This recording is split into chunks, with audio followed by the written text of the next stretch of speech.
All right, good evening, everyone. We're going to get things going. Before we begin our work session, we do have a few interviews. Up first is Joshua White-Port, looking to be appointed to the Affordable Housing Collaborative. Joshua, come on up. Oh, right up here to the microphone. Yep. Sure.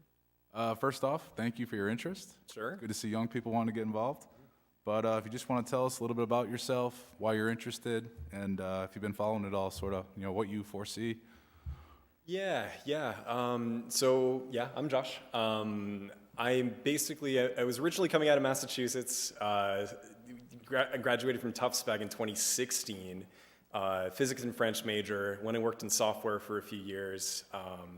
Now I'm back here, going back to school. I'm at GSO now, just down the road. And I think a common thread for me has been interest in environmental issues, and that's actually where I sort of bridge into the urbanism and urban planning and such world, because it all seems to be very interconnected in that, where you might see, from some points of view, having a benefit for tax efficiency or just equity or building a stronger economy, whatever else, to solving that sort of a crisis. It's also being able to have more people with access to public transit who are having a smaller personal impact on the environment, et cetera. That's also going to be a benefit. And it goes on and on and on into things like healthcare and really any number of other issues that are all sort of tying back to housing.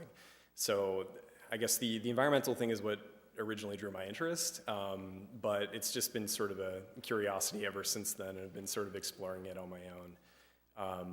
I would assume that you have all seen my application and at least know that I don't have any professional experience in this. It's just an interest of mine, but I'd shown up to a couple of the meetings and saw that there were multiple chairs empty, even one of the meetings that didn't happen because there was one vacation, and that was enough to make the quorum get thrown off.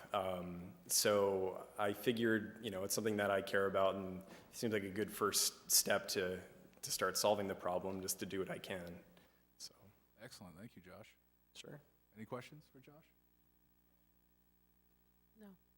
You did a really nice job on your application, and I think Thanks. you have a great understanding of the challenges and it's like a well-written grad student paper. I appreciate that. Thanks. You.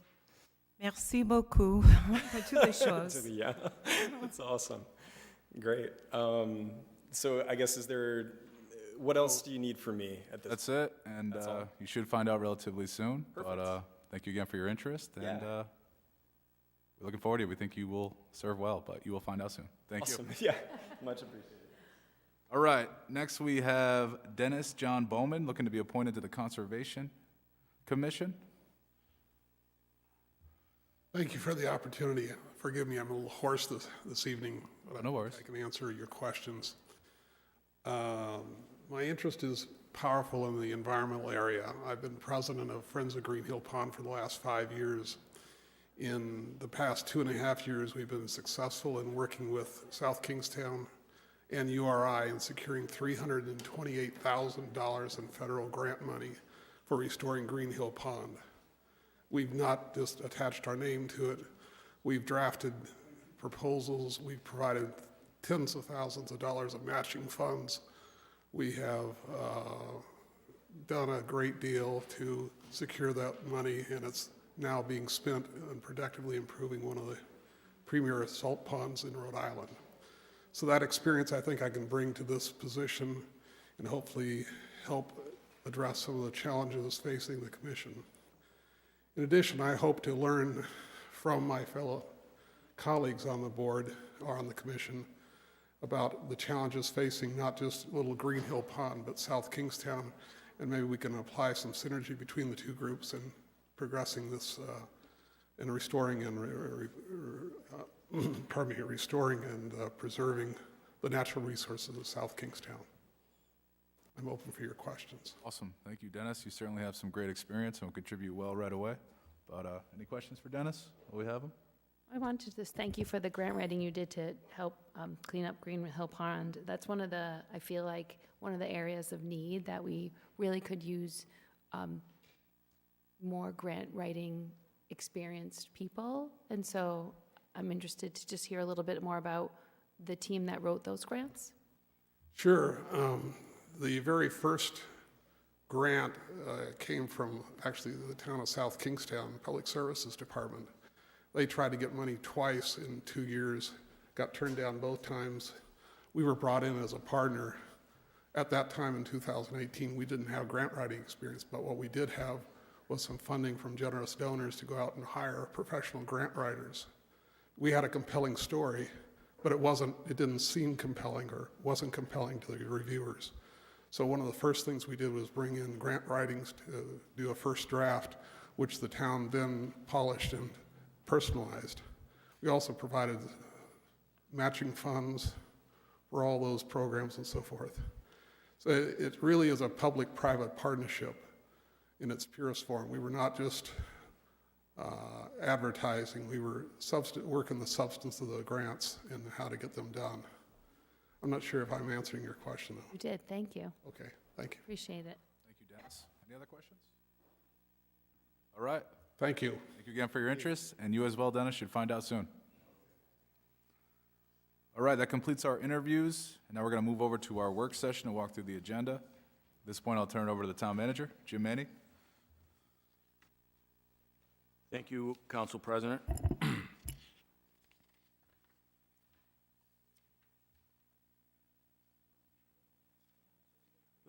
Let's jump ahead to 7 licenses on the agenda, page 2. 7A is a renewal license for a special event permit for Broad Rock Middle School for the Coyote Chase on April 22nd.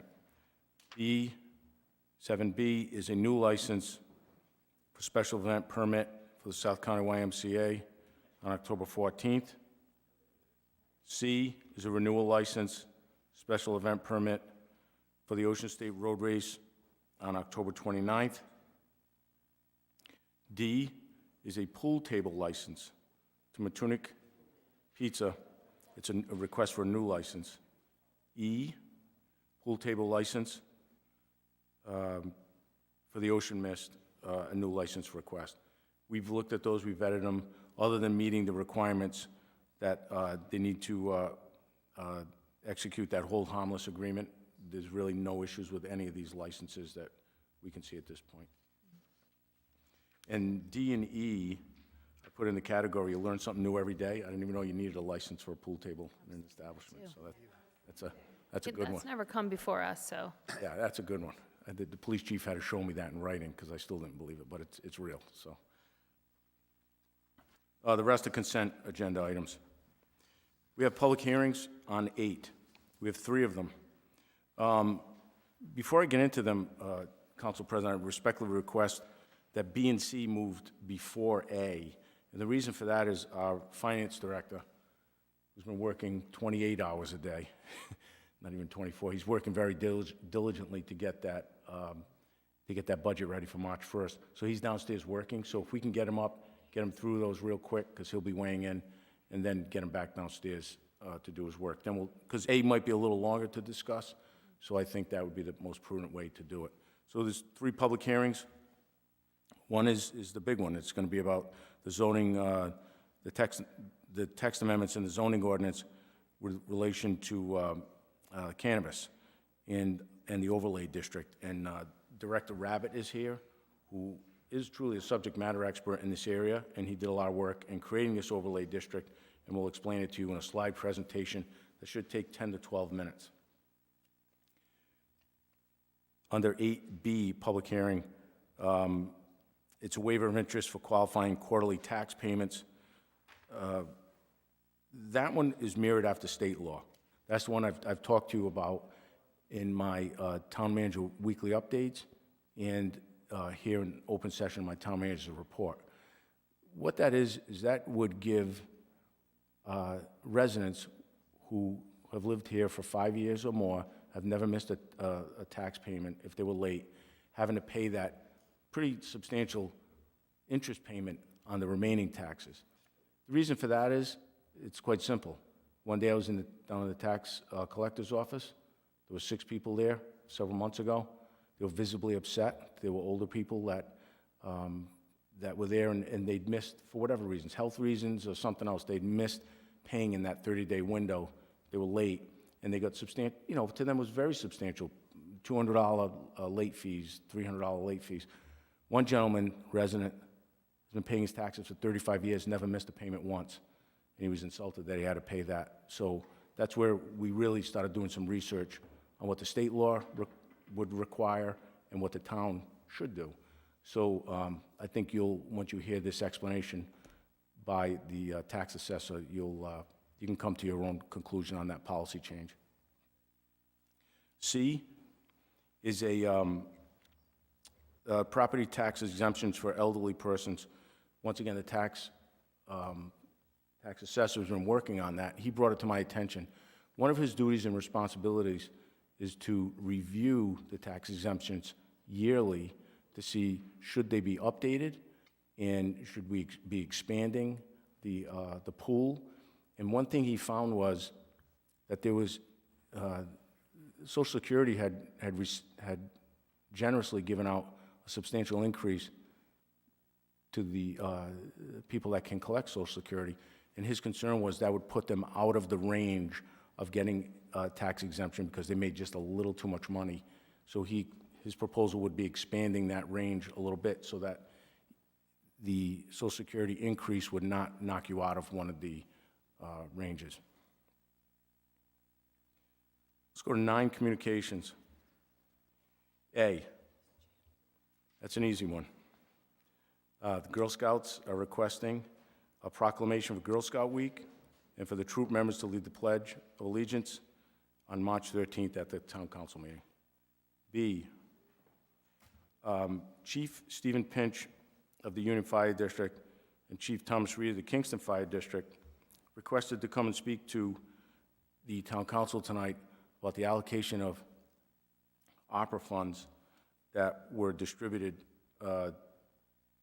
in this town. So as you all know, we received approximately $9 million in opera money, which is American Rescue Plan Act money, that the Town Council vetted and looked with as a policy where they needed to spend that money. And a substantial portion was spent on the beautification of the town at the entrances and the main street and so forth, and portions for housing and for social services. And I personally spoke to Chief Pinch and Chief Reed, and they wanted to come to address the council on why they didn't get any of these funds when the council was allocating them. So I met with them. They requested to put in writing that they wanted to meet with the council, and you'll hear them explain their case tonight. What they're asking for is $90,000 for Union Fire and $20,000 for the Kingston Fire District. Their initial ask was a 3% of the $9 million from a year ago, but that's not what they're asking for tonight. C, and I will tell you, all of the $9 million has been allocated already. So we don't have a pool of money left that is discretionary at this point. C, this is a letter from the Office of Renewable Energy Programs, U.S. Department of the Interior, on inviting the town to consult on the Revolution Wind Farm project where the cable will land at Quonset. These are wind turbines that'll be way offshore. This is really a technicality because it's a federal agency that they must, it's kind of like when we notify abutters of what our plans are. This is similar, only much larger scale, obviously. So what is the direction? What should the council do with it? So my recommendation to the council is let's give it back to the staff to do a little more research, let planning look at it, planning director, and contact this agency to see if it would have an impact on South Kingstown, or is this just a technicality that they needed to notify us, and then report back to the council that if it did have any type of impact on the town, then we could be in consultation with them on how to mitigate that. I don't see that happening. Talking to Director Rabbit, these things are going to be so far out in the ocean we might not even see them, and the cable lands in North Kingston. So, but I think that'd be the prudent way to handle that communication. D, Warren Town Council in support of, is requesting a resolution in support of a House bill, primary election dates following a Labor Day holiday. So what is their ask? Their ask is if there's a primary election following Labor Day, instead of it being on a Tuesday, which is historically where this election would be held, that it would be held on a Wednesday. So that's the ask, that you support that. E, an email was received from School Superintendent Mark Prince advising the resignation of Ms. Christy Fish from the school committee. That's the official way of the notification, an email to us. We advertised, the town has advertised for anyone interested in going on the school committee, because the town council would appoint that person in that vacancy. We just did the ad recently. We have not received any applications yet. And so we would advertise, accept applications, let the town council view them, and they could interview in a similar fashion that they did several years ago, a couple of years ago, when there were vacancies once before that.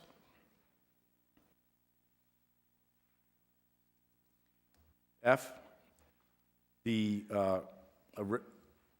Lincoln Town Council's requesting a resolution in support of housing and land use needs identified by the Rhode Island League of Cities and Towns, and asking this town council, South Kingston, to support that language. So what is their ask? The concern is that the House of Representatives, Rhode Island House of Representatives, and the Rhode Island Senate is going to be very proactive in coming out with law for different municipalities on what they can do with vacant land. And the towns, the municipalities are requesting that they maintain control of that.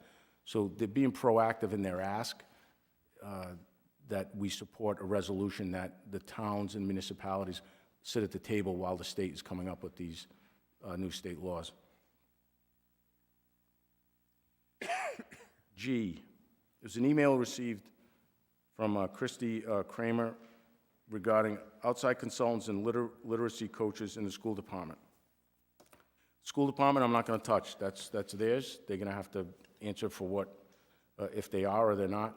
But this email, I had to read it a couple of times to figure out the outside consultants that she was talking about. She referenced a $500,000 outside consultant. I think what Ms. Kramer is talking about is the consultant that the town council and the town staff approved to help us oversee the ARPA funds. The town did approve, it was about a year ago, to hire a consultant, Sampson and Wesson, and there was a price tag of just under about $500,000. At the time, it was really needed because the ARPA funds, rescue plan money funds, there was so many restrictions on how to spend them, dates that you had to comply with or you lose the funds. The federal government has since relaxed much of that. So our ask for this consultant was reduced at least by half. So we're hoping that of the 500 that was authorized by the town council a year ago, we could cut at least in half, hopefully maybe down to 200,000. So I think that's what she was referring to.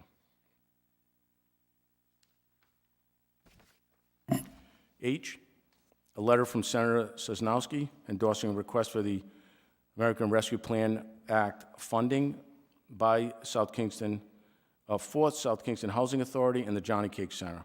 So there's $375,000 allocated to housing by the town council, once again a year ago, and the South Kingston Housing Authority has requested $100,000 ask out of that $375,000, and the Johnny Cake Center has requested $200,000 out of that $375,000.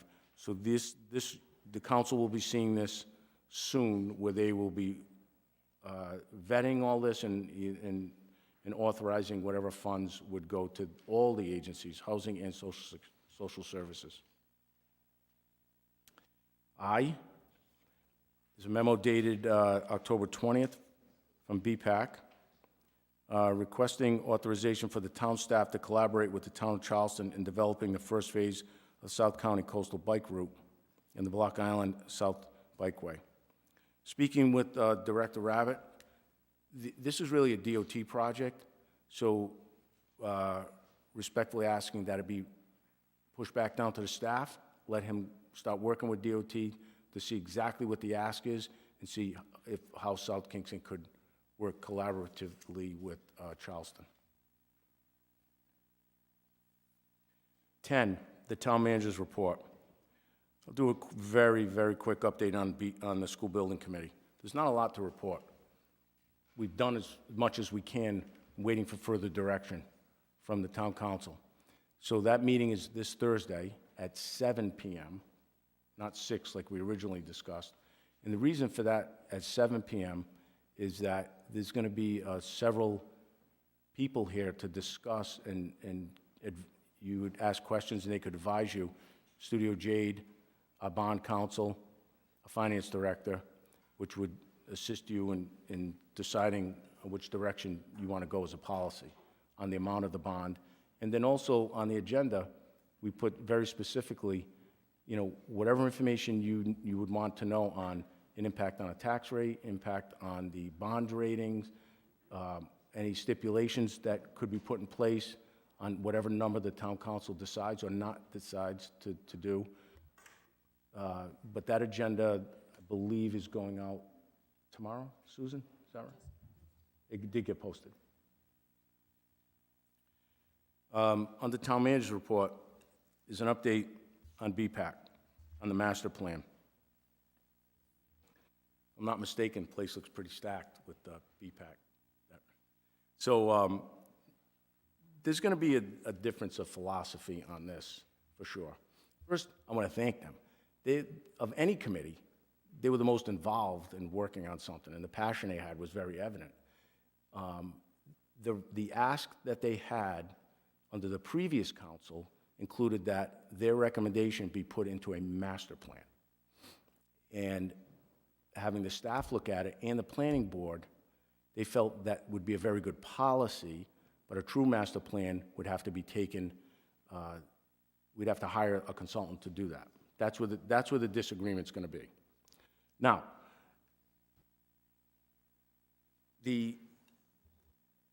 my concern with any time we spend money on master plans is, are we doing it for the right reasons, or is it something we're doing to either appease someone or just doing it for the sake of doing it and putting it on a shelf and let it collect dust, which to me is a very inappropriate way to spend town funds. So I asked the staff, different levels of the staff, where should we be going with this? One of the options is a comprehensive mobility plan. The town would commit about $150,000 to that plan, of which we have the funds put aside from Director Bourbonnais from Public Services has stated he has funds for this type of study. And then we'd go to Rhode Island DOT and ask them to match that 150, which we're fairly confident we could get a very close match or a full match for what we'd be putting in it. So what's the difference between that and what BPAC is proposing?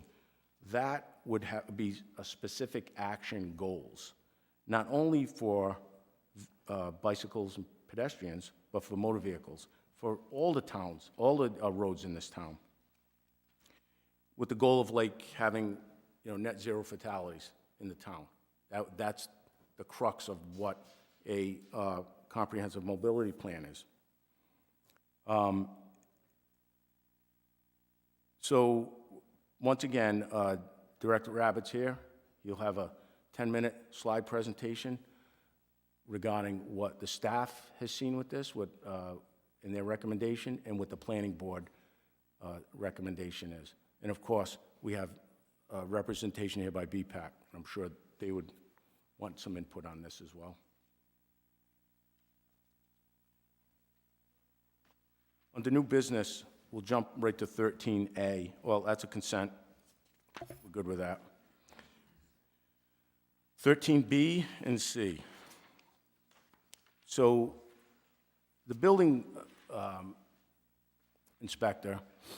They have one vehicle there that is constantly out, and it's old, and it's time to update it. We'd still keep that one, but they need another one. They need another one because they have to take turns going out doing all the inspections. Once we get this municipal court up and running, they're gonna be really busy. And we're gonna be hiring a zoning official to help out. So we need another vehicle. The thing that really impressed me about B&C is this. If you look, Jamie Gorman's here. He had a lot to do with this. They had a budget of $30,000. They requested a Chevy Equinox. They couldn't get an Equinox. So the one bid that came in was for a Blazer for $37,000. We could have gone to 40, but really we wanted to spend 30. So he rejected it. It's too much money. He put it back out, and we got a comparable vehicle, a little smaller, but for 20, which is C now, $29,433. These are just numbers, but that just shows you how hard the staff works to keep things where they should be and not wasting money or spending money that they don't have to spend, even though they could. So those two agenda items, I think, just shows the resonance of this town. We're watching every dollar, and they did it. It wasn't me. It was they came to me with these numbers.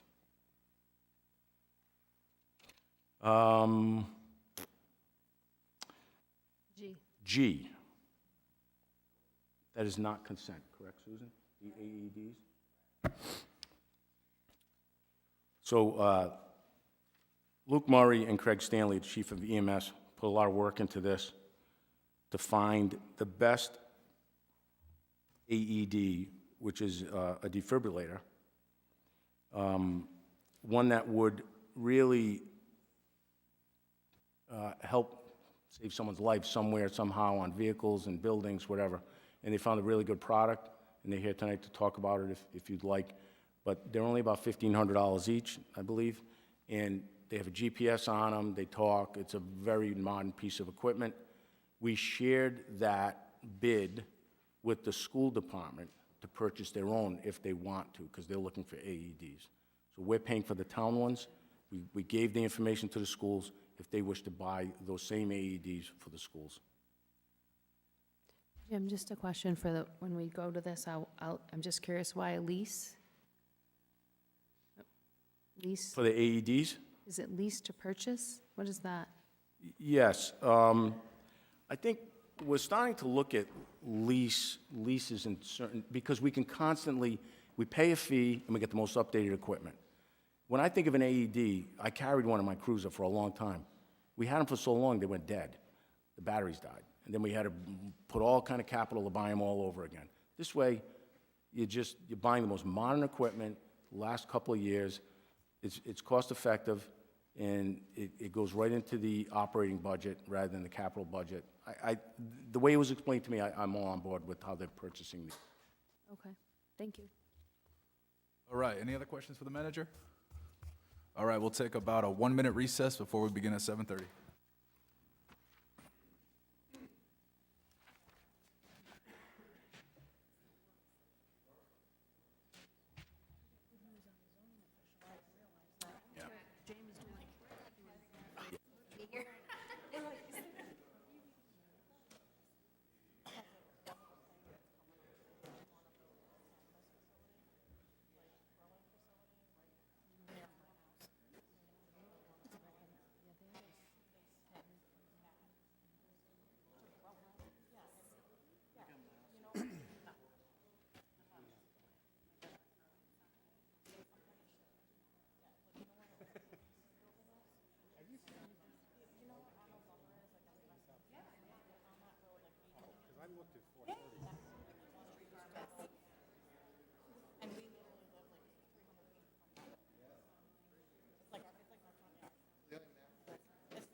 Alternating nostril breathing. We live in like, no, like that in our there's like 11 houses on the road. And like, I can hear the generator running, we can see our floodlights, like it is literally in our, like no. I mean, what kind of earplugs? They have a plug there all the time, guard the building, but they want to make it a noise.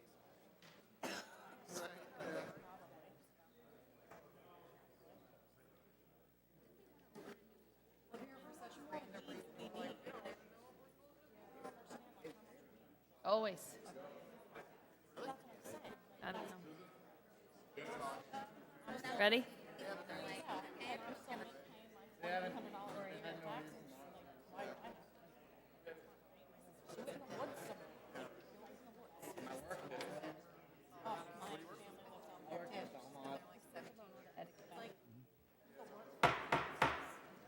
All right, good evening, everyone. We're going to get things going. First off, welcome to Town Hall. Today is Monday, February 27th. It's a little after 7:30 p.m. for our regularly scheduled Town Council meeting. But first order of business is the pledge to the flag.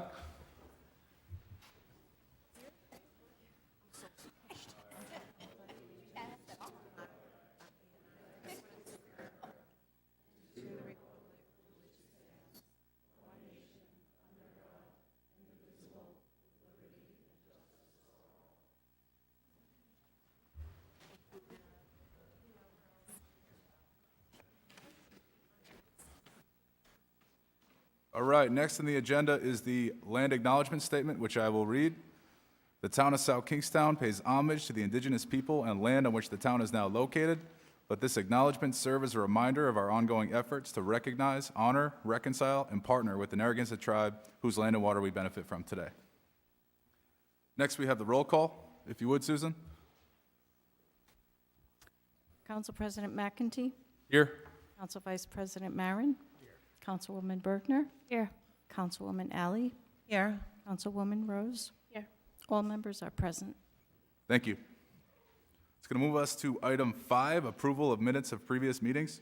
Motion to approve 5A, B, and C. Second. We have a motion and a second. Any discussion? All in favor? Aye. Aye. Anyone opposed? None? That passes unanimously. It's going to move us to item 6, the consent agenda. Motion to approve the consent agenda. Second. We have a motion and a second. Any discussion? All in favor? Aye. Aye. Anyone opposed? Seeing none, that motion passes. All right, that's going to move us to 7 licenses. A is a resolution granting a special event permit to conduct the Broad Rock Middle School Coyote Chase 5K road race and 1-mile fun run on Saturday, April 22, 2023 at 9 a.m. to Broad Rock Middle School PTO, subject to the execution of a hold harmless agreement indemnifying the town and receipt of a certificate of insurance naming the town as an additional insured in the amount specified by the finance director. Application by Jessica Domack. Jessica, come on up. Hi, how are you? Good. Sorry, Okay, we're yeah, gonna tag team. that's cool. He's my co-chair, so Nice. we're gonna double team here. So yeah, if you just want to sort of tell us about it, maybe market it a little bit, tell us about, how people can sign up. Oh, sorry. Yeah, go ahead. Okay, hi, I'm Katie Garvin. I'm just going to speak for her because she's in laryngitis mode. So the Broad Rock Coyote Chase, this will be its 9th year running. It's been on hold since the 2019 race, obviously due to the pandemic. So this is sort of a resurrection of this race. This is a really big fundraiser for the school. It's also a really nice community event. So the idea is hopefully to get the registration out to all the schools. We're waiting on superintendent approval just for our flyer to hopefully get sent out to all the buildings, hopefully sometime this week to really drum up some registration. It's open, to anyone who would want to run. So we're, be pushing that out in various different channels. It's a USATF sanctioned race. So that's, USA Track and Field sanctioned race. So, hopefully we'll re-attract some local runners from the area as well. It used to be a fairly popular race. Just given the time of year, it's a nice, time for people to get back at it. It's a measured course and all that stuff. So the goal, obviously, is for it to be a hopefully significant fundraiser for the school, especially where starting next year will be, the 3 grades as opposed to the 2, which it currently is. So one of the major goals of the PTO for this year at Broad Rock is really to just be raising as much money as possible, to be as well prepared as possible for 3 grades as opposed to 2. So, Awesome, sounds great. that's- Any questions from the members? Well, how do you sign up? it's already up, everything's live, there's a Facebook event that's been created, so you can just find it that way. It's also just on Run Sign Up is the website, and you can just search for Coyote Chase and everything's there. And if you sign up before March 10th, you get a T-shirt, so. Designed by, Oh, yes, designed by a Broad Rock student. So a new logo for this year, designed by a 5th grader. It's very cute. Yeah, the more people we have registered, the better off a fundraiser it is. We'll also be having raffle baskets and like things like that. But, and we're, soliciting for donations and sponsorships and, businesses that will be on the back of the shirt and things of that nature. But, yeah, we're excited and hopefully just, spread the word around town, if you will. Awesome, sounds great. It's on my list to run it. Okay, good. Yay. Do I hear a motion on this item? Motion to approve item 7A. Second. All right, we have a motion and a second. Any discussion? All in favor? Aye. Anyone opposed? None, that motion passes. Good luck, I'm sure it'll be great. thank you. Thank you. All right, it's going to bring us to item 7B, a resolution granting a special event permit to conduct the South County YMCA 5K road race on Saturday, October 14, 2023 at 8:30 a.m. to YMCA of Greater Providence / South County, subject to the execution of a hold harmless agreement indemnifying the town, receipt of a certificate of insurance naming the town as an additional insured in the amount specified by the finance director, and RIDOT approval. Application by Karen Zions. Karen, if you're here, come on up.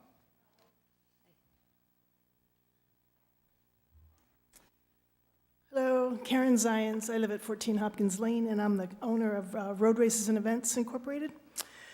So we've been hired by the South County YMCA to execute a 5K fundraiser for them in October. So this is hopefully more than a first annual. This will be the first one. We're hoping we can continue it annually. And they're going to use it to fund programs for people that can't afford the programs at the Y. Swimming, after-school care, those kinds of programs. Families and individuals. Awesome, sounds like a great event. Any questions? All right, do I hear a motion here? Motion to approve 7B. Second. All right, we have a motion and a second. Any discussion? All in favor? Aye. Anyone opposed? None. That motion passes, but stay right there. Yeah, Remember let's the next just- one too? Thank you for putting me double. Right. 7C is a resolution granting a special event permit to conduct a portion of the Ocean State Road Race in South Kingstown on Sunday, October 29, 2023, from 7:30 a.m. to 1:30 p.m. to Road Races and Events Incorporated, subject to the execution of a hold harmless agreement indemnifying the town and receipt of a certificate of insurance naming the town as an additional insured in the amount specified by the finance director. Application by Karen Zions. Karen? Ta-da. So this is probably on the 8th or the 9th year that I've done this. This is one of my company-owned events, and it runs just a short 2.5-mile portion through South Kingstown. Most of it is in Narragansett and North Kingstown. It's a marathon, half marathon, and 5K. So we run down over the Lacey Bridge, down Middle Bridge, over the bridge over Narrow River, and then back to the beach. So that's about it for South Kingstown. So it's Awesome. Any questions for Karen on this one? Motion to approve item 7C. Second. All right, we have a motion and a second. Any discussion? All in favor? Aye. Anyone opposed? Seeing none, all right, that passes. all right. Thank you. Karen, good luck. Good evening. It's going to bring us to item D, a resolution granting a pool table license to Matunic Pizza Pie Company, LLC, doing business as Matunic Pizza on Matunic Beach Road. Subject to administrative approvals, application by Kevin Finnegan. If anyone is here on behalf of the Ocean Mist, or sorry, on behalf of Kevin Finnegan, come on up. Hi, my name is Kat Harrington, and I work for Kevin Finnegan. Awesome. This is a pretty straightforward request here, but. Pretty straightforward. Tell us about it. It's basically the Matunic Pizza Pie. A lot of it is to go, especially during the summer. We have the tent set up next to the building. So the plan this year is to have cornhole set up, a pool table, a few other games for families to stay busy while they're waiting for their pizza. Awesome, I like it. Sounds good. Council Go ahead, Amy.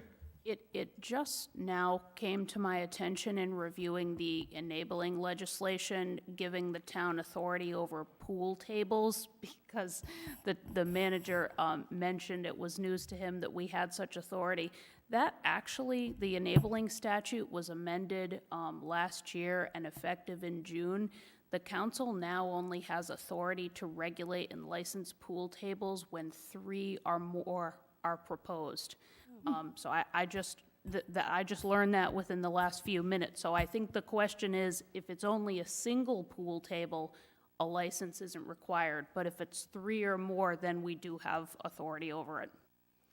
For Matunic Pizza Pie, it will definitely only be 1. So we'll just cross that one right All out. right.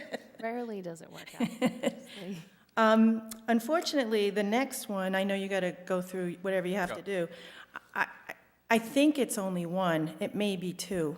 We've never had more than 3, even going back to the slowest days. So I'm pretty sure we can, at this point, just say it's going to be 1 or 2. And All right, Amy, so at this point, are these 2 items moot? I would say moot based on the amendment to state law, which took place last year. So as long as there are 2 or fewer pool tables, we don't need to grant a license. Right. Okay, I think you're all set. thanks so much. Thank Have you. a wonderful night. Oh, Kevin, he gets a bonus.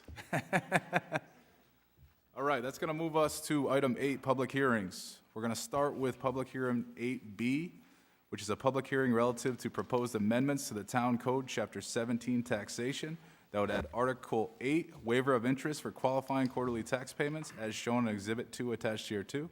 And we do have the tax assessor in attendance. If he wants to come on up. Council President, this will be, 8B will be the finance director that will explain that. He did a lot of research in this.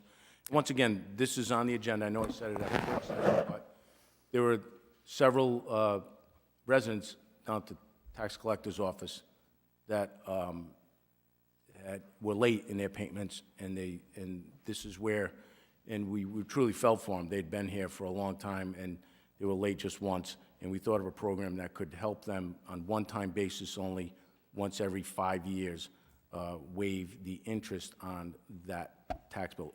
So they would have to make good payments up for that 5-year period, one-shot deal, 5 years. It mirrors state law, and Director Sylvia is the one that researched it and could answer any questions for you on that.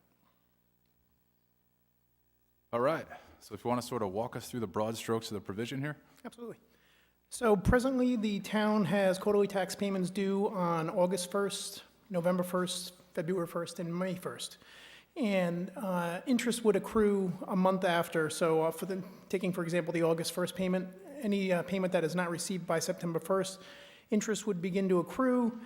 Actually, I'm just going to read through the statement that you'll find on the tax bill, as that's how it's detailed now. So failure to make a quarterly payment according to this schedule will result in the entire levy becoming due and payable with a penalty of 12% per annum assessed on the total remaining balance due for the tax year. So that, in a sense, that when a payment is late, the entire bill then becomes delinquent and you're paying interest on that total amount. I just wanted to explain that and how the interest is calculated. So that's how the interest is calculated. And as Jim stated, this is a legislation that mirrors state law. It allows for residents that are in good standings for a period of 5 years to have that interest waived upon, I believe it was written request to the tax collector, and then it would then be approved and the interest would be waived. The tax collector did do some research on that just to see what accounts would have been applicable to this within the last few quarters. So the third quarter and fourth quarter of the last fiscal year, so due February last year and due May of last year, both of those periods had taxpayers that would have been eligible for this, ranging from 60 to 70 individuals, and it would have been interest waiver between $8,000 and $13,000 in those periods. So there will be residents that will be able to take advantage of this, And again, as Jim mentioned, this is something, we've had some instances recently that people have had hardships, and I think this was a positive legislation that can help the taxpayers out in this time. Awesome, thank you, Brian. Any questions right now? No? I got a few questions for you. Just to clarify, so the interest is calculated on the remaining principal that's due in the year? That's So if correct. you miss a tax payment in Q1, you pay interest on the whole balance that's due for the year? Until it is brought current, that's correct. Okay. And then once you do bring it current, it will revert back to quarterly payments, yes. Does this ordinance here allow us to assess the penalty on only the quarterly amount due, as opposed to the whole that's due for the rest of the year? This is solely granting the ability to do the interest waiver up to $500 on a once every 5 years. Got it. If we wanted to alter that, could we do that, Amy Goins? We would seek enabling legislation from the General Assembly. Gotcha. Okay. Nevertheless, this is a good thing, allowing the inadvertent missed payments to avoid interest payments. Definitely a positive for our residents, so. Anyone else have any thoughts, questions? Mike, go ahead. I think we ought to clarify for the sake of the public, this is only going to be prospective going forward after this passes, correct? There's actually language in the state law, one in which we would be mirroring that. The bill for which the payment is overdue was issued less than 2 years prior to the date of the request for the waiver. So you can go back 2 years. As long as, again, you were in good standing. So we would be able to do that. That's correct. Okay.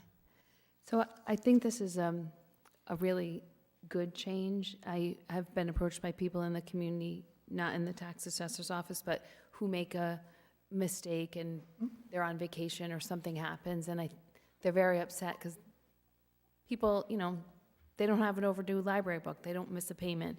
And a lot of times, even with your own credit card company, they'll do that for a year. They'll waive the late fee. So this is much more stringent, 5 years of good payments. So it's clearly someone who's lived in our community for at least 5 years and made good payments. So I think it's a really positive change. Well said. All right, thank you, Thank Brian. you very much for all your work Yes. figuring it out. Thank you, Mark. Thank you. All right, this is a public hearing, so I do want to ask the public, if anyone wishes to speak on this item specifically, to come on up. We just ask that you first identify yourself, and we'll limit you to 5 minutes.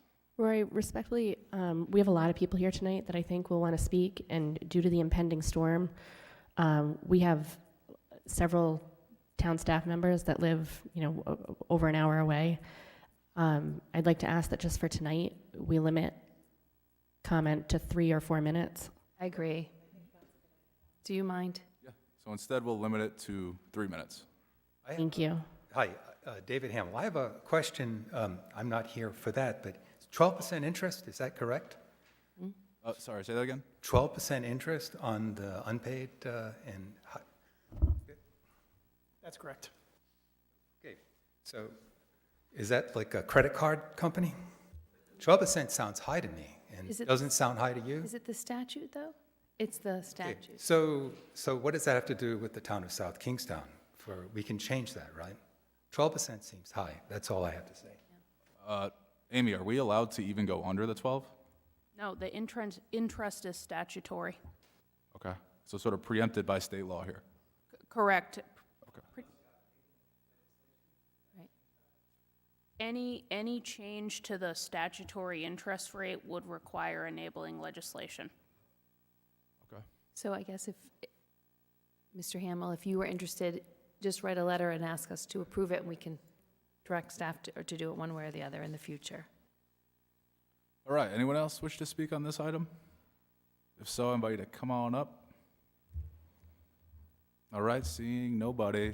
Do I hear a motion to close the public hearing? Motion to close the public hearing? Second. All right, we have a motion. Oh, yep, come on up. Yeah, oh, we're gonna come back to it. We just sort of, for the sake of our town staff. Oh, no, that's just this item specific. Just 8B. Yep.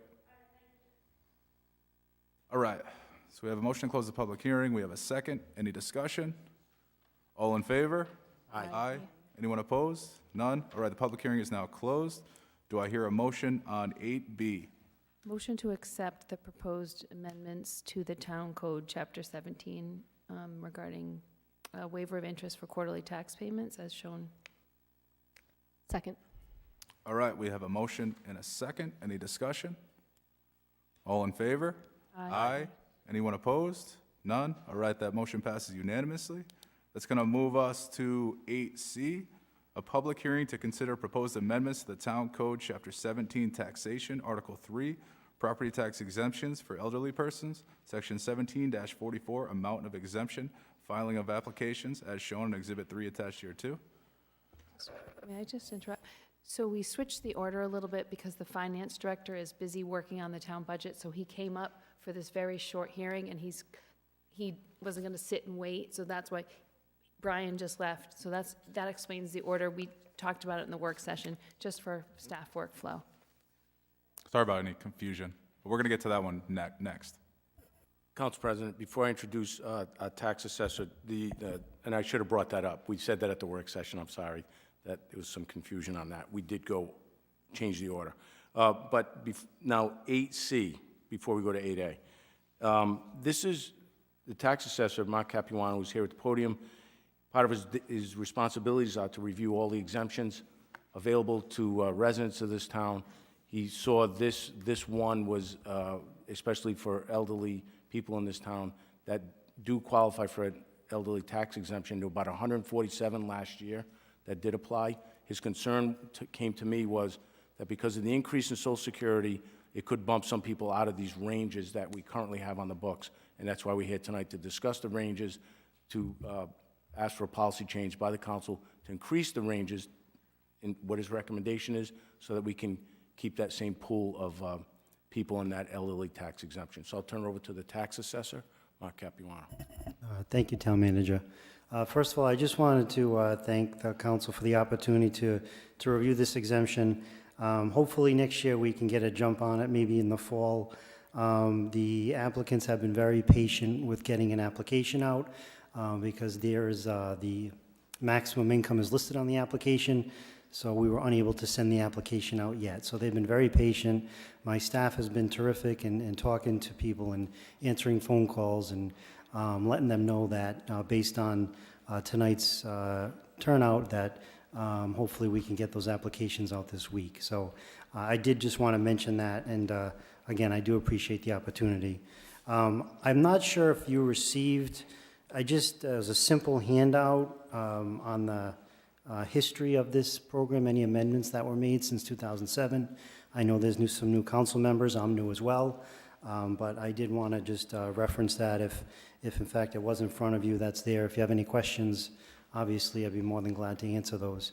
But to Town Manager Manny's point, I think obviously this exemption, it's very important, and in this economy, we have seen inflation skyrocket pretty quickly. So the Consumer Price Index, the CPI, nationwide went up 8%.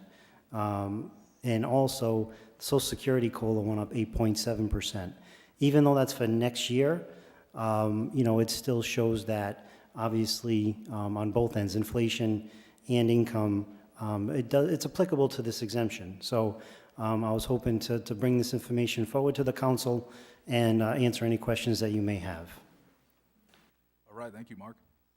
Any questions for Mark right now with respect to this revision here? No. So Mark, just to clarify. Yes. The increases here align with increases related to Social Security. So those living on a fixed income, specifically Social Security income, they would not sort of be increased out of the potential to get this exemption. Is that correct? Yeah, it's twofold. Well, obviously, to stay within a bracket or actually be eliminated from the program. So yes. It's great.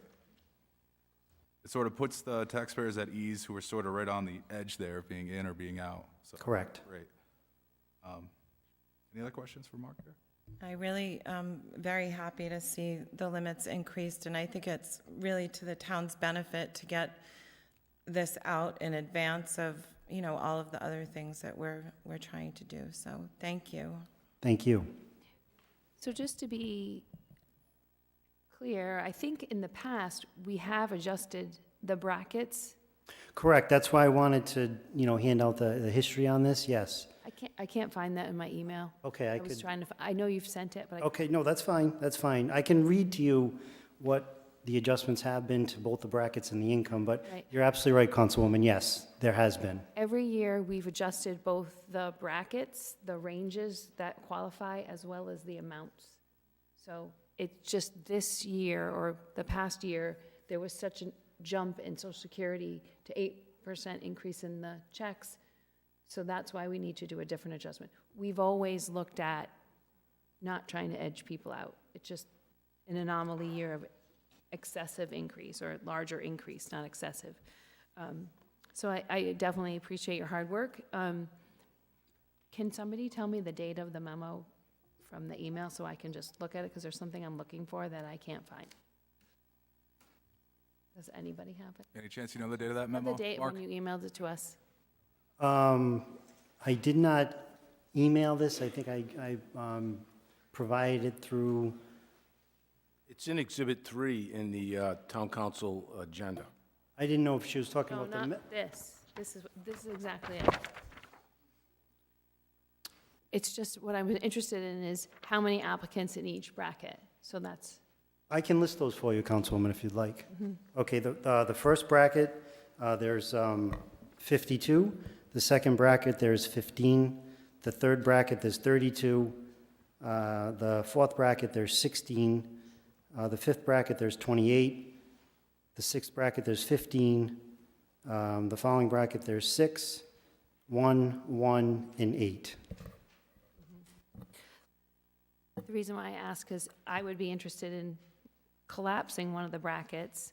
So the 0 to 20,000-ish has 52 applicants, and I'd like to just bring the 15 into that. So it could go 0 to 22,735 gets the maximum bracket. I think we did that last time, correct? Right, so just trying to collapse some of the brackets. You see what I'm saying, everybody? So it would bring the threshold. So, Mark, I don't know if you've sort of conducted an analysis of what the impact will be if we sort of consolidated the It would first be, two. oh, 15, there would be 15 more applicants getting 2,400 instead of 2,100. Yes, yep. So whatever that is. So it'd be about 5,200. I did look at that calculation quickly. It's about $384 difference times 15, so it was around there. I kind of look at it like someone whose earnings are under $2,000 a month, that's 24,000.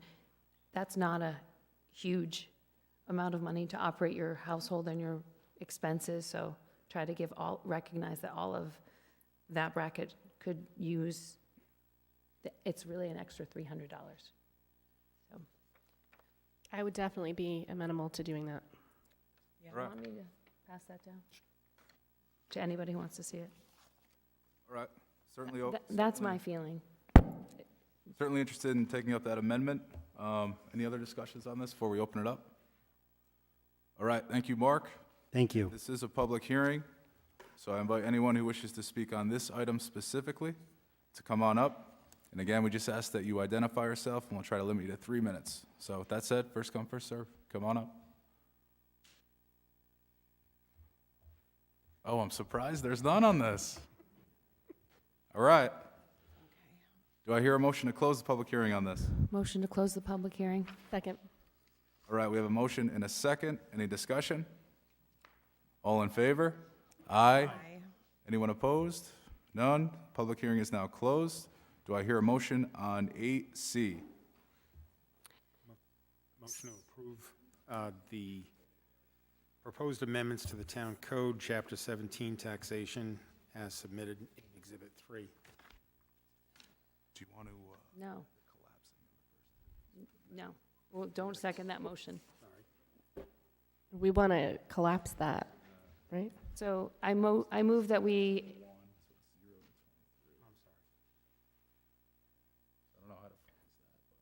so I can make that motion. So we'll let that one die. That was not seconded. Where are we? A motion to, accept the amendments to the Town Code, Chapter 17, property exemptions to elderly persons, however, expand the income bracket 0 to, yeah, I lost that because I was looking at the front page. 0 to 23,758, collapsing. Second. All right, we have a motion and a second. Any discussion? All in favor? Aye. Aye. Anyone opposed? None? All right, that motion passes. That's going to move us to public hearing 8A, a public hearing relative to proposed text amendments to the zoning ordinance associated with the sale, cultivation, and/or manufacturing of recreational cannabis to include the creation of cannabis overlay districts within the town's existing commercial highway and industrial 1 districts, and to consider a proposed amendment to the town's zoning map to create the 3 new cannabis overlay districts as is shown on Exhibit 1 attached here, 2. We have Jamie Rabbit, our planning director, here to give us a little presentation on this. Thank you, Council President McEntee. Thank you also for the opportunity to present this. This is the result of a vote taken back in November of 2022, as well as council directive to legal counsel and the planning department to develop regulations and any appropriate map changes associated with the retail sale and cultivation of adult cannabis. So I have about 24, 25 slides to go through this evening. I'll try and do them in the most expeditious manner, but if everyone will bear with me, there's a lot of information to go through, and I'll try and get through it, again, as quickly but efficiently with the most information available. So what you see on the board right now is just the proposed zoning amendments, cannabis overlay districts. You'll see 2 terms kind of referred to tonight. Cannabis relates to, in Rhode Island state law, adult or recreational marijuana. Marijuana, under Rhode Island law, relates to medical cultivation or sale. So M, marijuana for medical, and cannabis equals, or C, equals recreational adult sales.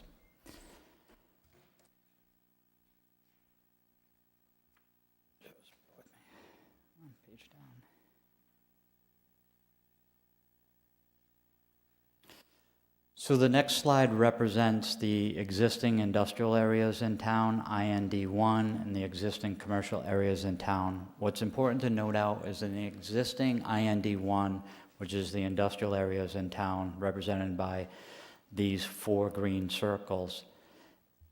There are a few more, but these are the subject matter tonight. Those all allow the cultivation, manufacturing, and testing of medical-grade marijuana. The 2 red circles equate to the commercial highway district, which is the larger of the 2 red circles. The second red circle is the SMD, which is Special Management District associated with South County Commons on Route 1. That district is new as it relates to the cannabis endeavor of retail sales. Medical is not allowed in South County Commons at the moment. It is only allowed in the commercial highway districts.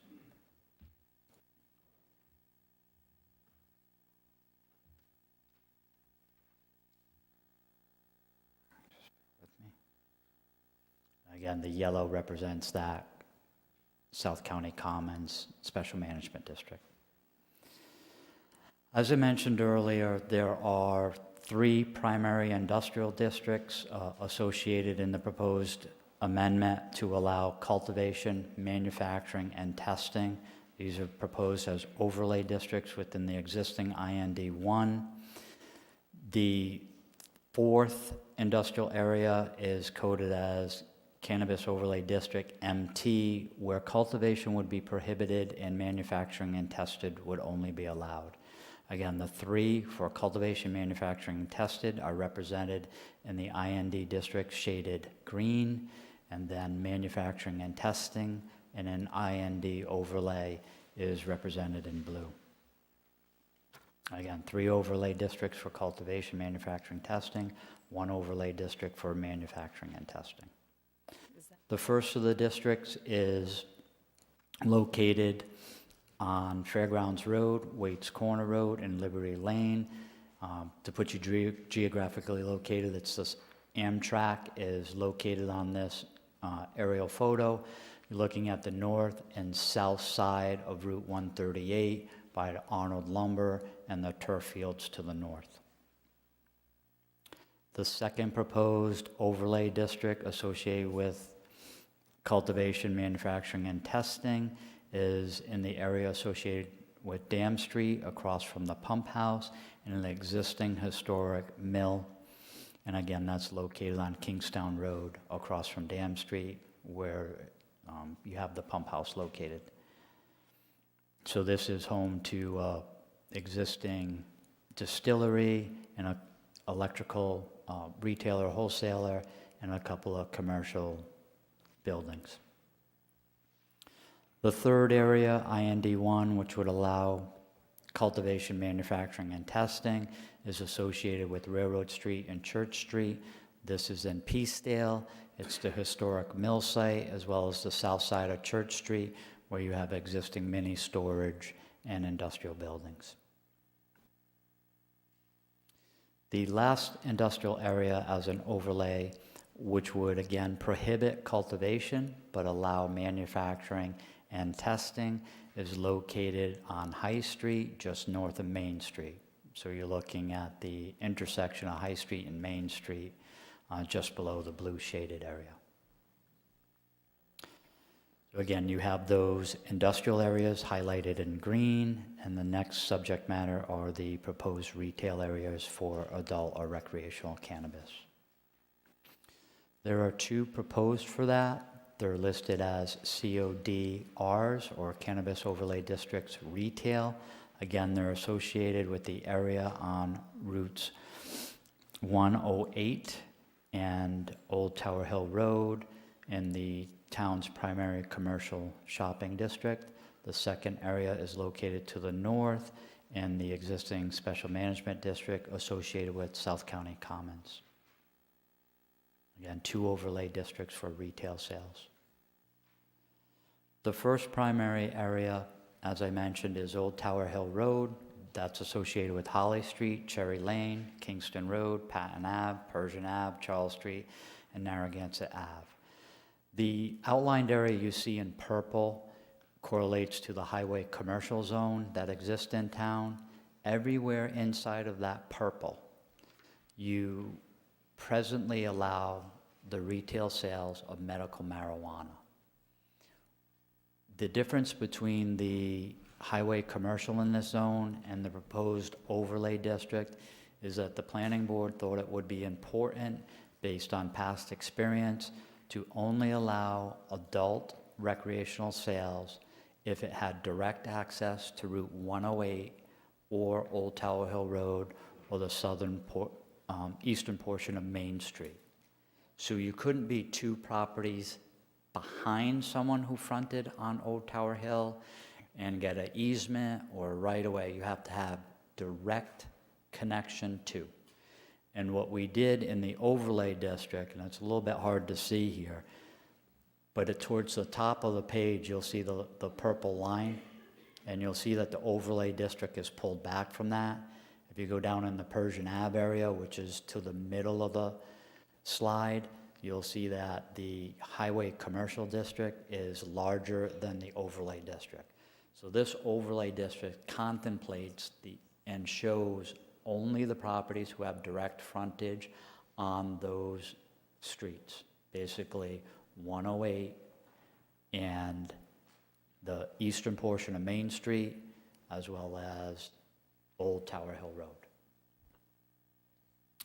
The next district, which is associated with the SMD district, which is a special management district associated with development along Route 1.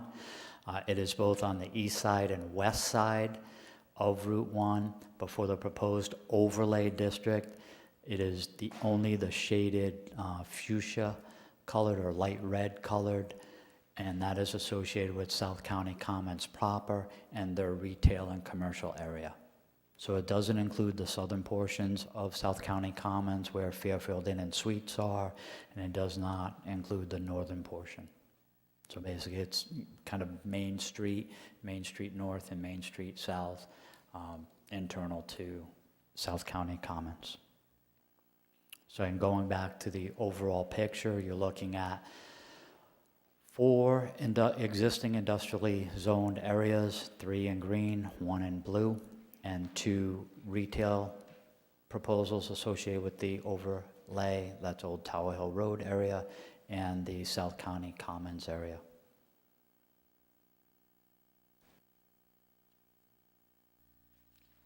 As it relates to the overlay district, and you've heard me use that term, overlay district, again, we have existing commercial and industrial areas. So in working with the first proposal that came before council, there was a simple amendment that would just allow cannabis cultivation, manufacturing, and testing in all IND 1 zones. You asked that planning staff, along with the planning board, revisit all of those zones and retract from that with regards to which areas were more appropriate for these versus just simply saying all IND 1s. And you did the same for the retail aspects. That's where we came up with the overlay. So the overlay is actually a structure of regulations that kind of hovers over an underlying zoning classification. So again, we're proposing to have 3 overlay districts. There's a CODR, Cannabis Overlay District Retail. This would allow the retail sales of cannabis and/or cannabis-related items per section 50415 of the town zoning code. The second overlay district would be COD CMT, which is a Cannabis Overlay District, Cultivation, Manufacturing, Testing. This would allow for the cultivation, manufacturing of cannabis products and/or related items and laboratory testing of cannabis products, which may occur per section 50415. Again, the testing aspect of this is Rhode Island law requires all cannabis or marijuana grown within the state of Rhode Island to be tested for THC content, and it has to meet certain classifications in order to be resold as a product.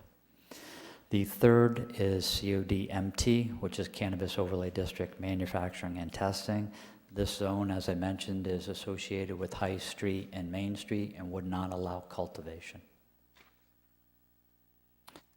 The slide that I have up now relates to Section 10 of the town zoning code.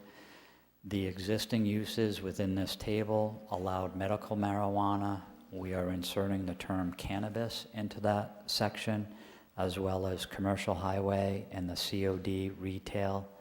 All of the commercial highway and commercial highway retails or overlay districts for retail have to be by special use permit. Within the special use permit criteria, there are additional criteria such as transportation reports, odor reports, landscaping, lighting, New England style architecture that all apply to the special use criteria. If it was a use permitted by right, it would have no oversight with regards to the zoning board. You would just simply pull building permits or potential design plan review by the planning board associated with parking. This is the most stringent category of permitting that the town has available to them. This is special use permitting criteria. The next is a continuation of Section 10, which is associated with the Cannabis CMT Overlay District, which again is cultivation, manufacturing, and testing. All of these are by special use and all associated with Section 50415. The next slide deals with Cannabis Overlay District MT, which is manufacturing and testing. Again, that would only be permitted by special use. When any applicant is applying for a special use permit, there's notification requirements and a mandatory public hearing. So an applicant cannot just come to the town, devoid of public knowledge, go to the building or zoning department and pull a permit. There's an extensive process associated with it, which requires a mandatory review by the planning board, and then referral back to zoning board for final action, and there are notifications in the newspaper, as well as notification to abutters. So again, this won't happen in a vacuum. With regards to another amendment that the planning board thought it was important to do on the retail side, is that any proposed business should take on the character of the municipality as it relates to coastal New England architecture. They thought this was important so that any applicant would not simply just come in and ask to do a steel Butler building or a standard block building, that it would have to fit in with the vernacular of the neighborhood. The next section as it relates to is Cannabis 2 and associated with Section 301, and this is really the meat of the regulations. There are some restrictions according to state law with regards to setbacks to existing private and public schools, which is 500 feet. You need to have security measures in item number C. With regards to item number D, there are other criteria associated with relationship to any residential areas, exterior appearance, lighting, full compliance, Rhode Island state law, Department of Business and Regulations, requires development plan review. Cannabis, retail hybrid cannabis shall only be permitted where ingress and egress to the facility is via direct access to State Route 108 and Old Tower Hill Road. I think this is an important factor that was missing in your medical marijuana regulations. And again, F is that the facility needs to comply with all local and state law. The last section that we're making amendments to is the regulations and definitions associated with them. So we're proposing definitions for cannabis product manufacturer, cannabis retailer, cannabis testing laboratory, hybrid cannabis retailer, and those mirror the medical marijuana regulations and Rhode Island state law. So that's the regulatory part, and then I'm back to the map changes. And again, 3 overlay districts over Industrial 1, which would allow cultivation, manufacturing, and testing. 1 overlay close to Wakefield and downtown, which would only allow testing and manufacturing. And then 2 proposed retail areas associated with Old Tower Hill, and then South County Commons. So I don't know if the council has any questions. All right, thank you, Jamie. I have a question. Go ahead, Jess. So 500 feet from a pre-existing public or private school providing education in kindergarten or any of grades 1 through 12, why are we not we're going to have universal pre-K eventually. Why are we not including pre-K, childcare? I mean, I wouldn't want it near my child's daycare, I don't think. Yep. The answer is that we're limited on that restriction by state law. So that's verbatim from state law. We can't change it unless and until the General Assembly amends that provision of the Cannabis Act. So what would happen if one were to pop up and then we have universal pre-K, do they get shut down? If it's within 500 feet of wherever we land with our, because right now we don't know where our pre-K program's going to land. It has to be a pre-existing school, so it would only apply if the school or pre-K predated the cannabis facility. I'm just thinking, like, we don't know where our public pre-K is going to be right now. We don't have plans for that. It's pre-existing, right? We have to have public pre-K. So if this comes up, So, Jet, we're going to have to shut them down? no, maybe I can answer your where you're going with your Yeah. question. If a retail facility was approved that is not within 500 feet of a pre-K facility, and the town chose to pick a site that located pre-K within that 500 feet. Right. The town will be doing that knowing that they would be within 500 feet of an existing retail outlet.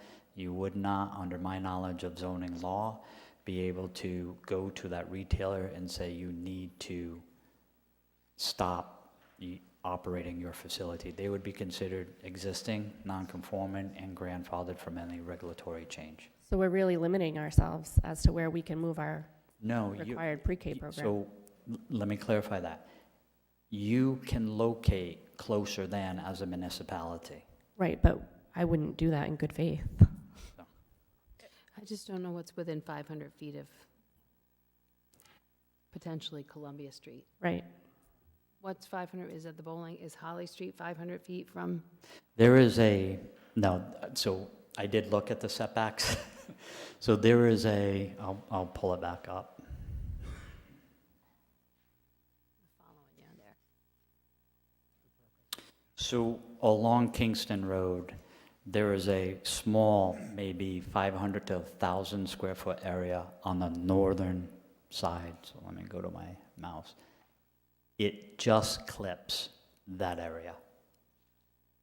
So it is very minuscule with regards to the potential conflict. So, I mean, if we were to put a pre-K in at our new high school location, So It may that be, might be a it may be problem. 490 feet from the zone. And But it would not, from my knowledge of the law, it would not prohibit you as a municipality from putting pre-K there. I'm not so much concerned with us being prohibited. Okay. I'm concerned with us putting it there. I would not, Again, the law is 500 feet. If it was 490, that's 10 feet. It clips a small area. Now, what the municipality could do is retract that zone to be outside of 500 feet. Right. Can you make that just a tiny bit bigger? Is it possible? If you bear with me, I can.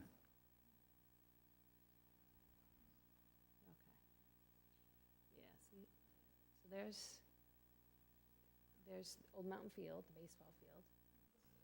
Slide to the right. See school. So, again, you're clipping a small portion of this site, which is the bowling alley. You could certainly just take that out of the proposed overlay. Overlay I zone. mean, you could just, if the council is intending to act on this tonight, you can direct that area be stricken from the overlay district. So with regards to your public hearing notice, you couldn't expand the zone, but you can always retract the zone. And that's the nice aspect of looking at this as an overlay, that you can retract that zone to be outside of any conflict with regards to 500 feet. So we could pull that zone back. I've got a question for Amy, back to the discussion earlier about the state statute that this is out of. We don't have the authority to make it 1,000 feet instead of 500. Correct. We are severely limited, more so than we were with regard to medical marijuana facilities. The Cannabis Act put strict limitations on what municipalities could and couldn't do. So our tool is to shape the zone, not to change the limits. Correct. Okay. Had we also inquired about the intersection of 138 and Route 1 as a possible retail location, or? The, Councilwoman Alley, the planning board did look at that. That district is neighborhood commercial, it's not highway commercial. It is limited in the number of properties that are available, and they were concerned about the existing alignment of entrances and exits and how those commercial properties would be able to handle additional traffic flow. So again, if you look at that intersection on the southwest side, or the southern side of 138, URI side, you have a mobile station. Just south of that is the end of the commercial district.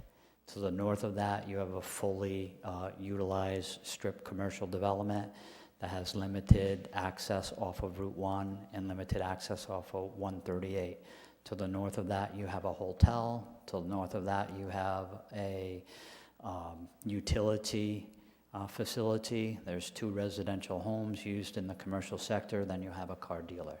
So again, there's limited availability for expansion versus looking southerly to South County Commons, where you have the infrastructure available to you with regards to in and out or egress and ingress. So the planning board did evaluate that, as well as staff. And Jamie, the planning board believes that the 2 overlay districts for recreational retail is more preferable than just putting recreational retail in the commercial highway districts, which we formerly contemplated. The difficulty with the commercial highway is there's an additional commercial highway district associated with Route 108, just south of the university, where I want to say people struggle taking a left-hand turn. When you're on the west side of Route 108, taking a left-hand turn north is difficult. There was neighborhood opposition when the Dollar General was getting permitted, which has significantly less traffic than a proposed adult recreational facility. So that was eliminated. The overlay district allowed them to segregate that. Got it, thank you. Any other questions for Jamie right now? I just wanted to just say thank you for putting in the architectural design, not restriction, but It's an aspirational goal. because I think it's important, because I think a lot of people wonder why something gets built the way it looks, and I appreciate that it's not going to be the cheapest metal building that goes up, makes a ton of money, and it's like an eyesore, so I like section F-2. I'll also say, nice job on the quick turnaround on this, Jamie. I know that you were operating under some pressure here. You and the planning board did good with this. But this is a public hearing, so I do want to open it up to the public at this point. As we have been doing tonight, we're going to limit to 3 minutes because of the pending snowstorm. And I just ask that you first identify yourself, and it's going to be first come, first served. So come on up. Good evening. My name is Catherine Taggart. I'm a resident of Preservation Way in South County Commons, and I'm here to address your identification of South County Commons as a desirable location for this new district. First and foremost, it's important for all of you to remember that South County Commons is not just a retail operation. It's a community. It's a neighborhood. There are 64 of us who live in the preserve in South County Commons. We have over 200 residents who live in the apartment buildings at South County Commons. We have an elderly population in Brightview Commons, independent living, assisted living, even memory care. But for all of us, it's home. It's a residential neighborhood. It is a community. It is a place where we have a sense of comfort, security, and we're pleased to know that our neighbors are there, they're safe, and we enjoy living there. We enjoy living there because we have a good quality of life. We're active, we're involved with the community, we take advantage of the retail operations there, we take advantage of medical facilities, treatment facilities, but it's important when you talk about traffic and access. There is one road coming into the Commons, one. For all of the traffic that comes in, one road in, same road heading out. The roads are private. You don't pay for them, we do. The businesses and residents within that community pay for the upkeep of those roads. They're private, narrow roads. There's angled parking, which creates a backlog. Come and visit the Commons someday when a school bus comes in to try to pick up children. Or the other day, when a fire truck came in to do a training run, had to dodge delivery trucks and other parking violations. The backup coming into the Commons from Route 1 is significant. Some people come in, cruise right through, down the main drag at a high rate of speed, quite frankly. If someone is trying to back out of one of those angled slots, all traffic stops. Other people come into the Commons looking for a stop sign at Applebee's, don't see one, are confused, they pause, and it creates a backup onto Route 1, frustrating drivers coming from the north and the south. You've all heard of the accidents that take place there. We have a traffic problem now. I don't know the last time a traffic analysis was done of the Commons, but it's overdue. It needs to be done again. You add to it the influx, the high impact influx of new traffic that this kind of proposal would bring to our community, and we're fearful. We're fearful of security. We're fearful of what it might do to our property values. Is it going to impact the desirability of anyone who wants to live there? These are not inexpensive homes or inexpensive rental units. Excuse me, I don't mean to interrupt you. You are past the 3. I just want to politely ask you to conclude. I'd be happy to. I know you want to get your bread and milk, but let me tell you, this is a serious concern. The quality of life, the residential component, the current and potential traffic issue that this presents is something that cannot be ignored.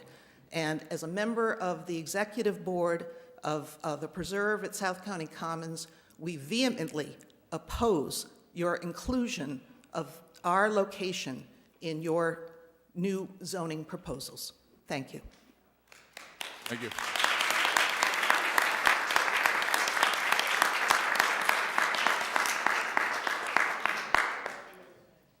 I take it it's first come, first served, so I just jumped in. My name is Olga Klemenko, and I'm also on the executive board of directors for the Rocky Brook condominiums, and that is on Exhibit A1. It's the first picture, and when Jim, I think, showed it on the map, it's the proposed section where the cannabis will be manufactured and cultivated and all that. It's literally touching the buildings of our condominium, and it's concerning that, I mean, it is good that, you know, they will be preserving the New England style of buildings, it's all good, but has it occurred to them that the smell, I personally cannot stand the smell of any cannabis products, you know, when they're smoked or manufactured or whatever it is, and if it's a constant smell there, that residential area is just going to be, again, value probably is going to go down. She raised the good point of traffic because there's also a narrow road. It's 108, but the entry into that commercial area is just one entry, and they have parts, auto parts already. They have New England plumbing supplies. So even if it's one truck trying, you know, small car trying to make that turn, the traffic backs up. Imagine if it's commercially, they're going to be doing their, you know, trucking. I don't know what's required, but I'm sure it's going to affect the traffic patterns in that area as well. So that's, on behalf of our board, I would also express our concerns with that particular location. Personally, I don't know about the Commons. It seems like it would be a good location off of Route 1, which is highway, you know, retail, brings customers, brings revenues to the state. But as far as growing and manufacturing and cultivating in the residential area right next to, literally touching our condo units, that is a concern. Can you just, which I could, because the microphone is far from, which condo association? and Rocky Brook. Rocky Brook, okay, that's what I thought, I just didn't hear it. Yeah, and one of our residents also suggesting to ask whether they know what the carbon footprint would be as a result of this manufacturing. So how that's going to affect our quality of air. Jamie, would we know the answer to that? Again, I wasn't clear on the question. What's the carbon footprint? Carbon footprint. The carbon footprint of, no, I'm not aware of the carbon footprint to a manufacturing facility of this type. Thank you.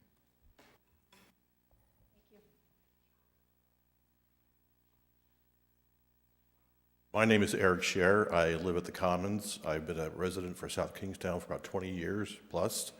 I moved to the Commons about 3 years ago. I can talk longer than 3 minutes. People know me, so I brought some handouts for you.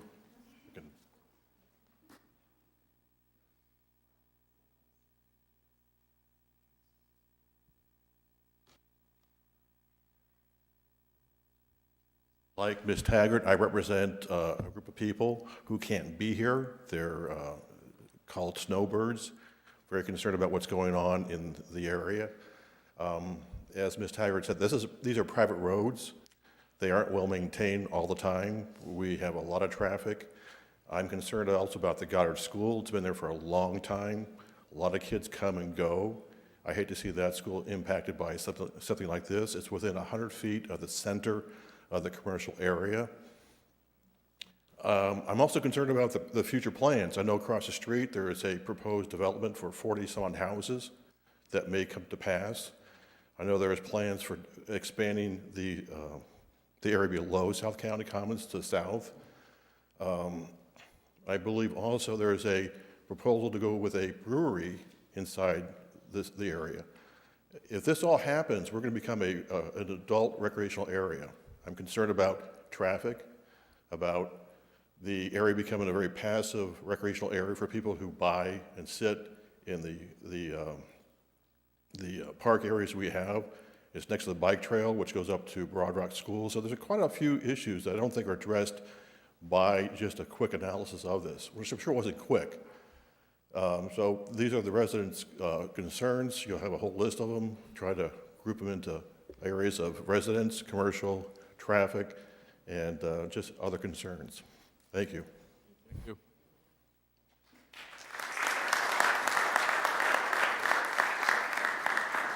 Hi, my name's Steve Norris. I live at 91 Estelle Drive out by 100 Acre Pond.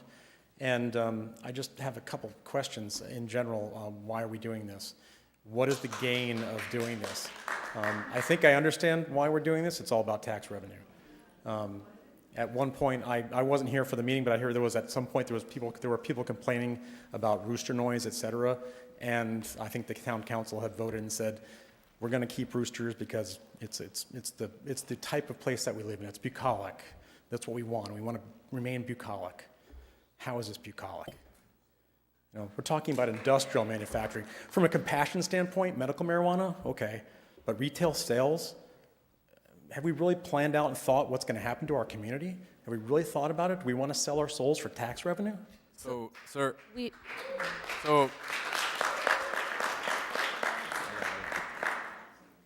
so state law passed, which gave the cities and towns an opt-out ability, and that was the case when we had this on a referendum on the ballot in November. Left it to the voters to decide whether or not we should have marijuana recreational in this town. It passed overwhelmingly. Okay. At this point, we're trying to put forward. Where? What's up? You're deciding where. We're going to right do it now. let's figure out where. Right now, it can happen anywhere before we put this in No, I place. understand. So we're trying to figure out We're trying to figure out the parameters to Right. limit it to certain areas of town. Right. So this is what we're contemplating now. Right. So this just limits it to those two overlay districts, including the Commons and Old Tower Hill Road. And what would happen if, based on these meetings? I'm talking specifically recreational retail. Right. Okay. Oh, okay. Well, in general, what would happen if, after this meeting and the public outcry, we determined that there is no appropriate place? What would happen? Do we have to do this? I know that it was voted, but what if you're looking around, so you can do this, we have to do this, we want to do this. We find out we can't do it. There's a lot of things we want to do, and people vote for, and then we find out later it's not possible. We want to build an auto plant. Okay, great, the voters voted for it, but then there's no place to actually do it. What happens? If we don't have an overlay district, it can happen anywhere. Right. So we're trying to limit it as much as possible. If we don't choose somewhere, it will be allowed everywhere. So that's just how it was passed by South Kingstown voters. The only regulation that we have now is to limit where it is. Then let it happen everywhere and let everyone suffer it. And then they'll realize what they did when they voted it in. Until we decide on something, it will be allowed everywhere. Let it be everywhere, because then everyone will feel the impact, not certain people who've been pushed into the corners, and your neighborhood gets to suffer it and not everybody else. Let everybody suffer it.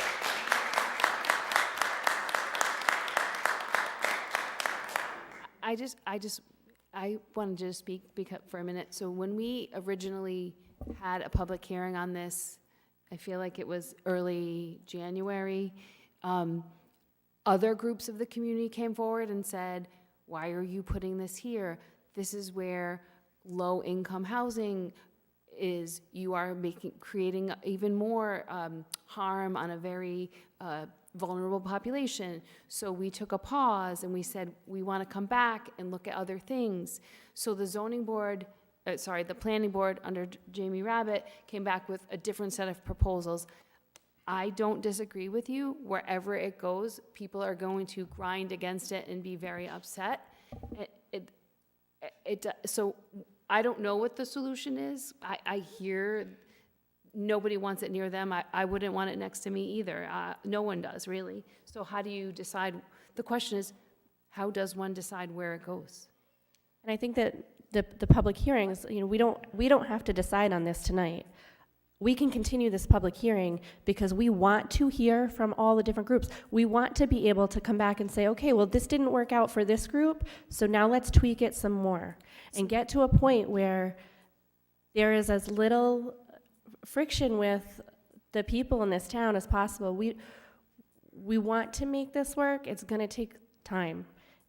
I appreciate everyone that's here tonight to give their feedback, because without that, we wouldn't be able to keep this work going. We wouldn't be able to keep moving on this. So thank you, everyone that came out.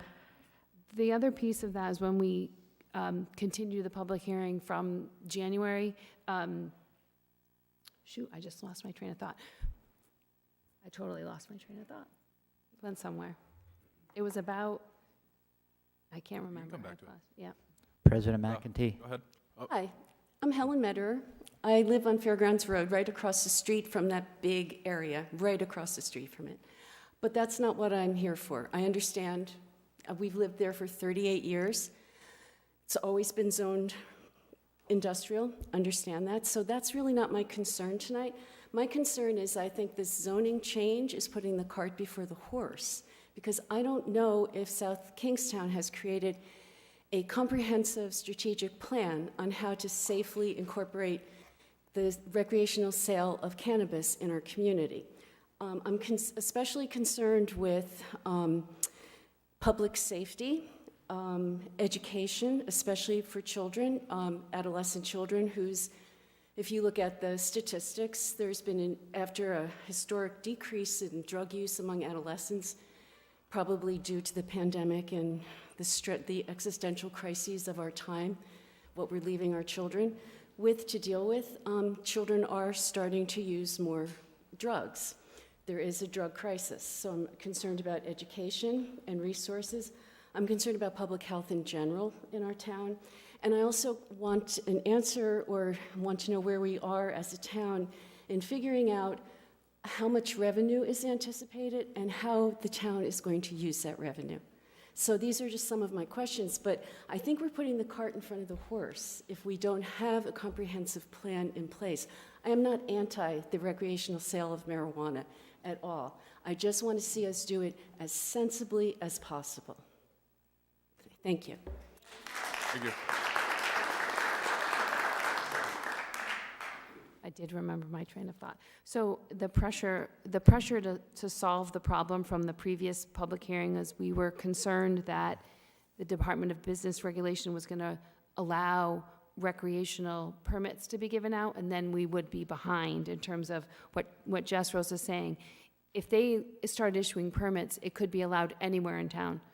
It hasn't happened yet, so my point to all of us is we do have the benefit of some more time, additional time, to do better by the community. So, because we're not hearing that that's imminently rolling out, for people can apply for a permit. So I think we have some additional room, that's all. We can go back.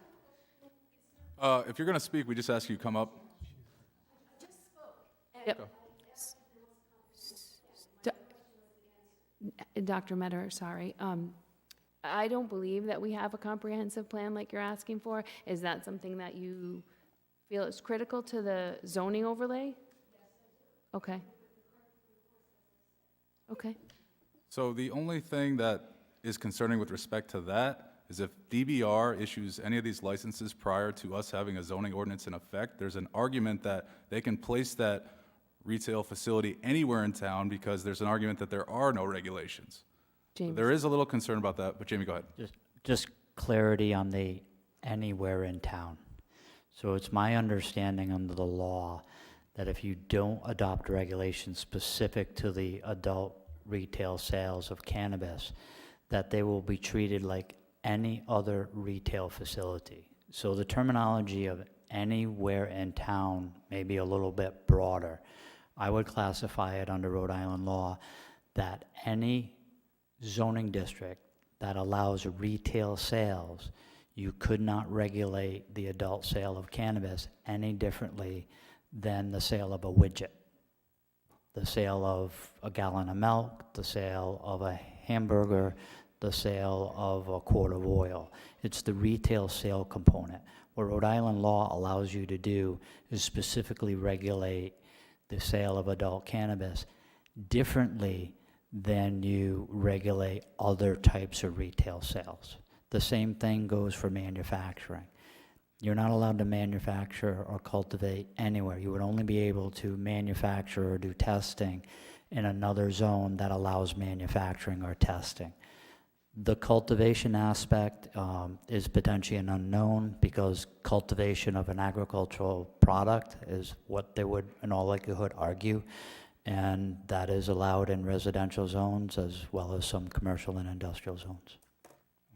Thank you, Jamie. With respect to the other questions as to how much tax revenue we anticipate collecting, number one, we don't even know if someone will get issued a license and come to South Kingstown, so that's an uncertain. But we get 3% sales tax on all sales from recreational retail.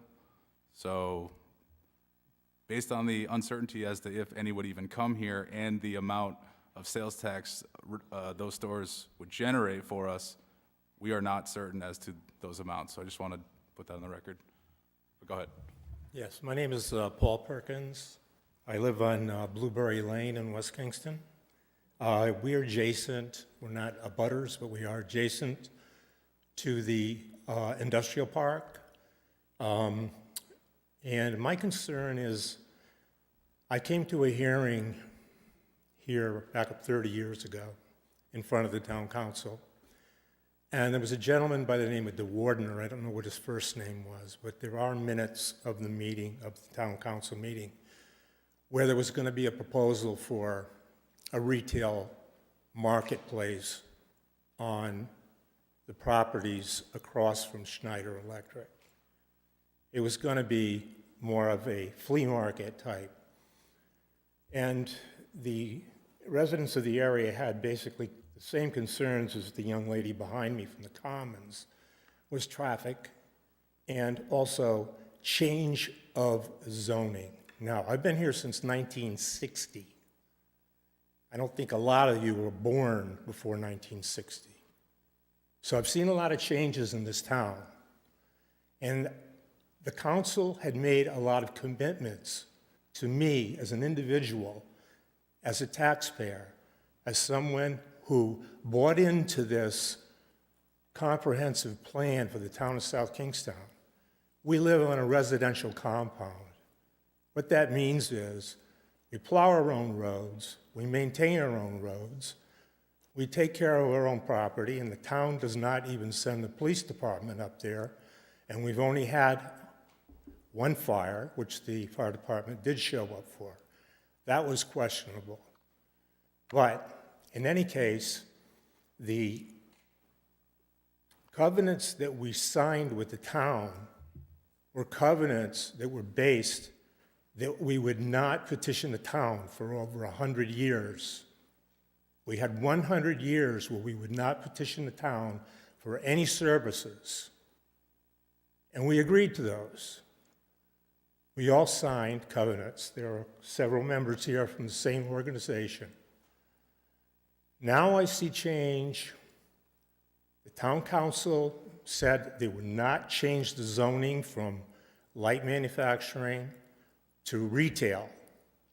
I said, as soon as you change it to retail and somebody goes out of business, Then Walmart moves in. Then you have large retail outlets in there. You're establishing a precedent for future building on a area which was designated as light industrial over 40 years ago, 50 years ago. So my point is, I'm looking for this council to turn around and say, we look at the past of this town and the commitments that we've made to the people, and we're going to hang with you.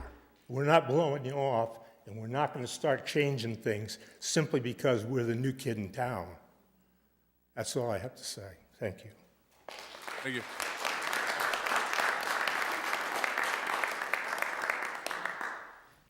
Rory? Hi. Jamie. Just Go ahead. quickly, Council President McEntee, just to clarify, the retail sale of cannabis is not proposed to be permitted in any of the industrial overlay zones.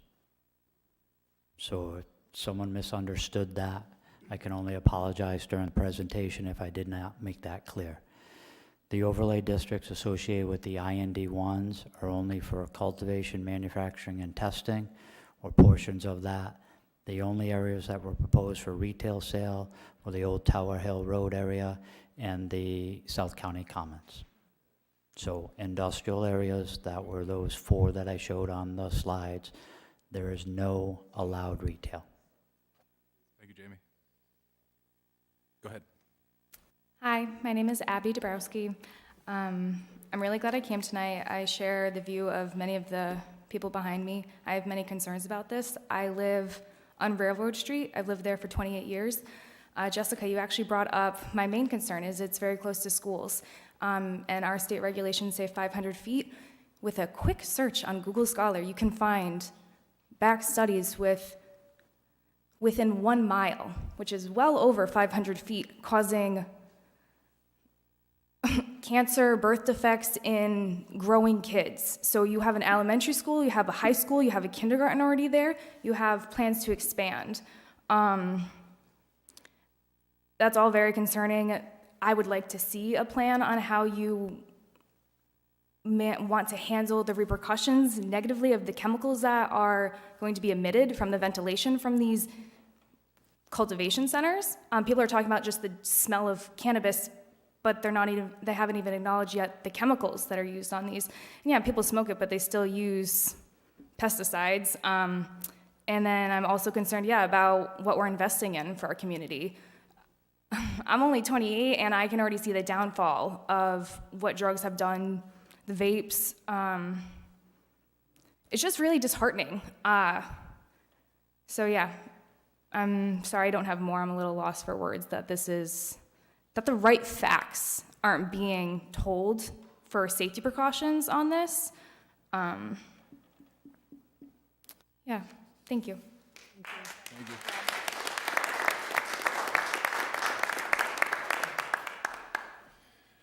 Hello, my name's Alan Pickering. I live in Blueberry Lane, which is the neighborhood in West Kingston, adjacent to the Fairgrounds Road Industrial Park. I just want to echo the same concerns that you've already heard. Number one is traffic. I bought my house over 30 years ago knowing that I lived in an industrial zone.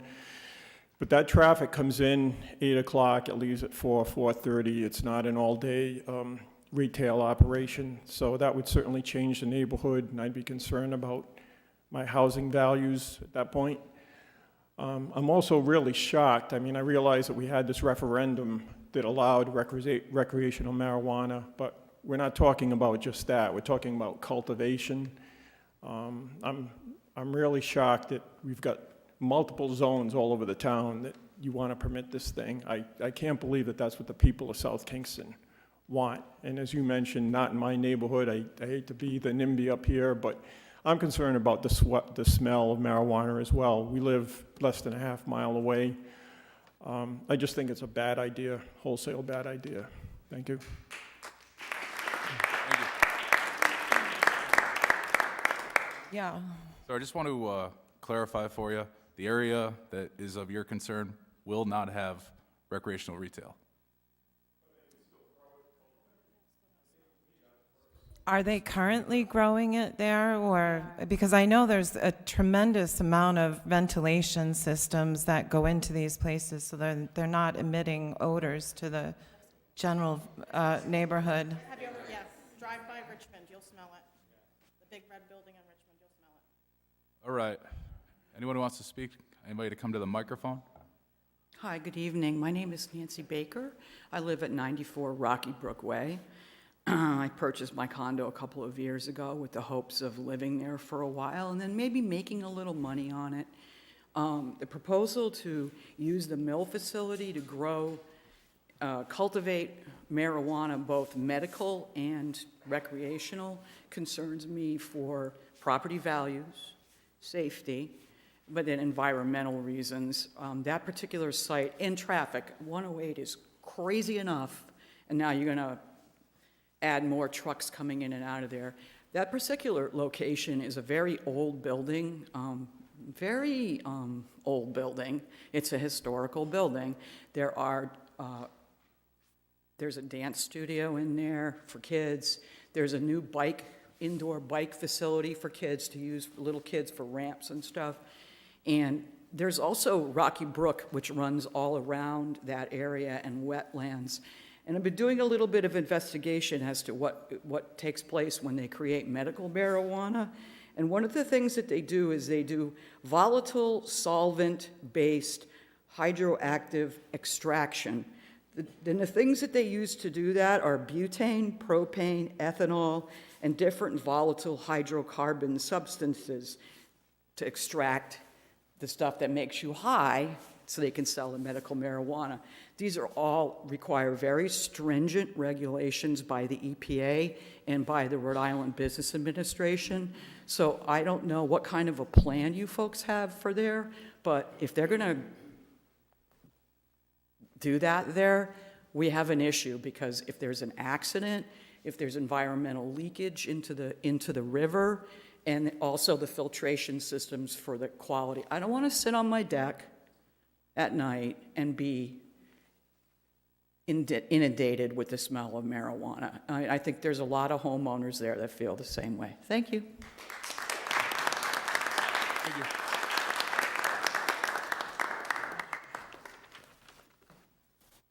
Hello, my name is Veronica Cott. Thank you for this opportunity. I do want to reiterate some of the concerns that I have heard tonight about traffic and such. But I also understand that we're at a point where we need these overlay districts in order to regulate appropriately, given that we have chosen to be a town permitting these uses. I'm here specifically to speak on behalf of myself as a resident of Narragansett Avenue West and the triangular neighborhood bordered by Old Tower Hill Road and 108. We're right smack in the center of the commercial district that's affected. And we're already affected by the traffic that zips through our neighborhood as a shortcut. And I want to thank the planning department for its thoughtful work in trying to mitigate some of these concerns. But I think we come with a simple ask on behalf of our neighborhood.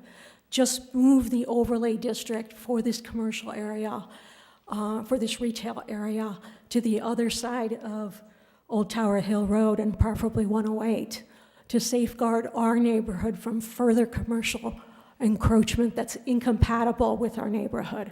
We're a moderate income neighborhood. We're heavily trafficked already. We have no sidewalks, we have no speed bumps, and we have a beautiful crop of lovely little kids in the neighborhood.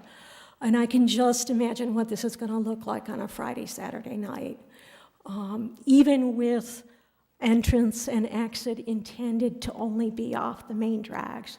Let's build those protections in from the beginning by moving it to the opposite sides of those roadways. That's a simple, concrete ask on behalf of our neighborhood that I think would really help. We are not, we don't feel safe even with the special use permit process that's supposed to happen. In the 20-some-odd years that I've lived in this neighborhood, we've seen it fail us over and over again. And the mitigation measures that have been promised have never been enforced for a day in the 20-some-odd years that I've lived there, and people zip through the neighborhood all the time. So that's a very simple, concrete ask that I'm posing to you. Thank you. Don't go anywhere. One sec. Excuse me. Veronica, Veronica. Veronica, if you want to Back. come back up Just for one sec. moment. So, Jamie, Veronica Cott is asking about removing something, and I just want to make sure I know the area that she's asking to be removed. I don't see it as part of the overlay. I know I have Narragansett West here, but it doesn't have that as part of the overlay. So Deb, if you were to look at Old Tower Hill Road, everything, But some of that's already included. See the right, so if we were to take that out, so like what you would be left with is from Dale Carlia Corner, where Wakefield Liquors is, Mhm. up to where the car dealership is, and limit it just to that. I actually already had that circled as something that I wanted to look at. Like, so no, not where D'Angelo's is, the other side, where the car dealership is, where McDonald's is, where Staples is. I know back that, there, but it and doesn't take show out that. the residential neighborhoods on the opposite side. Can you put that Here. slide up with the purple one? Deb, do you I want to think look we're all looking at the same one, but it's where Veronica lives, isn't it? That one right That's there. the one. Zoom in, please. That's Narragansett Ave West. So to clarify, the lower portion of this slide is Narragansett Avenue, headed north to the intersection of Old Tower Hill, Main Street, and Narragansett. By the CVS would be just to the top left of that intersection. And then the south side of Old Tower Hill is the lower kind of red shaded area to the lower right-hand side of the slide. So I think the proposal is to eliminate everything on the south of Old Tower Hill and Main Street. I see. So that would be behind where? So Belmont, Oh, okay, Taco Bell, south, right, all the way to okay. Narragansett. Thank you, Jamie. Is that what currently permitted for medical? Yes. Medical's a very different story. Okay. We're not going to have half of URI in our neighborhood for medical. And I don't think anyone's going to go for medical anymore. So I hear you. We talked at the previous public hearing about how much traffic I would anticipate, 16,000 undergraduates. So we're just suggesting we keep it to the places with big parking lots in no abutting neighborhoods, residential neighborhoods. And it's probably, I'm just asking on behalf of this concrete neighborhood, this triangle that's always being encroached on anyway. But I think you need to listen to other residential areas and see if you can build in the abutments that you already anticipate needing, eliminating the need for these dragging out these special use permits and having the whole neighborhood mobilized to fight them, but by just building in these buffer zones that you anticipate needing already. Put in the buffer zone of the big commercial street away from the abutting residentials. Because you know you're going to need it. So just do it from the get-go by retracting this pink overlay a little bit more in this commercial district. Thank you. Thank you. Alan Toll, 73 Narragansett Avenue West, father of 3 children. So as it stands now is that we can't even enjoy the bike path. The kids can't go to it because the vehicles are too fast and unpredictable. And the issues with the town have always been, I bought my property from my father who built it in '72. So I've been there for a little while. And so properties, throughway properties like the KFC that have the gate, never been locked. You guys wanted to knock down the gate at Feet First and make that more foot traffic friendly. And half of the road of Narragansett Avenue West is commercial, and the other half is not. So the intent when they first put that in, was so commercial traffic could exit down by Kabuki. But nobody's going to enforce that. They're going to exit wherever they want to. And it's a very porous community. People like to sneak in there. I just recently had one of the drag racers parked in my driveway because I have a nice, beautiful rhododendron, and he was hiding from the police. So my kids could have been drawing chalk in the driveway and then had a hot rodder park on top of them. So there's a problem over there. And I understand you guys are trying to do business, trying to get foot traffic in there, trying to get nice people in there. But if you can't even enjoy the bike path and you live on the bike path, I think there's a problem. Thank you. Thank you.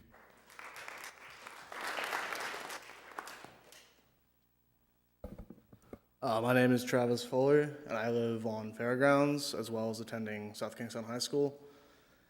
And it saddens me that we even have to talk about this, but I'm aware that we need zones for it so it doesn't pop up everywhere.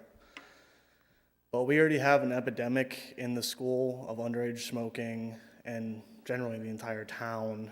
And I feel like building that close to a school, all that's going to do is make it feel more okay and give them almost like a support behind it. And my home over on Fairgrounds, I heard someone say ventilation systems to prevent the odor, but I feel like we all know here that does not work. No matter where you go, near any medical marijuana, cannabis cultivation area, you can smell it within, who knows, half a mile, a quarter mile around it. And I feel like, personally, I don't want to have to constantly be smelling that odor at my home or near my school, where areas that I would think should be protected from things like that. And also the repercussions of having those things around, like having the cultivation near Fairgrounds, that's going to cause traffic with commercial vehicles and other things along that road, which is fairly quiet besides, the normal morning and evening rushes. And there's a bus yard there, and there's things that are there that I think it'll just impede. Thank you. Hi, Virginia Kenny from 57 Narragansett Avenue West also. I won't even take 3 minutes, but I would also like to request that you remove the south side of Tower Hill Road from the overlay district. There truly is a lot of traffic that cuts through the Lawyers parking lot and KFC. It's like a throughway. When KFC went in, the arrangement between Archie Kenyon and putting KFC there would be that the gate would be closed at night. And initially, the manager did do that. This is 20 years ago or so. But as managers changed and the ownership of the Lawyers property has changed, that message hasn't been carried through. So there is a lot of traffic there already. And having this cannabis being sold there is going to increase the pressure on people to find other ways to get around. Thank you very much. Thank you. Before you speak, just regarding the gate, regarding those concerns of the residents, how could we help get the gate issue resolved and have it locked and carried forward? Where would that arrangement be noted so that we could have some enforcement? Jamie Gorman, there you go. Can I just have the building inspector for 1 sec? Can you help with that? Okay. 1 second. I feel like this might be easy to help them with the gate. Oh, I'm sorry. So Jamie Gorman, building official. So if it was a condition of approval that we're speaking about and it's recorded, that we could look into it? and Where did determine- Mrs. Kennedy, is it Mrs. Kennedy? Where did she go? Yeah, oh, come on up.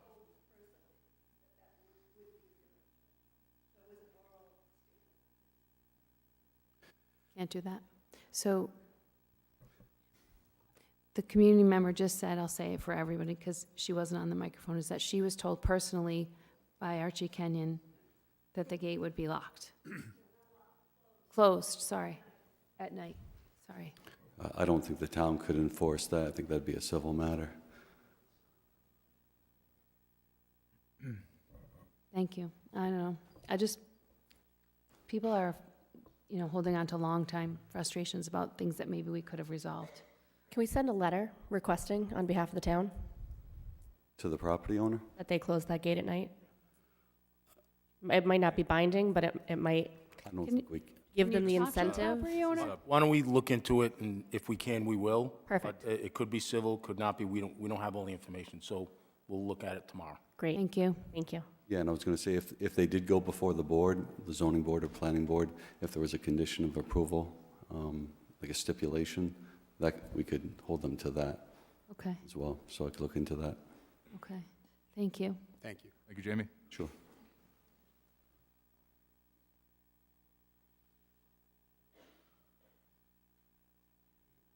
My name is Gilbert Fletcher. I live at 30 Chatham Road. It's in Wakefield Meadows. And the overlay that came with the letters show the magenta area starting from north end of South County Commons, going all the way down to the to Hampton Road.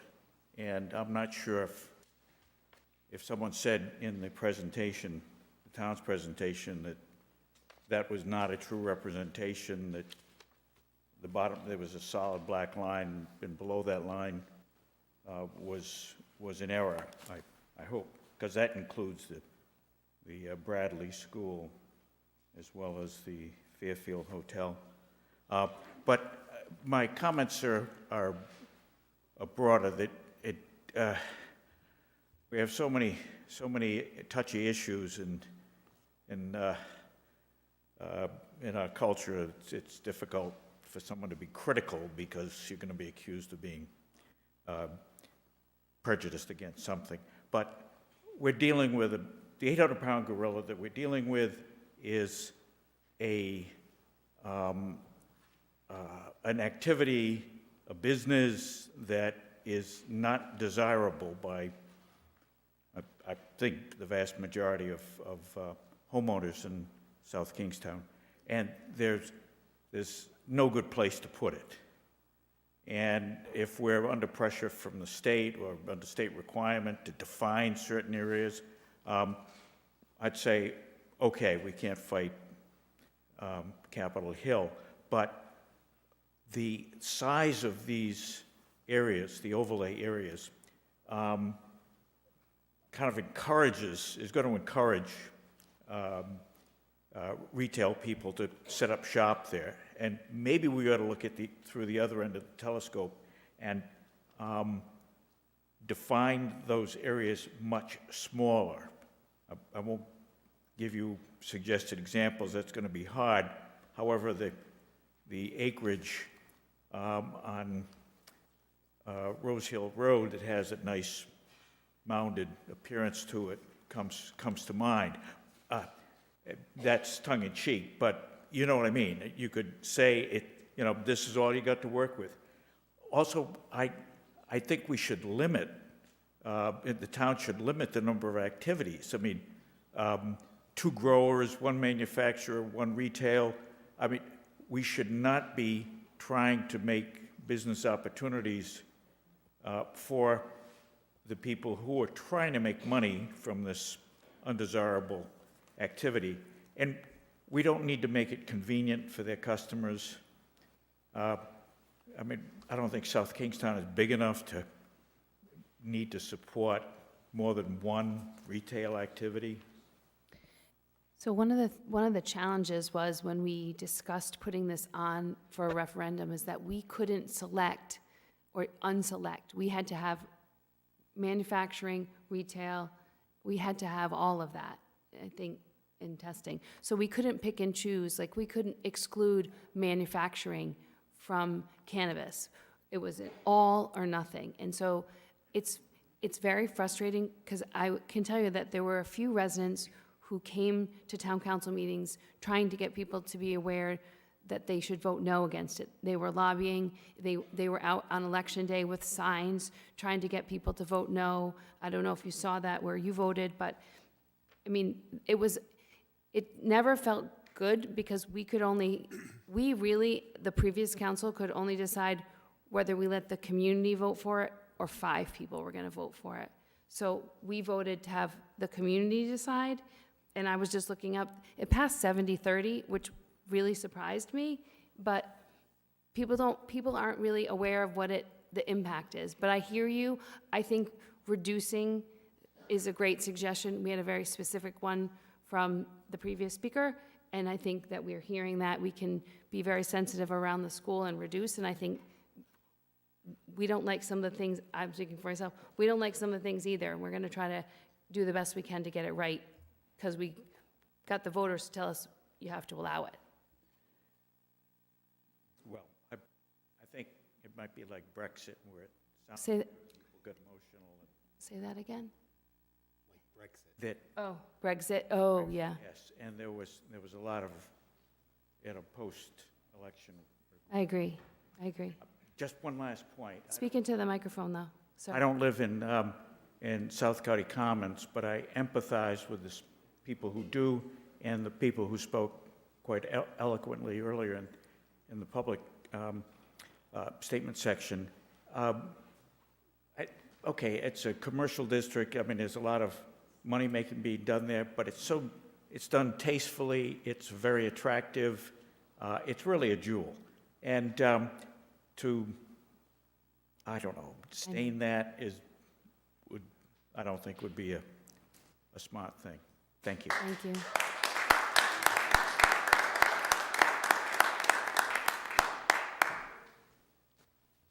Hi, good evening. My name is Steve White. My wife Maureen and I have lived in West Kingston at 100 Acre Pond for about the last 35 years. We moved here and it's been a beautiful rural bucolic place. It's a little eye-popping seeing this, the circle around almost to our neighborhood of this district.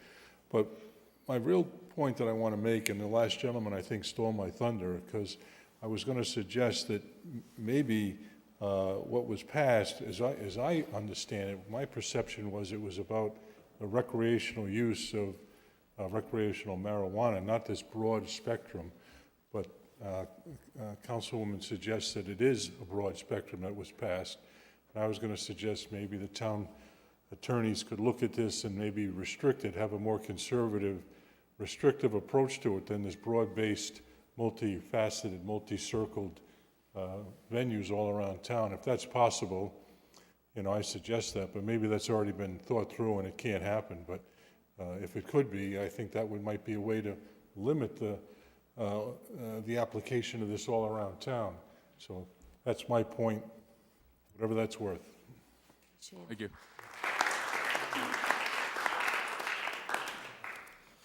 How's it going this evening? My name is Mark Valley. I live at the end of Chickashin Way, behind the large cultivation zone that's pointed out where Schneider Electric used to be.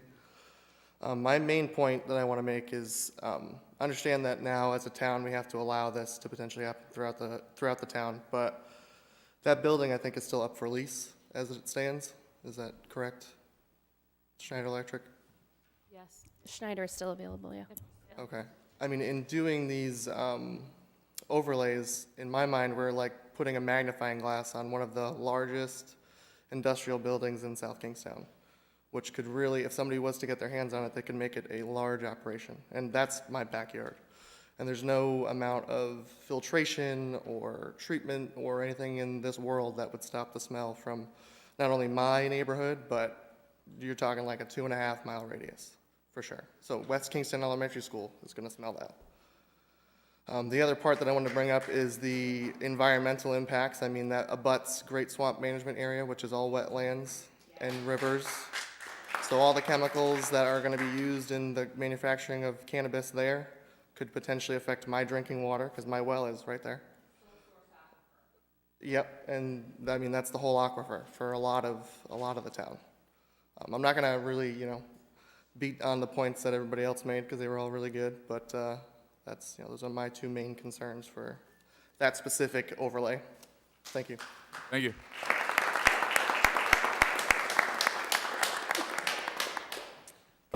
Good evening. My name is Abby Petty, and my house is at 14 Caswell Street, one house from the back of Belmont.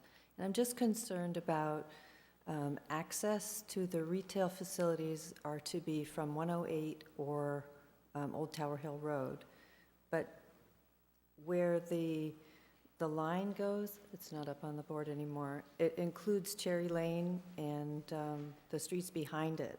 So if there was a retail facility in the Belmont Plaza, they would have access from all those streets behind. Is there anything in the plan that would restrict that? Could we restrict that, Jamie? Do we have the capability if we wanted to?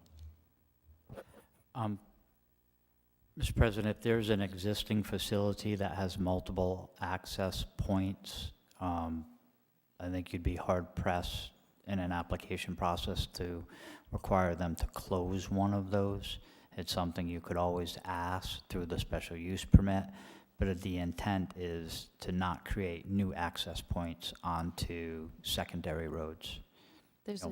There's a facility in Cherry Lane?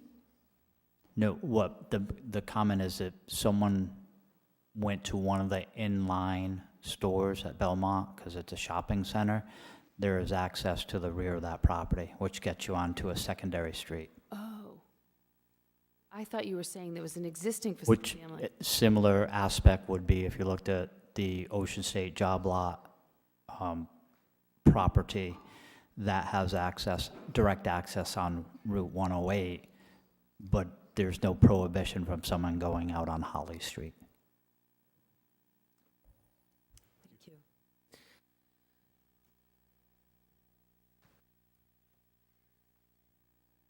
My name is Paul Kenny, and I live at 57 Narragansett Avenue West, and I want to support what was said previously by my neighbors and my wife in asking that the south side of Old Tower Hill Road be removed from the overlay district, because any retail cannabis establishment in that area will have a very direct impact on the residential area and the traffic through the residential area where we live. Thank you. So Jamie, before this gentleman speaks, the previous woman who lived on Caswell Street, you said that we couldn't limit traffic spilling backwards, I guess, for lack of better direction. But with CVS, you can't access the back of Holly Street if it's blocked. You can go to Dale Collier and take a left onto Holly. Right, but you could do some cutting off. You don't have to, it's not free reign. For a new designed facility, yes. So the difficulty in the CVS, well, again, Could we block off some access or prevent some egress? if there was a proposal to develop the property north of CVS, that property has access to 3 roads, one main road, one side, one secondary being Holly, and then a kind of a private northern access point. I think it would be difficult, but not impossible, to limit their access in a proposal that came forward.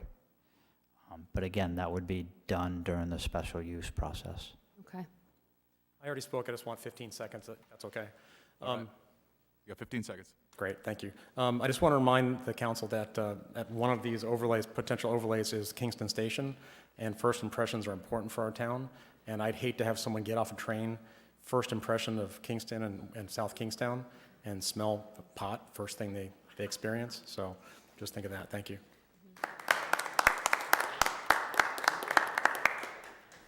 Hi, my name is Mary Mook. I live on Fairgrounds Road, right across from one of these overlays.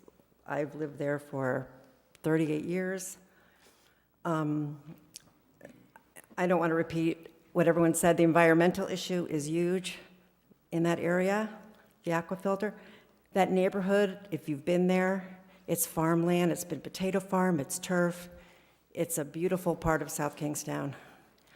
And one of you said that you would want it in your neighborhood.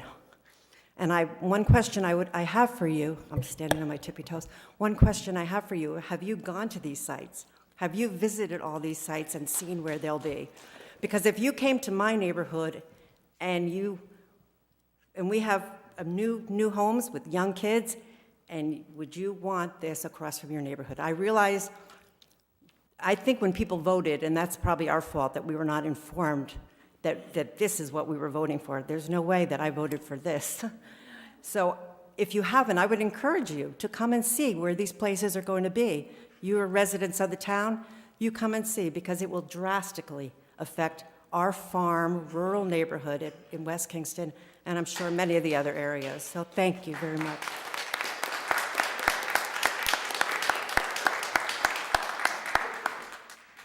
Anyone else in the audience wish to speak on this? Come on up.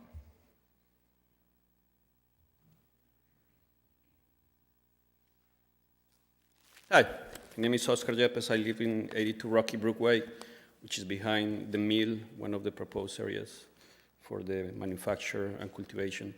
I guess my first question is, do we already have zoning where cultivation and manufacture can happen?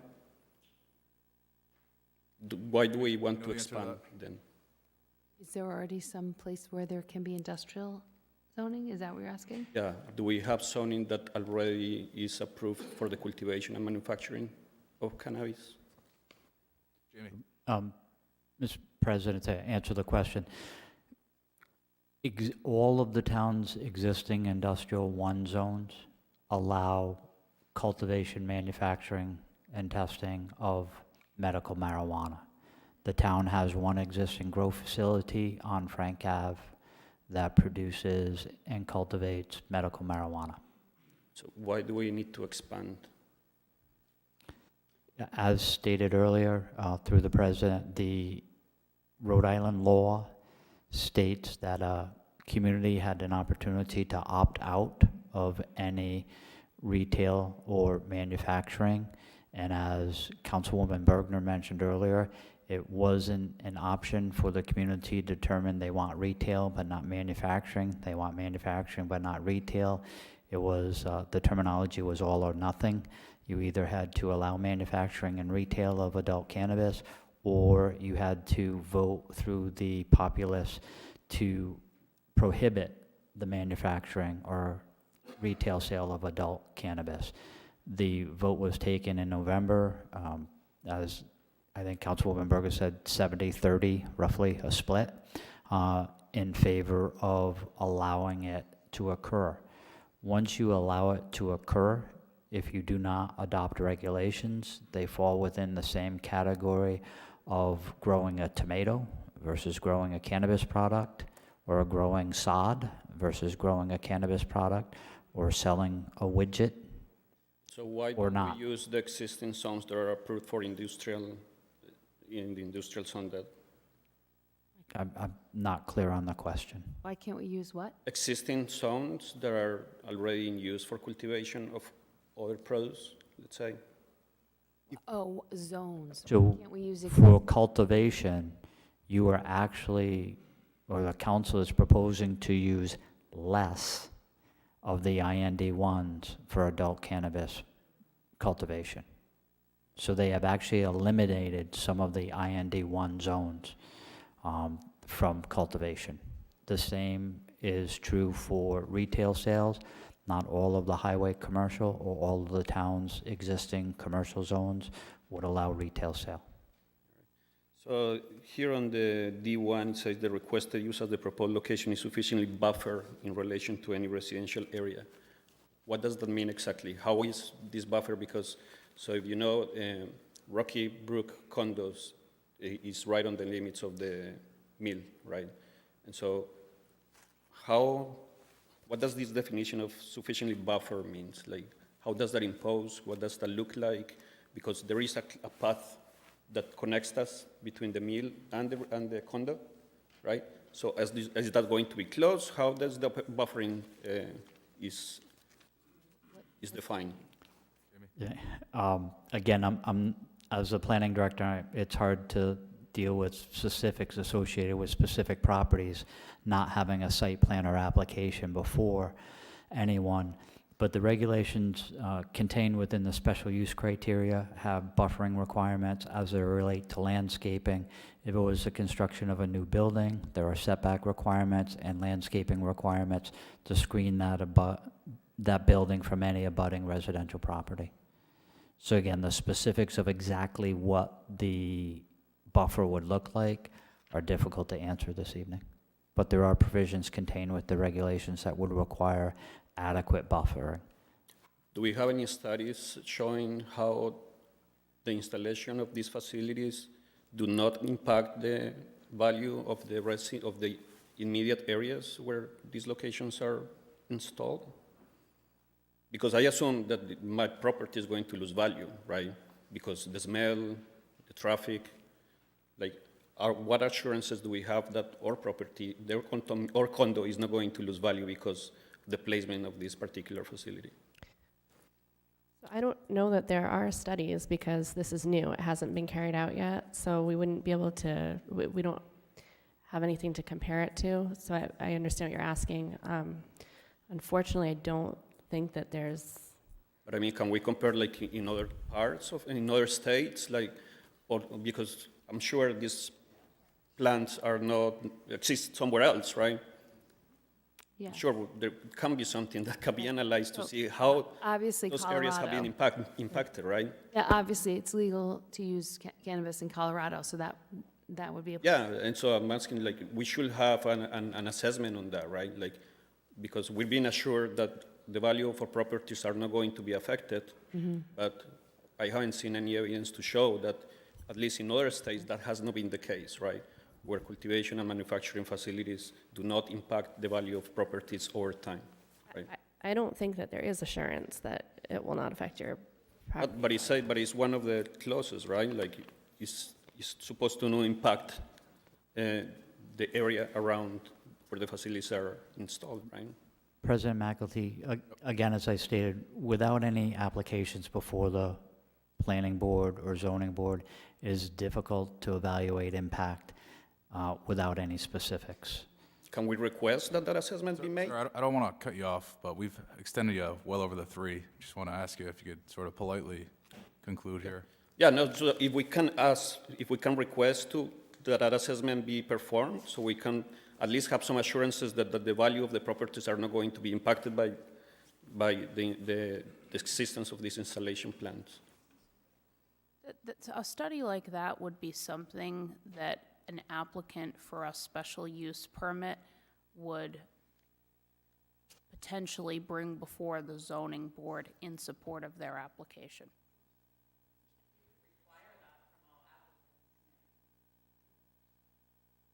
Thank you, Amy. All right, anyone who hasn't spoken yet, wish to come on up.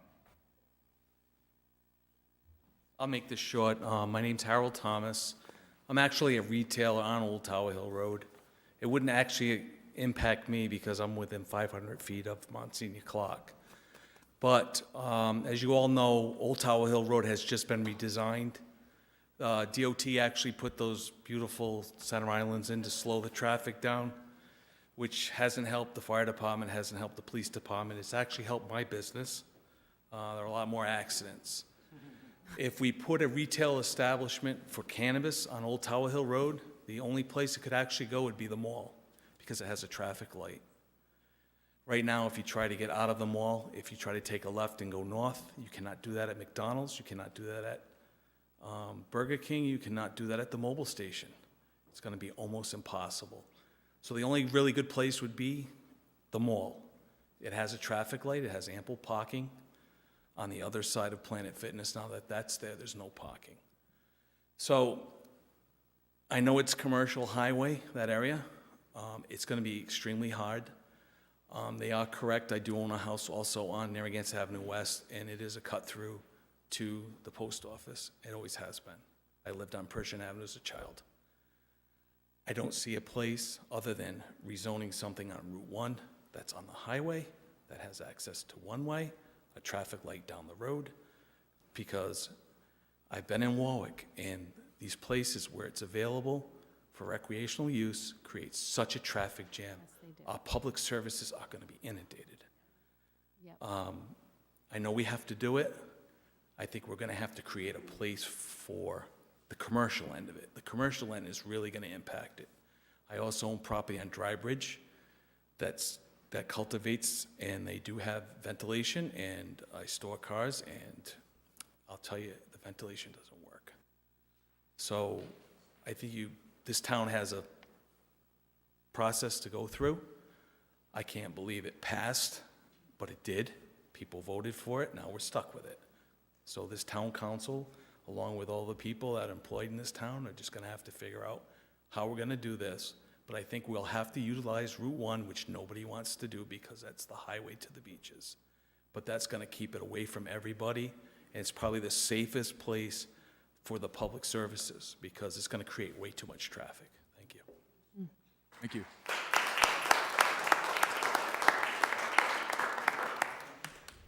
Anyone else in the audience wish to speak? No, I've already spoken, but I just want 15 seconds. All right, you get 15. My nephew works in Oregon in a big marijuana growing facility. He's been there for 6 years. They had the same kind of issues in the city where he lives.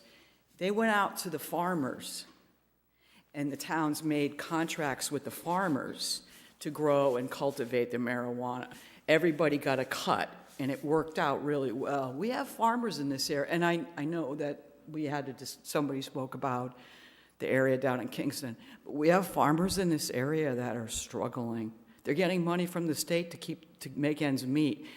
Is that a possibility that we could look at that as instead of having the stuff grown in town or grown near where people live, have it out in a farm somewhere where there aren't any people? That's all. Thank you.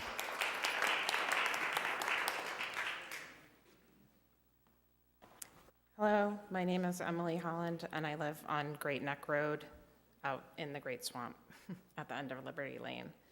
And I just had a few concerns that I didn't hear addressed at all tonight, and those have to do with water withdrawals. If these facilities in the cultivation zones are going to be allowed to use private wells and dispose of their wastewater on site, I would like to see that addressed in the regulations, what the limits are on withdrawals, or if they are required to use public services, public water and public sewer if it's available, or if they would be required to bring that into their facilities, especially if it's going to be obviously an indoor facility. And then also being out by the Great Swamp where it gets dark at night and we can see the stars. I would like to know what kinds of regulation there's going to be placed on the lighting in these facilities. You know, we basically were in the last dark sky zone in the Northeast. You can tell when you fly over southern Rhode Island in an airplane because it's the only dark place. I don't want to feel like I live at the Warwick Mall when I live in the middle of the Great Swamp. And there should be limits on the increases in impervious surface on any parcel that's being developed, in addition to the scale of the buildings, the scale of the parking lots, and the other hardened surfaces should be regulated, and the town should consider what the maximum change in impervious surfaces that's allowed on any parcel that's being developed for cultivation, because this isn't cultivation like growing a crop outdoors in the sunshine. This is growing plants in a building. You call it cultivation, but it isn't agriculture and it isn't farming.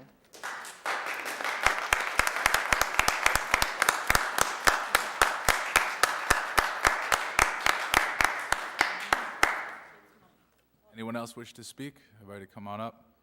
We're only limited to one, but I got to give you the 15 seconds, so come on up. Okay, I touched base earlier on the vacant American Power Conversion or the Schneider Building. And I spoke last 2 years ago with the previous town manager about getting somebody in their manufacturing facility, get the place going again. We really enjoyed having manufacturing going in South Kingstown. And my concern is that are we going to be taking that same building and turning it into a cannabis manufacturing facility, and then quote unquote down the line get a retail shop in there too? And can we get any kind of guarantee from the town that that won't happen? Because to me, that is the big bullseye in the town right now. Nobody knows it. You've got all these other little places in town everybody's complaining about, but you've got this huge facility out there that's vacant, not absorbing any of the town funding, taxes, etc. And you have to get this thing up and moving. What is the best way to do? Take everything and move it out there. That's what's happened in the past. Mm-hmm. Can we get that guarantee it won't happen? And Jamie, am I correct that the fairgrounds facility Schneider that he's talking about specifically, because it's an industrial area, wouldn't allow retail? Under the provisions of the proposed regulations in the IND1, retail is prohibited. But it could be amended at some point. Could be. I would guess there would be always a potential that they could, you're right. All right. Anyone else wish to come up? Anyone? All right. We're going to discuss up here now what we want to do. So we've heard from a lot of people on this. We can decide a number of different things here. What are we thinking? I would like to continue this. I think that there's more work to do. There's a lot to look at here. We had that first group come in and adjustments were made. We have a new group here tonight. I think we need to do them the same, give them the same consideration we gave the last group that was here. We're never going to make everybody happy. This is a huge turnout. And I want to give them the same consideration. So I propose that we continue the public hearing And I would on this suggest, matter. I would suggest continue it and refer it back to the planning department and planning board if necessary to further refine the boundaries of the overlay district. So moved. All right, we have a motion. Second.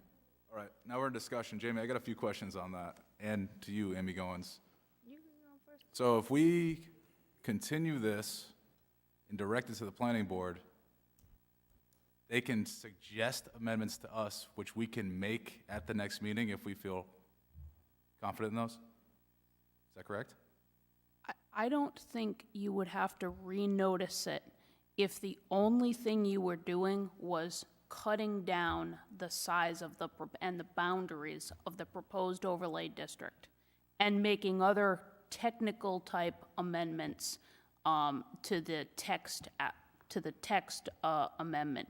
If you're just constricting or restricting the overlay area, to me, that doesn't need to be renoticed. Okay. So I would like, first of all, I hope that the community has some understanding that not all of us like this. We're just trying to solve a puzzle that's yucky because it doesn't feel good for anybody, right? But we got to figure out something. But I do like the idea. We had very specific suggestions about removing south of Tower Hill Road, Narragansett Ave West. I thought that was pretty concrete. And I also liked the idea of shrinking it away from the high school. That sounds reasonable. So I'm trying to give you some shrink ideas. So, if I may, to answer Councilwoman Bergner's question and President McEntee's question, I think it's potentially appropriate to refer it back to your staff in the planning department. The planning board meets at a regular session tomorrow night. They won't meet for another 3 weeks in a work session. They have set the maximum parameters in the proposal that came back to you. So initially, it was every IND one zone, every commercial highway zone. That went back to the planning board. You did a new notice.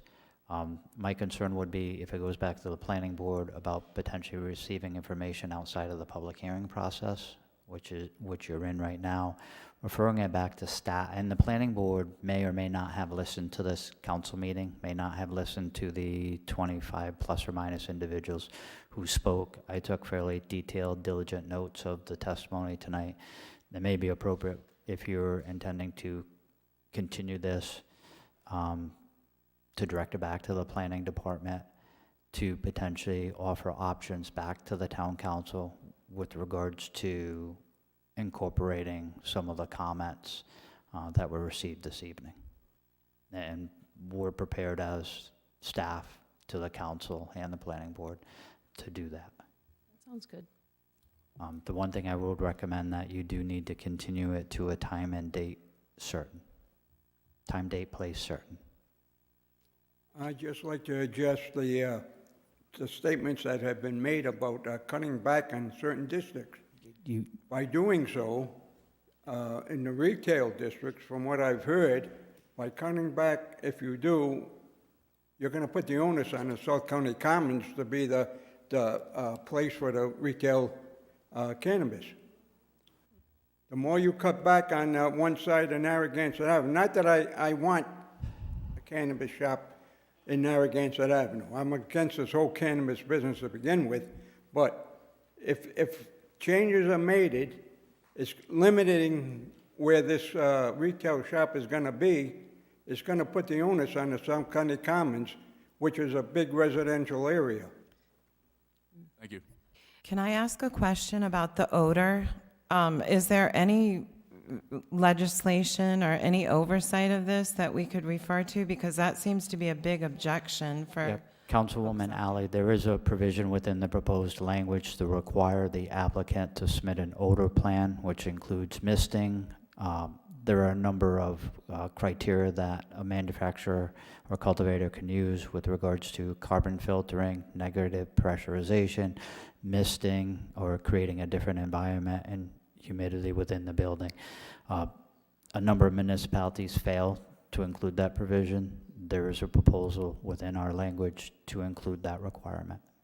So is there a way to reach out to the grower, the offending grower in the West Kingston area, or? You can, so from a permitting perspective, once someone receives a permit, they're required to operate within the confines of the permit and conditions associated with their approvals. You can always reach out and ask them to address an issue, but if it's not contained within their permit, it's not something that can be after the fact regulatory. So if they were approved with no odor filtration, they have their permits to operate without odor filtration. I believe that odor mitigation systems are required for existing facilities under the current Department of Business regulations. We are still waiting for the Cannabis Control Commission for the state to get up and running and issue regulations which will, I assume, contain odor control provisions for the cannabis facilities. Right. Go ahead. Hi, Emily Holland again. I have a question. Excuse me, President McEntee, you have a motion and a second on the table to continue your hearing? You're correct. Sorry. I don't know if we can actually entertain. Does the what unit do you measure odor in? And does the town have the capacity to go out and measure odor in those units and then to enforce the permit limits that have been set on the grower?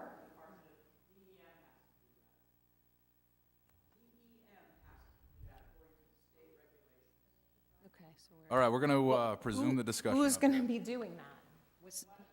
all right, so So, one question I had that we didn't talk about, there is a certain size that if there is a retail shop, correct? We're not building Walmart-size retail facilities. Did we discuss that in January? Am I remembering that correctly? Just because there's a lot of people here, and I just want to be clear about size of any spaces. I remember asking, like, we don't, you asking. I don't want it to be as big as Walmart, or, we don't want that. Did we restrict the size of spaces? Councilwoman, I will double check that for you. What'd you say? So that's sort of a question for legal counsel. Can we regulate the size of these facilities? We can regulate size as far as lot coverage, setbacks. Size was an issue for the cultivation facilities. DBR had different classes with square footage. I have not yet, we don't have regulation, the state does not have regs for size of retail facilities. So from my perspective, until the town gets authority to regulate that, we can only do so through existing tools like lot coverage and height and setbacks. Thank you, Amy. Thank you. All right. I just do have one thought here. I know that we're contemplating shrinking the overlay districts. I just want to state that because there was overwhelming support of allowing for recreational sale, cultivation, manufacturing, and testing, it's us to the council to give effect to the voters' will. I don't want to see us shrink this to the point where we've regulated to the extent where it can't happen. That does not give effect to the will of the voters, and I don't want to see that happen. However, all this concern that we've heard tonight is valid, and I'm open to further amendments, but I do just warn the public that the longer we wait on this, in the event that DBR issues a license to an applicant who comes down to South Kingstown and those regulations aren't in place yet, we may not be able to control where that facility goes. So I just want to make that clear, but we'll see in 2 weeks what we're looking at again and go from there. But we do have a motion in a second. We're in the discussion segment right now. Is there anyone else who'd like to say anything? All right. All in favor, say aye. Aye. Anyone opposed? None? All right, that motion passes. This public hearing is continued for 2 weeks. Thank you, everyone who've come out for this. And we'll take a few second break just to allow you to exit, because I know you don't want to stay any longer if you've only come for this. So Please thank drive, you. please drive safely. I heard it's already snowing. Yep.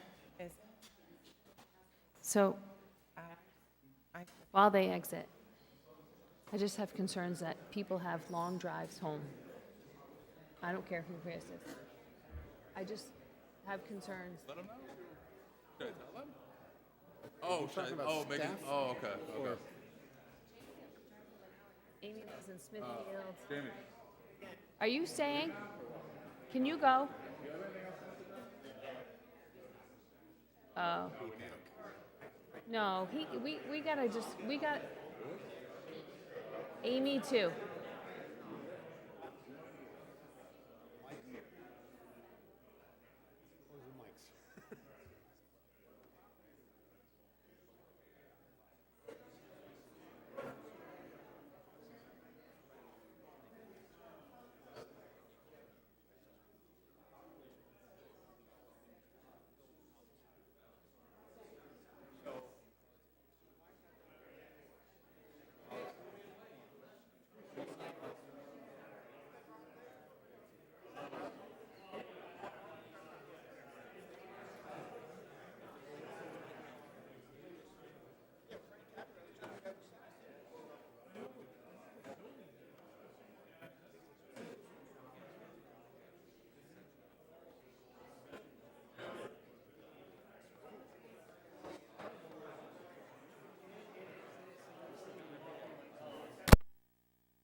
So, All right, everyone, excuse me, sorry to interrupt you. so it's We're gonna fi- keep so things it's 5 going. minutes of 10. I just want to have a, before we go on with the agenda, I just want to really realistically talk about ending at a certain point so that the staff who live far away can get home.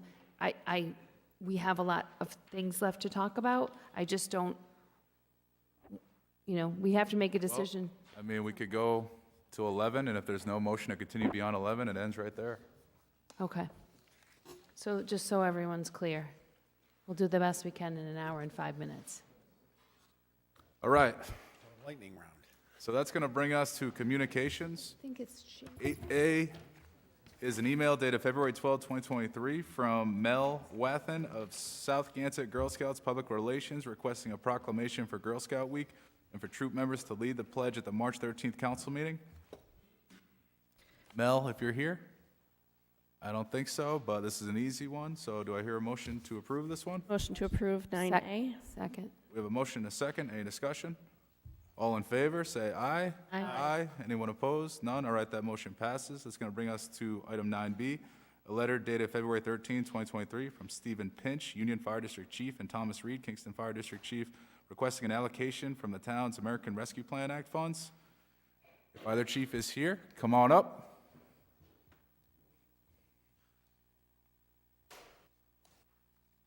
How are you? How you doing, Chief Pinch? Welcome. Good, thanks for having us. As you know, we just wanted to come back and talk about the American Rescue Funds again that we've been talking about for a while. I did meet with the town manager a little bit. We did go over it a little bit, but we did have some other questions and wanted to bring forth a proposal to talk to the council about it. Are you all familiar with the letter that was on file? Yes, we've read your letter. If you just want to sort of broadly outline that for us as well here, so. Sure. Well, as you know, we started way back when Rob Zaneski was here, talking about when the money first came in. So that's changed a lot over, how we started the process. And then we kind of gave a breakdown on what the tax breakdown would be based on the Union Fire District tax and the town tax. That was the PowerPoint that I shared with you a while back. So then moving forward, what we did was we kind of look at what we've done with the town. And as you know, fire districts were left out of the American Rescue Fund's money. The thinking was that once they gave it to municipality, fire departments would benefit from that money because most towns, the fire department falls under the town. But with the districts, we know that those are separate, so that's why we are asking for money. We did see that some of the other southern communities gave money to their fire districts, Charleston, Richmond, and also Hopkinton. Charleston being the most generous, they gave away almost 27% of their money to rescue and fire, where the Hopkinton and Richmond gave about 1.1% of their money to their fire departments. So we were asking, this latest proposal is for roughly about 1%. And the breakdown between Kingston and the UFD is based on our tax base and the amount of area that we cover in South Kingstown. That's why you see the big difference between the two districts. But like I said, for the Union Fire District over the past year, 23% of our calls have been with the town rescue at their request. During COVID time, as I mentioned, they did put on one paramedic. When they did go to pick up a COVID patient, they toned out for a fire truck, and our members drove the rescue. That made it so the town only had to bring back one paramedic as opposed to two, which saved the town quite a bit of money during that time. Also put our volunteers at great risk during the time when COVID was very scary to a lot of people. And Chief Reed can speak as well, but he has a high volume of calls that he responds to with the rescue. Tom, if you want to talk about your numbers a little bit.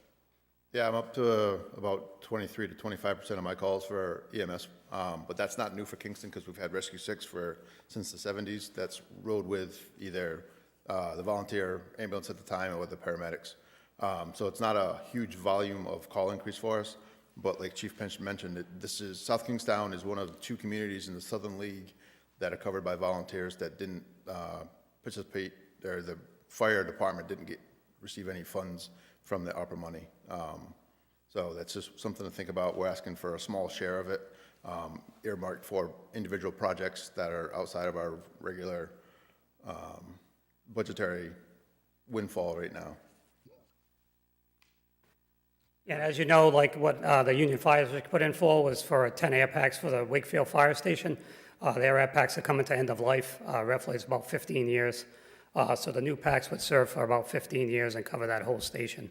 The packs are, obviously a necessary piece of equipment for firefighting, and they're quite costly now with all the safety features on them.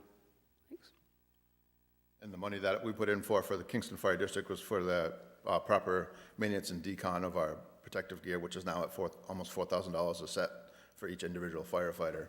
So our 20-year-old washing machine isn't cleaning to NFPA specs, and our dryer isn't, we're air drying right now. It's not very cost effective for turnaround time for our volunteers to be outfitted properly.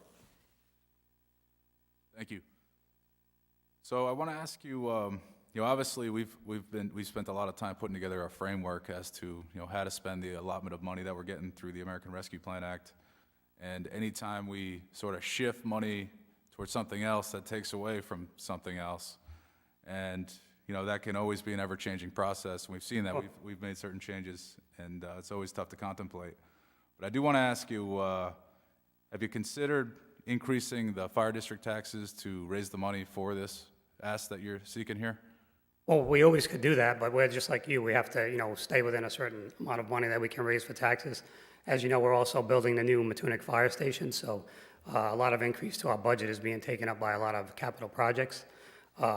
And like I said, when the town came into almost $9 million to ask for 1% to assist in what we need, I think is more than fair.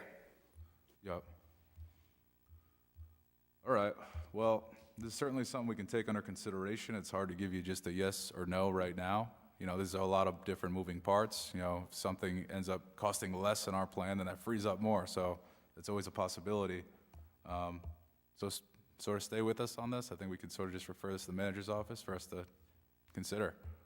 Sure, I would just add one other note why I happen to be here, which I would say too that I feel like, just like tonight's meeting, for instance, the email that went out to probably about 9 or 10 people in the town, and I found out it was on the agenda tonight by looking at the agenda. So a little bit of communication would be helpful moving forward. Absolutely. Well, thank you for coming. So Happy you saw it and showed up. just to follow up, Chief, I thought when people wrote to the town council, the auto reply said you would be on the next agenda.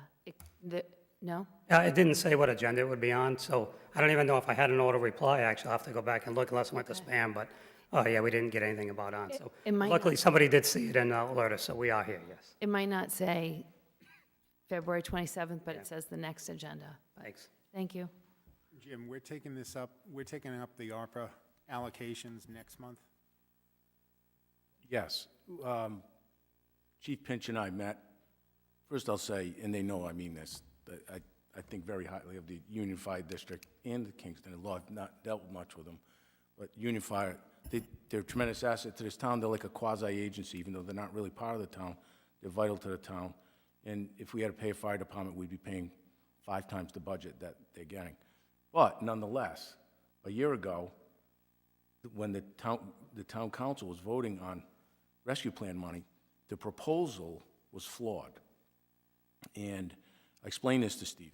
And it wasn't his fault, it was flawed. The direction he got would not have worked. You can't give a percentage of the money that's coming in, just blanket and give it to someone without like concrete plans, because you have to comply with these strict regulations and restrictions that the federal government has for where the money's going. So the 3% ask probably was not going to work. There was also something in there for stipends.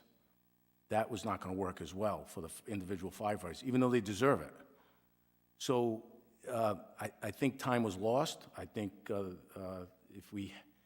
and also some of the stuff that was budgeted by the council, including the EMS station for $1.1 million, that's going to cost us $1 million more than what was budgeted. The money that's budgeted for the town, the villages, the $6 million or so, we're trying to leverage that money up to $4 for every dollar we put in. So I think these were the considerations the council was thinking of at the time this happened.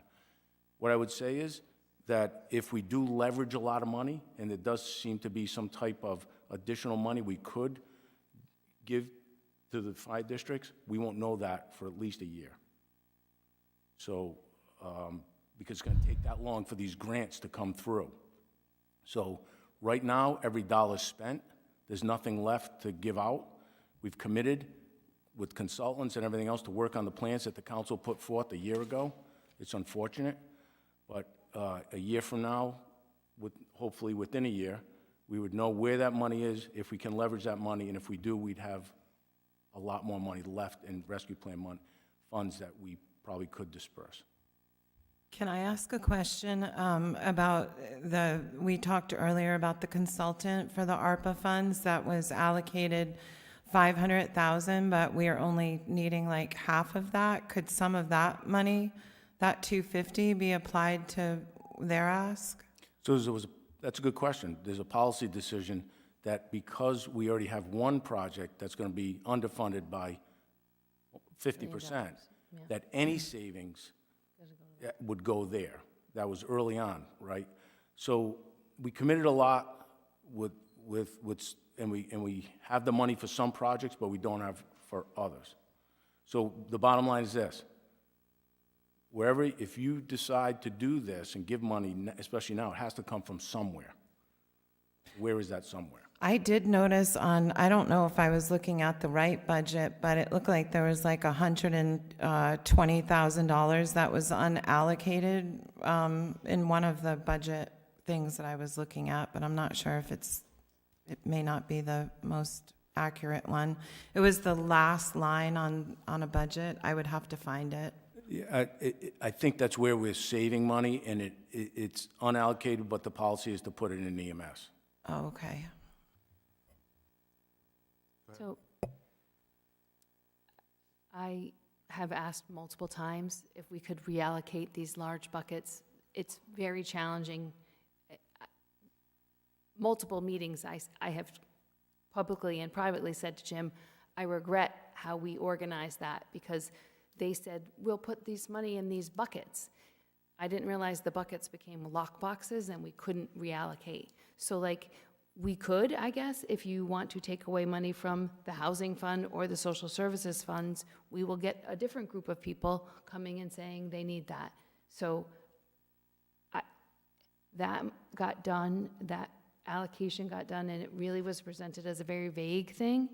It quickly became, we couldn't move a lot after that. And so it's hard now, because what are we going to shift? But there may be something in a year, but there's, it doesn't sound like there's anything now.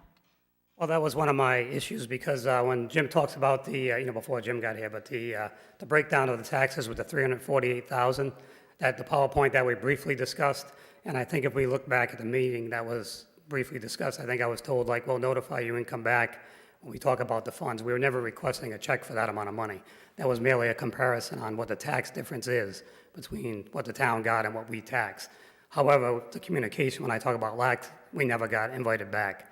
So we weren't part of the conversations when the buckets were laid out, who got money in the buckets. So that's the unfortunate part about it. And that's why Jim mentioned that, we're a vital part of the town, and we really, even though we're not part of the town, we almost should be a closer part. Being considered more of an outside agency puts us at a disadvantage, especially for the service we provide. And when you talk about the money for EMS to build a new building, had we not provided the support we provide for EMS, you would have to come up with a lot more money for EMS tomorrow as opposed to in the future, because they would have to operate with more people right away if we were not available to handle their calls with them. So, Chief, anyway, both chiefs, we ask you to stay with us on this. There may be more monies coming in based on what we get from what we leverage here. And if we have them, we're happy to help you out with your requests at that time. And we're told it could be a year or less, so stay with us on this. Oh, we're always here. I just wanted to make sure that, on another slightly unrelated note, the article about Kingston Fire and your recruitment strategy, just wanted to shout out to the public that your president, Charles Hall, is cooking, and it's really a nice little story. If you haven't read the paper last week, just thank you for your recruitment. I know it's hard. Thank you. We're trying everything we can to get more bodies in the door. Thank you. All right, thanks. All right, do I hear a motion on this item? Motion to refer this item to the town manager. Second. All right, we have a motion and a second. Any discussion? All in favor? Aye. Anyone opposed? None. All right, that motion passes. That's going to bring us to item C, a letter dated February 7, 2023, from Starra Stokely, Office of Renewable Energy Programs, U.S. Department of the Interior, Bureau of Ocean Energy Management, inviting the town to consult on the Revolution Wind Farm and Revolution Wind Export Cable Project in North Kingstown. Jim, if you just want to give us briefly as to what this is about. This is a federal agency that is trying to contact all the stakeholders or possible stakeholders if they have any input on this renewable energy wind farm that's going to be way off the coast. I spoke to the planning director before this. My recommendation, and his recommendation is remand it back to the planning director, let him contact this federal agency to see if there would be an impact to South Kingstown. If there is, bring it back to the council to see if he wants to do more in this, what they're calling consulting. And if not, then we could just table it. All right, thank you, Jim. Do I hear a motion on this? Motion to refer item 9C to the staff, planning staff. Second. All right, we have a motion and a second. Any discussion? All in favor? Aye. Anyone opposed? No. All right, that passes. It's going to bring us to item D, a resolution adopted February 14, 2023 by the Warren Town Council in support of House Bill H 5309 relative to primary election dates following a Labor Day holiday. I think this is a really good idea. I think that holding an election on the Tuesday after Labor Day is challenging, so I would like to support this resolution. I have some concerns about this resolution. I think because historically, Election Day has always been on a Tuesday, this just poses potential confusion to a voter. That's my initial reaction to this. People don't even know sometimes, so it doesn't, they don't know, it's too soon after Labor Day. What does anyone else think? I prefer to place this on file. I'd be inclined to place it on file, too. I read through the resolution. I have a similar concern about changing it off of a Tuesday.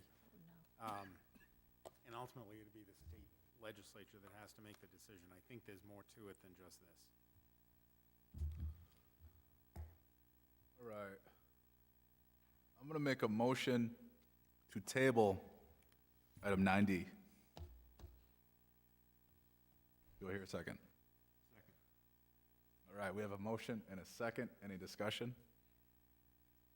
All in favor? Aye. Anyone opposed? All right, that motion passes. All right, that's going to bring us to item E, an email dated February 16, 2023 from Mark Prince, school superintendent, advising of the resignation of Christy Fish from the school committee. Jim, at this point, do we want to talk a little bit about the process as to how to address the vacancy? Yes, sir. As stated, the superintendent forwarded an official notification that a member of the school committee had resigned. So what does that entail? The town council would choose the next person to sit on that committee.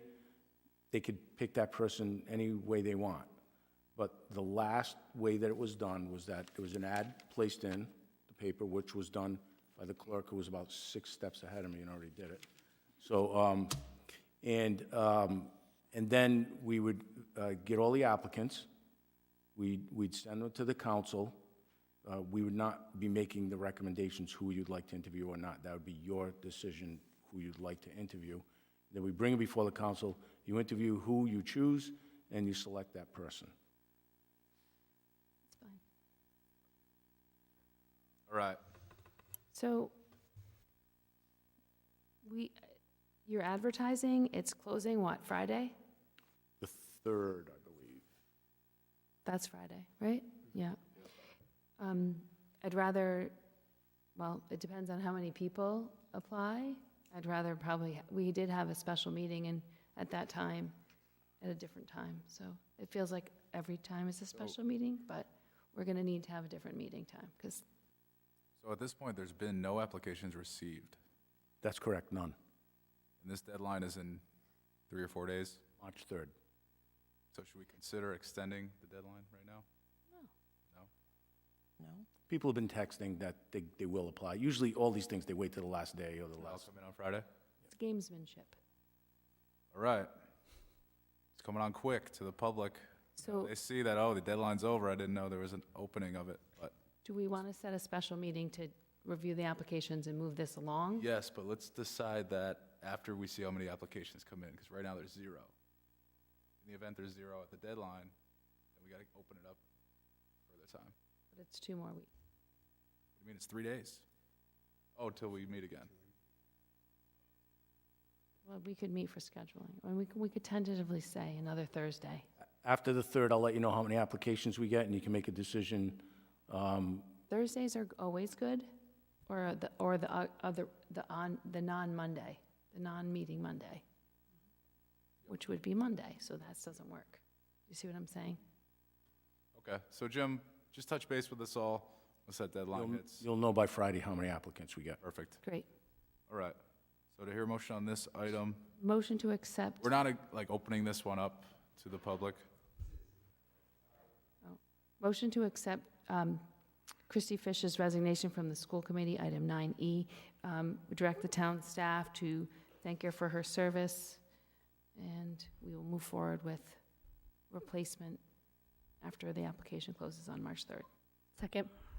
All right, we have a motion and a second. Any discussion? All in favor? Aye. Anyone opposed? None? All right, this motion passes. It's going to bring us to item F, a resolution adopted February 14, 2023 by the Lincoln Town Council in support of housing and land use needs identified by the Rhode Island League of Cities and Towns. I think this is one we can certainly get on board with. Really just advocates for the local municipalities to sort of have a seat at the table when the state decides, you know, how to go about increasing more affordable housing. So, do I hear a motion on this item? Motion to, go ahead, Jess, did you want to do it? Go ahead. Motion to accept 9F and send an additional letter of support for the Lincoln Town Council resolution regarding housing and land use. Second. All right, we have a motion and a second. Any discussion? All in favor? Aye. Anyone opposed? No? All right, that motion passes. It's going to bring us to item G, an email dated February 20, 2023, from Christy Kramer concerning the hiring of outside consultants and literacy coaches in the school department. Jim, if you want to just address this quickly. Sure. There's 2 points that Ms. Kramer wrote about. One was the outside consult, the literacy coaches at the school department. I'll defer to them to answer that question. But the other one was about outside consultants hired at a cost of $500,000. I can only assume that this person is referring to the ARPA consultants that were hired a year ago by the town council, that were approved by the town council. And it was a prudent decision a year ago, because there were a lot of restrictions on this rescue plan money that no way the staff could have handled all those, checking all those boxes. So a decision was made by the council at the recommendation of the staff to hire a consulting company, which they did. But what we found is the federal government relaxed a lot of those standards. So now we don't need the consultant as much as we did, and we're hoping to cut at least half off the $500,000. So it's about a $200,000 to $250,000. That's the money we'll be using for the consultants to guide us with the applications in the areas that we need in the design. Whatever that extra money is left, the plan is to put it towards the EMS building, which is money we'll need. All right. Thank you, Jim. Jim, just one question on that. When will we see the designs from Weston and Sampson? So the planning director has many of them now, and I think we all know the workload right now, and he's been going through them the past couple of weeks, so it's imminent. Within the next couple of weeks, right, Jamie? For a couple of weeks, we should have them, but he has them, he's studying them now, and he's been updating me, and I've been looking at some of the rough drafts. Yep, no, got it. All right, do I hear a motion on this item? Perhaps to refer to the manager's office? Or, sorry, perhaps to place on file? Motion to put item 9G on file. Second. All right, we have a motion and a second. Any discussion? All in favor? Aye. Anyone opposed? None. That motion passes. It's going to bring us to item H, a letter dated February 8, 2023, from Senator Sue Sosnowski endorsing a request for American Rescue Plan Act funding by the South Kingstown Housing Authority and the Johnny Cake Center. Sue is not here, but we took up a similar request like this, and we asked that it be included with the application for when we review those applications. So, Motion to include item 9H in the applications for ARPA funds regarding social service agencies and housing. I'll second, but I have a request. I would like to see the budget for the Housing Authority as well as their expenditures over the past year since they last came to us with this. I have some concerns about what's going on with the Housing Authority, and I just want to get eyes on that. And then my only, Are we capable of obtaining that information from them? so my other question was, originally, when we did all the ARPA funds, I thought their ask from the Housing Authority was around 50,000. So when you said in the work session it was 100,000, I just was curious why it was doubled. So I just have that question, but I guess when we meet with them, I'll ask, because So once again, there's 375,000 available that was designated by the town council a year ago. The Johnny Cake Center put in for $200,000 grant, and the Housing Authority put in for $100,000 grant. Initially, when we met with them, they were going to ask for 50 for a study for the Champagne Heights. Champagne Heights, right? So, but we did not, I don't know why they put in for more, and that's obviously something, like you said, Councilwoman, that you could ask at the budget hearing. All right. Is that going to be at the March 7th budget meeting? I'm not sure if it's the 6th or the 7th that we assigned it. Is the 6th? Yeah, so all of that will be a part of that budget meeting, either one of those? Okay. Whenever you see those appropriations by the other entities that are been asking for money for years, that's where we would present it at that one. So we're going to have those two meetings and have to pick a school committee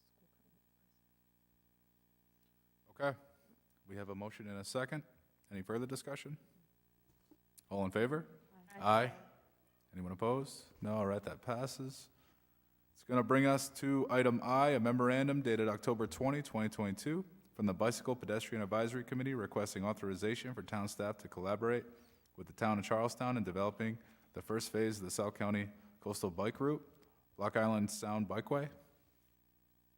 Mr. Hamel, welcome. Yeah, thank you, and thanks for your dedication for sitting here like this. So the top three recommendations in the master plan were green and complete streets, having a viable mechanism for community folks, for citizens to have their concerns heard and have them followed through. We have a good start with Chief Monahan. He's already started doing that. The third piece was to have a South County coastal bike route. And what we had envisioned was a bike route along the coast from westerly to North Kingstown. The way this started was the first year we were doing our work with the BPAC, a Faithful Bossier, who was the chair of the Charleston Recreation Department, came to us and said, look, we just want to, you have a piece of the road that if you could make it a bike route would integrate with what we were doing. So what she was talking about was Route 1A and parts, and it went into Matunic Schoolhouse Road. The BPAC thought this was a good idea and started to work on it. There was some fascinating machinations for this, but in any event, in the summertime we met with Luke Murray and Rich Bourbonnais at the Matunic Schoolhouse, at the Matunic Fire Station. It was Jim Vogel and I, and Faithful Bossier from the Charleston Recreation Department. We had a good discussion. We pared down what we were looking for. We were looking for striping and signage. What the suggestion was, start small, and so keep it in, so it didn't have a lot of budget issues. And what we suggested was that we get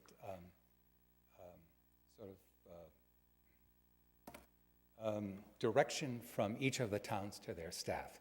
On October 11th, the Charleston Town Council said to the Recreation Commission and their bike folks, what a great idea. Let's do this. We get to work with South Kingstown. The bike route is impeccable. And what we have been doing is trying to get in, have the same thing happen with you folks. What we're looking for is a motion directing the town staff to work with the town of Charleston in developing the South County Coastal Bike Route.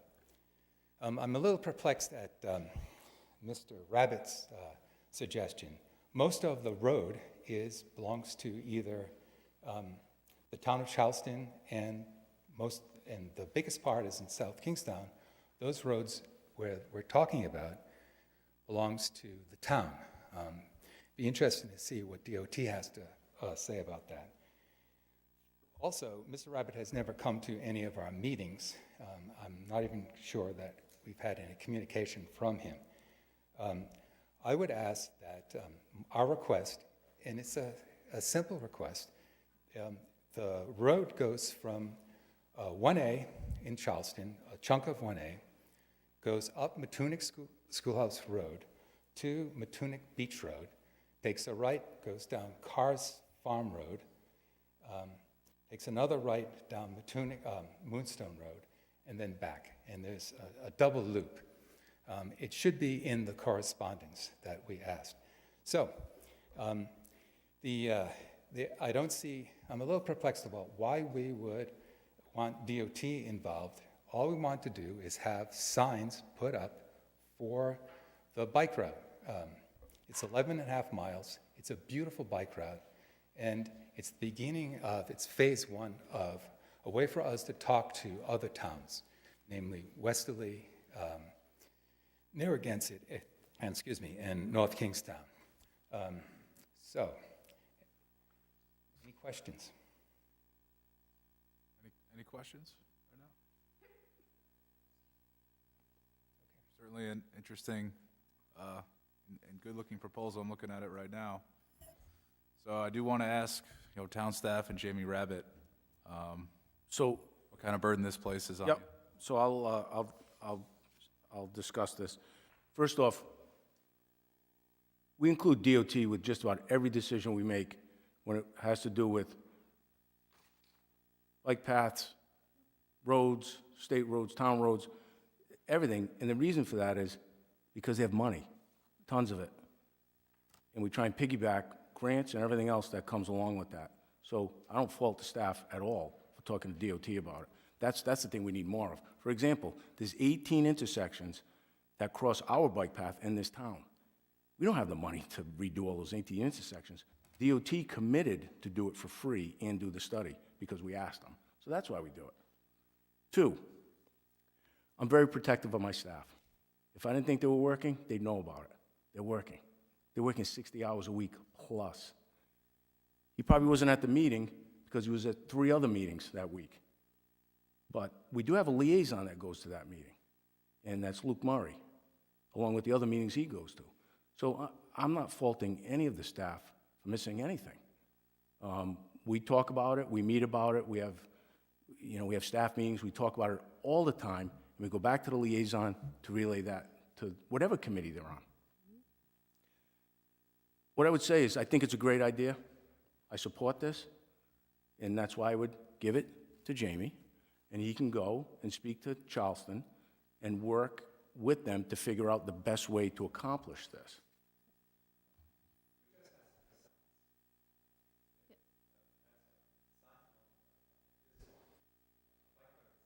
Wait, oh, sorry, come up here. The microphone. We're not asking for road striping, we're asking for just some signs that say South County Bike Route along the 11 and a half mile route. Charleston already has started doing this. It'd be great to have DOT involved. In fact, DOT has recognized most of those roads as perfectly fine for a bicycle route. And as far as Mr. Rabbit has never been to a BPAC meeting in the 5 years that we've been working. I'm sure he's been busy. Luke Murray has done a great job. And as you recall, we met with Luke Murray and Rich Bourbonnais, and this is what they suggested. So, all we're looking for is a direction from the town council for the town staff to work with the town of Charleston, who also they're waiting to hear from us folks. And I see it as a great opportunity for when the bike route gets done, for the two town managers and the town councils to get together and show there's actually collaboration between two towns. Not that there isn't, but I'm sort of unaware. I realize it's difficult.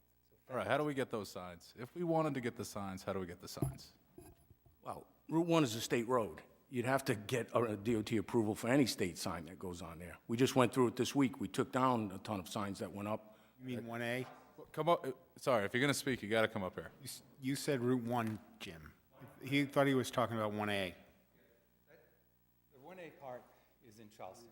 Apparently, I have every reason to believe that has been taken care of. Our part is in South Kingstown, and it's not on state roads. You're right, Jim. It is a state road. Rich? So we can either make them, or we have contractors that make signs. It's just a matter of determining, what the sign is, budgetarily how we're going to fund it.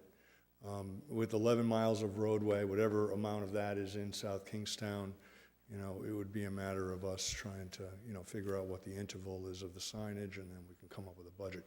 Anything that's even close to DOT's roadway, which I thought that a portion of this was on Post Road. Am I correct in that? No, I don't think so. All right, but we'll confirm that. But anything that's even close to DOT, we can't even sign it. We can't go near it. So we would communicate with DOT about it, but anyways. But I have talked to, just to confirm a little bit of this, I did talk at one point to the Department of Public Works, the director over there in Charlestown.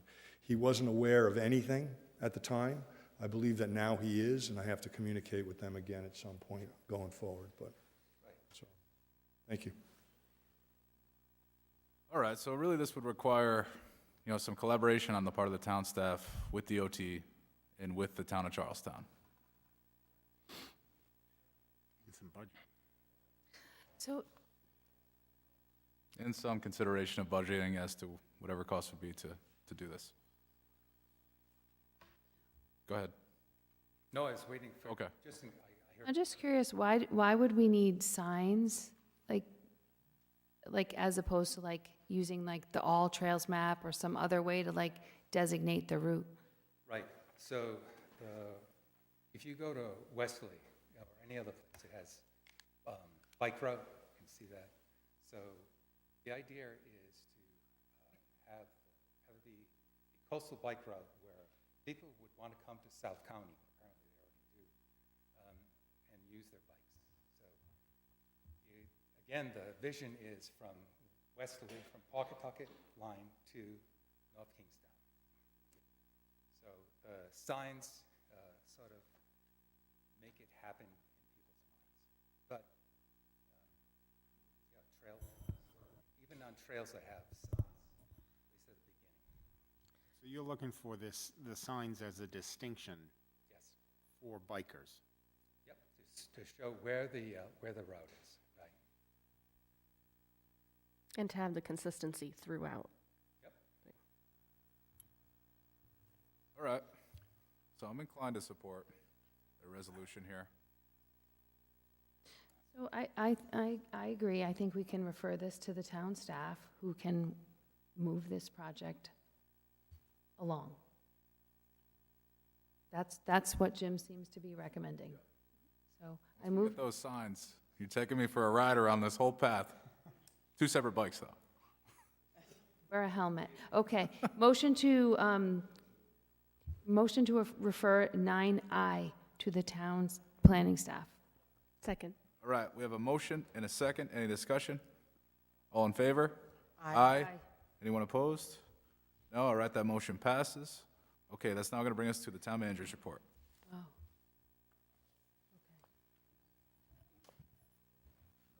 Council President, I gave a handout to the town council about 10 minutes ago. The school building committee update's going to be very short. We're at a crossroad. We're waiting to see what the town council is going to, we've gone as far as we could go, the school building committee, without further direction. So we've vetted all the properties, we've presented a lot of the facts to both the school committee, town council, and the school building committee. So this Thursday at 7 p.m., we will have a meeting here in this chamber to discuss the agenda that I gave in front of you. It's all encompassing. We're going to have Studio Jade there to answer any questions the council might have on the schools, the size of the schools, the infrastructure, and then we will have the director of finance to answer any questions about the implications on taxes. We'll have the bond counsel here, which will, a financial advisor, to discuss the impact that a large bond, whether it's 100, 125, or 150 million, or whatever it is, what effect, if any, it would have on the bonding structure for the town to borrow money for the future. And then it'll be up to the council to decide where they'd like us to go with this, and we move on from there. That's the school building committee. Thank you, Jim. Do you anticipate any additional information from the school department regarding any anticipated savings they may be able to provide to the project? If they have not communicated that to me. All right. Next? Yep. Okay. The update on the Bicycle Pedestrian Advisory Committee Master Plan. They're the most passionate committee I've seen in the 9-10 months I've been here.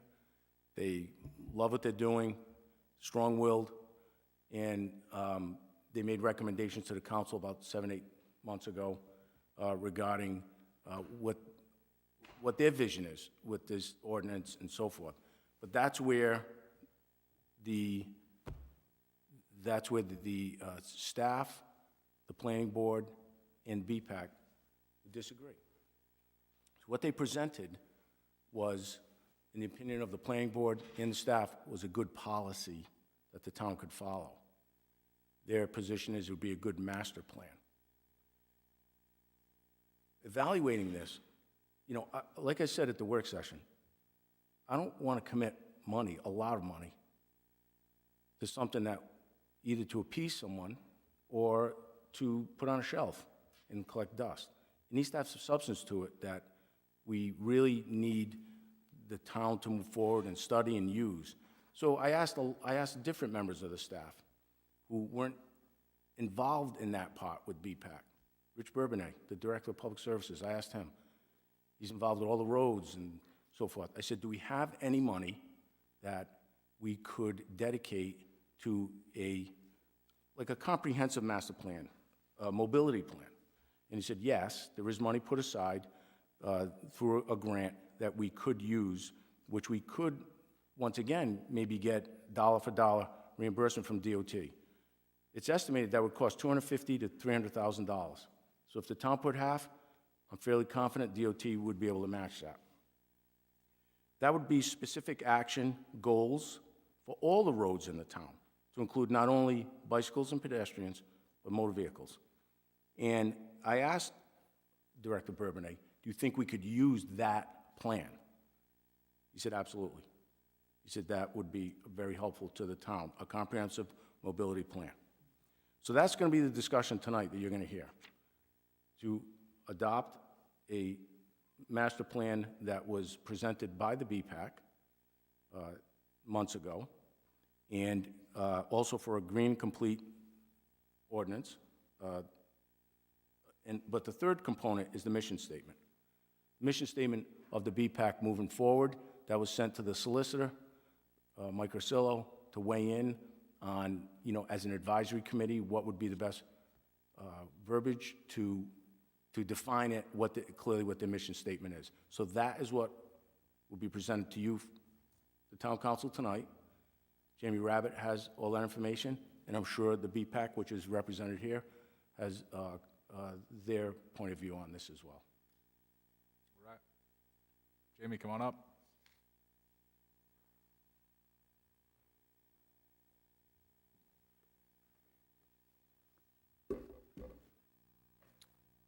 Again, thank you, Councilman McEntee. As Jim has stated tonight, as a planning director, I'm not here to debate all the work that the BPAC has done to date.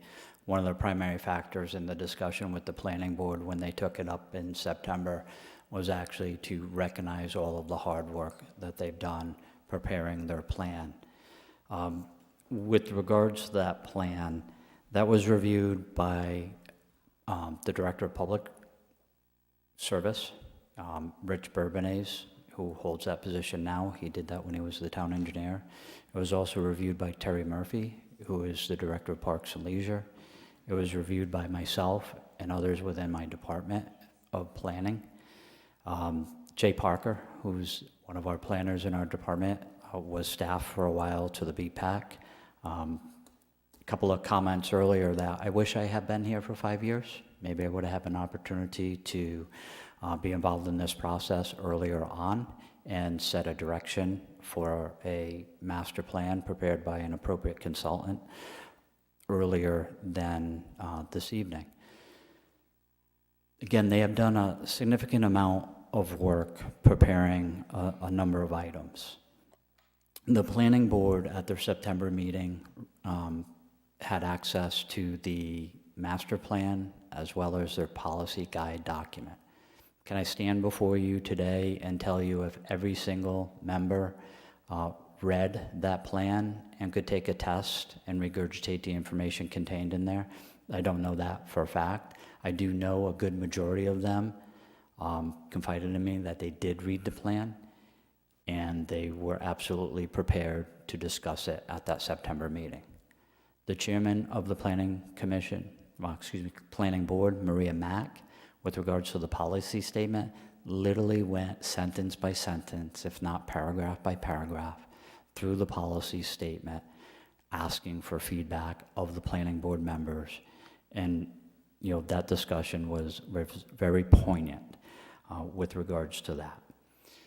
The result of that meeting and by vote of the board was that they make a recommendation to the council, which is supported by the planning staff, also supported by the Director of Public Service and the Director of Parks and Leisure, that the town retain a qualified consultant to prepare a comprehensive master plan associated with bike and pedestrian movements within the community that incorporates complete and green streets.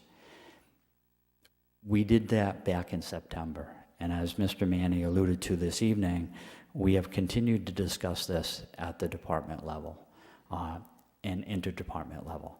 We have had multiple conversations with the town manager's office, multiple conversations with the Director of Administrative Services, Luke Murray, as well as Rich Bourbonnais and Terry Murphy.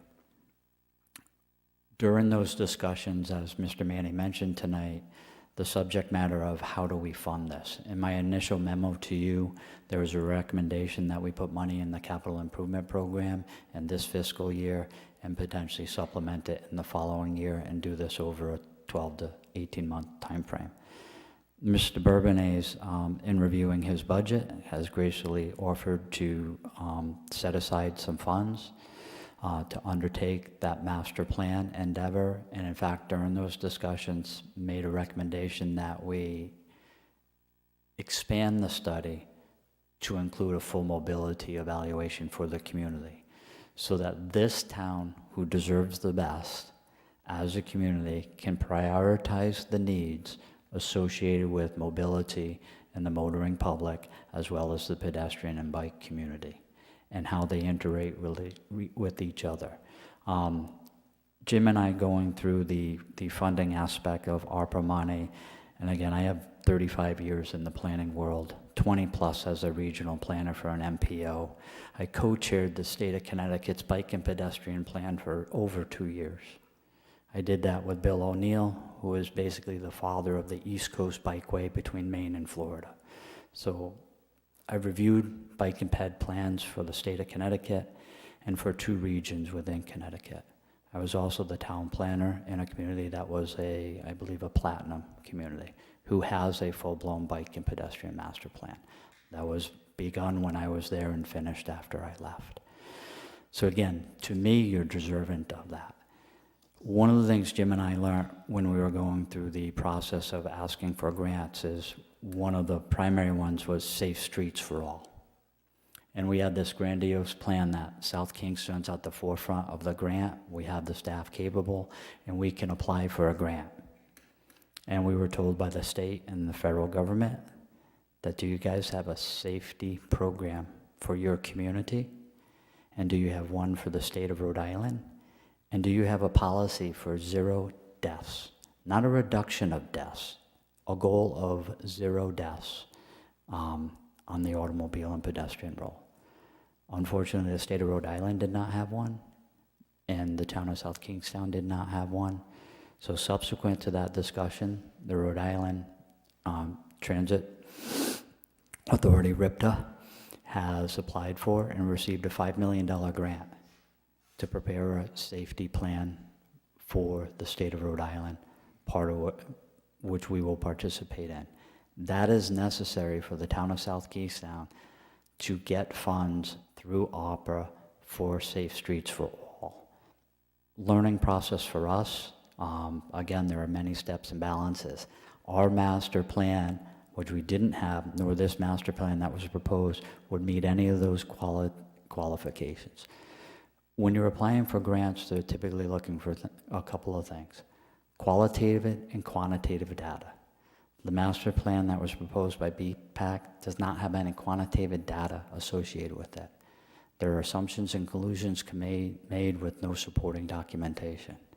There's no discussion about the condition or number of sidewalks, the amount of miles of sidewalks, how long the bike paths are, the conditions of the bike paths. Their maps are slightly dated to no fault of theirs. They did this plan over a number of years that was complicated by COVID and the pandemic, where they were only allowed to meet via Zoom and others, and the preparation of the plan, I think, suffered from that and their ability to do public outreach. So I want to say, we're from my perspective, I'm on the same page as the BPAC. I think the town of South Kingstown should have a bike and pedestrian master plan. I just think it can be done in an effective way by a qualified consultant who specializes in the preparation of bike and pedestrian plans, who can do a qualitative and quantitative analysis of what this community needs and what specific safety improvements need to be done. With that type of plan, we then can go to the state of Rhode Island and the federal government with specific projects based on that qualitative and quantitative analysis. So again, I stand by the planning board's recommendation to hire a certified, qualified consultant with expertise in bike and pedestrian, and I further support Rich Bourbonais's suggestion to do a full-blown mobility plan for the town of South Kingstown. And I think you could do that in 12 to 18 months with the funds available and the appropriate consultant. The city of Newport is doing that exact plan as we speak. The state of Rhode Island, when they did their 2020 bike ped plan, with all of the professionals, engineers, and planners they have for the state of Rhode Island, they hired a consultant who specialized in bike and pedestrian plans. They didn't have the talent at the state level to do a plan, so they hired a consultant. Again, I know there's some talent on the BPAC. You have an engineer, you have a landscape architect, and you have others who are familiar with the community. But I come from a slightly different world of doing that qualitative and quantitative analysis so that you can position yourself for state and federal funding. So again, I distributed a memo dated February 22nd. I don't know if there are any specific questions regarding that. JB, any questions for Jamie right now? I don't have any questions, but I just want to appreciate you sharing your expertise and resume a little bit. I learned some new things about you, and I just want to state for the community who may be listening, I have found you to be knowledgeable and professional and responsible, and I have never had any concerns, and then you've been here since September 2020. 2 years, 7, 8 Yep. months. Yep, so I've pretty much known you the whole time you've been here, and I think that you work tirelessly and with very little staff, and we ask a lot of you, and so I want to just put it out there, so. So, and again, one thing to add to Mr. Manning's conversation about leveraging state funds. I did have conversations with the Office of Planning and Statewide Planning, as well as Jim's had conversations with Rhode Island DOT. And I'm relatively optimistic based on those discussions that we could get some matching funds so that the town wouldn't have to carry the full financial burden of preparing a plan. I don't see, and I also don't see your email from February 22nd. You have a memo dated February 22nd. Oh, but I don't, if it came from, Colleen? No? I don't see anything in my email either. Jamie, can you forward it over now again? Yeah. So it comes up again? Yeah, absolutely. And again, if you did not receive that, that was set up to and through the town manager's office, but we can make sure you have that. That should have been sent. From Colleen. It's from Colleen? Yeah, it did. See it? Okay. I didn't Right. see it, the 24th. All right, thank you, Jamie. Stay nearby in case any more questions pop up. Ken, come on up. It just Tag says memo. BPAC. Excuse me. Kenny Burke from SK BPAC. I don't think there needs to be this much tension about this topic. The good thing is that we're all talking about it, and I think, as Dave Hamill had pointed out earlier, I mean, clearly there's a way to collaborate. Collaboration has been talked about throughout the evening. The last year has been very difficult, I think, with town managers new here. We've got a lot of new directors, and Director Rabbit has just mentioned that as well. They weren't here at the beginning of this journey that we're at right now. But moving forward, I'm really looking forward to the collaboration between staff and our committees, so there isn't any miscommunication, especially when we get before the council. I think that's critical. So there are 3 things I just wanted to touch on quickly and perhaps open things up for a conversation. The one item was the solicitor's memo, and I think I'm really happy to say that even though we had to wait until Friday evening to get the memo from the staff, we had proactively set up a BPAC committee meeting at the rec center on Saturday at noon, reviewed the comments, and we liked what the solicitor said. We should be a standing committee. We agree to that, and we have to find that mechanism for collaboration. I think that's vital. We do have some comments, and through the, I guess because we were advised to the council, we'll give them to the council, but we'll give them to the town manager.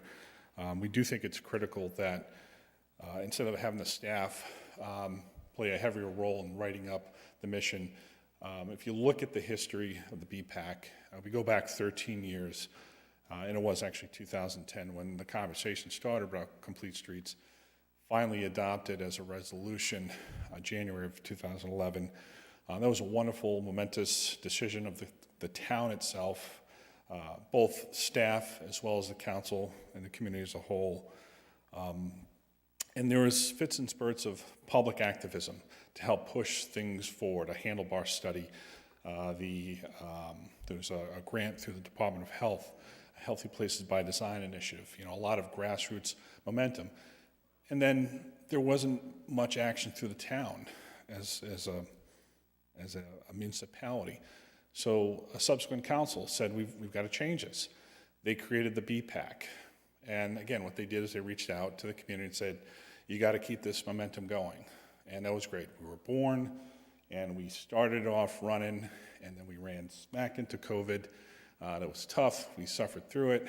We As Director Rabbit had said, we did our work with previous town managers, planning directors, and the thought out of all this is, I want to say this, if it weren't for the public involvement, honestly, I don't believe, in the past certainly it was the case, there wasn't any action.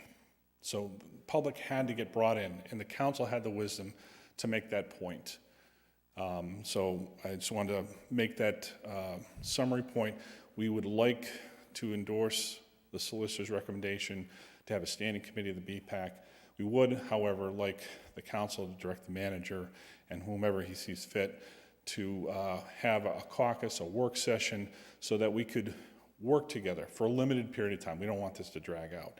And come back with a consensus document that explains how we think we could support the town staff as they administer these items. Green and complete streets being one of the major ones. The other two items, as was very prophetically discussed by the town manager, he's absolutely correct, are the bicycle and pedestrian master plan. We think this is an easy lift. And again, Director Rabbit didn't have the benefit of being here 5 years ago, so it was clear as day when we started through the council, and the same solicitor that was sitting here also endorsed that resolution to create the BPAC and that specific mission. We developed the master plan. We documented our progress.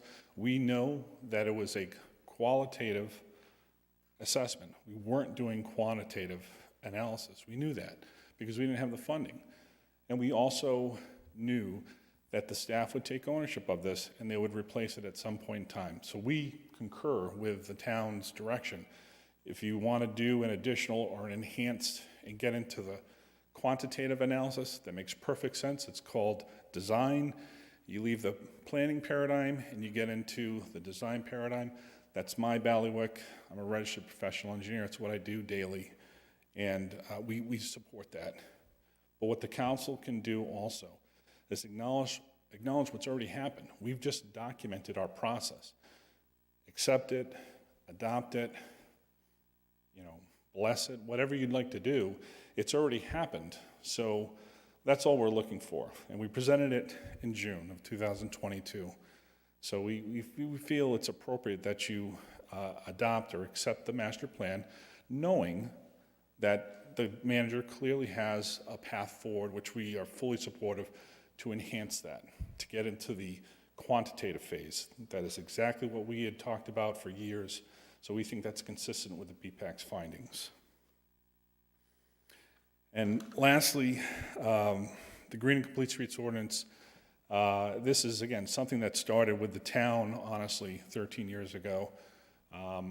There's a state law that supports Green and Complete Streets Ordinance. We appreciate the planning director's assertion that it should go forward. The ordinance should go forward. There is a flaw in the logic, however, where he says we should do the master plan first. He also references the city of Newport as a model city. They're doing their major transportation plan. That's great. What has happened preceding that? The city has an ordinance for green and complete streets. They can be separated.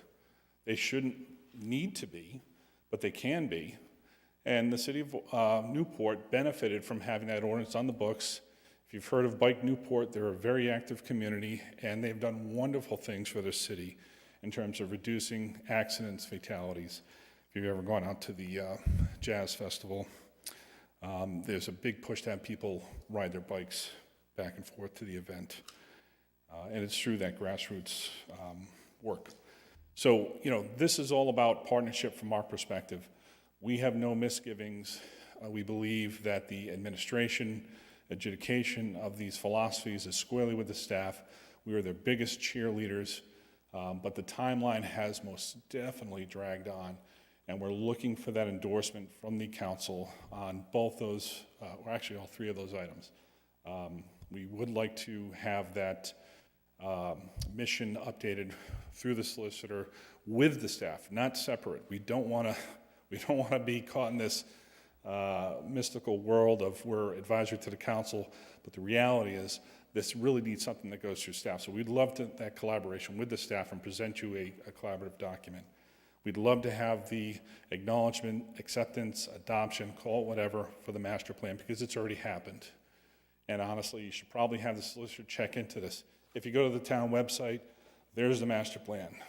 If you look at 5 years' worth of meeting minutes, you can see we've actively been working on it. To suggest that you have to wait perhaps 1 year, 2 years, 3 years to have an actual master plan, I mean, I don't know how many people have to die on our roads. You know, I mean, you know their names. I mean, I was looking at all the names as I was waiting to, the opportunity to speak this evening. You have a master plan, it should be accepted or adopted.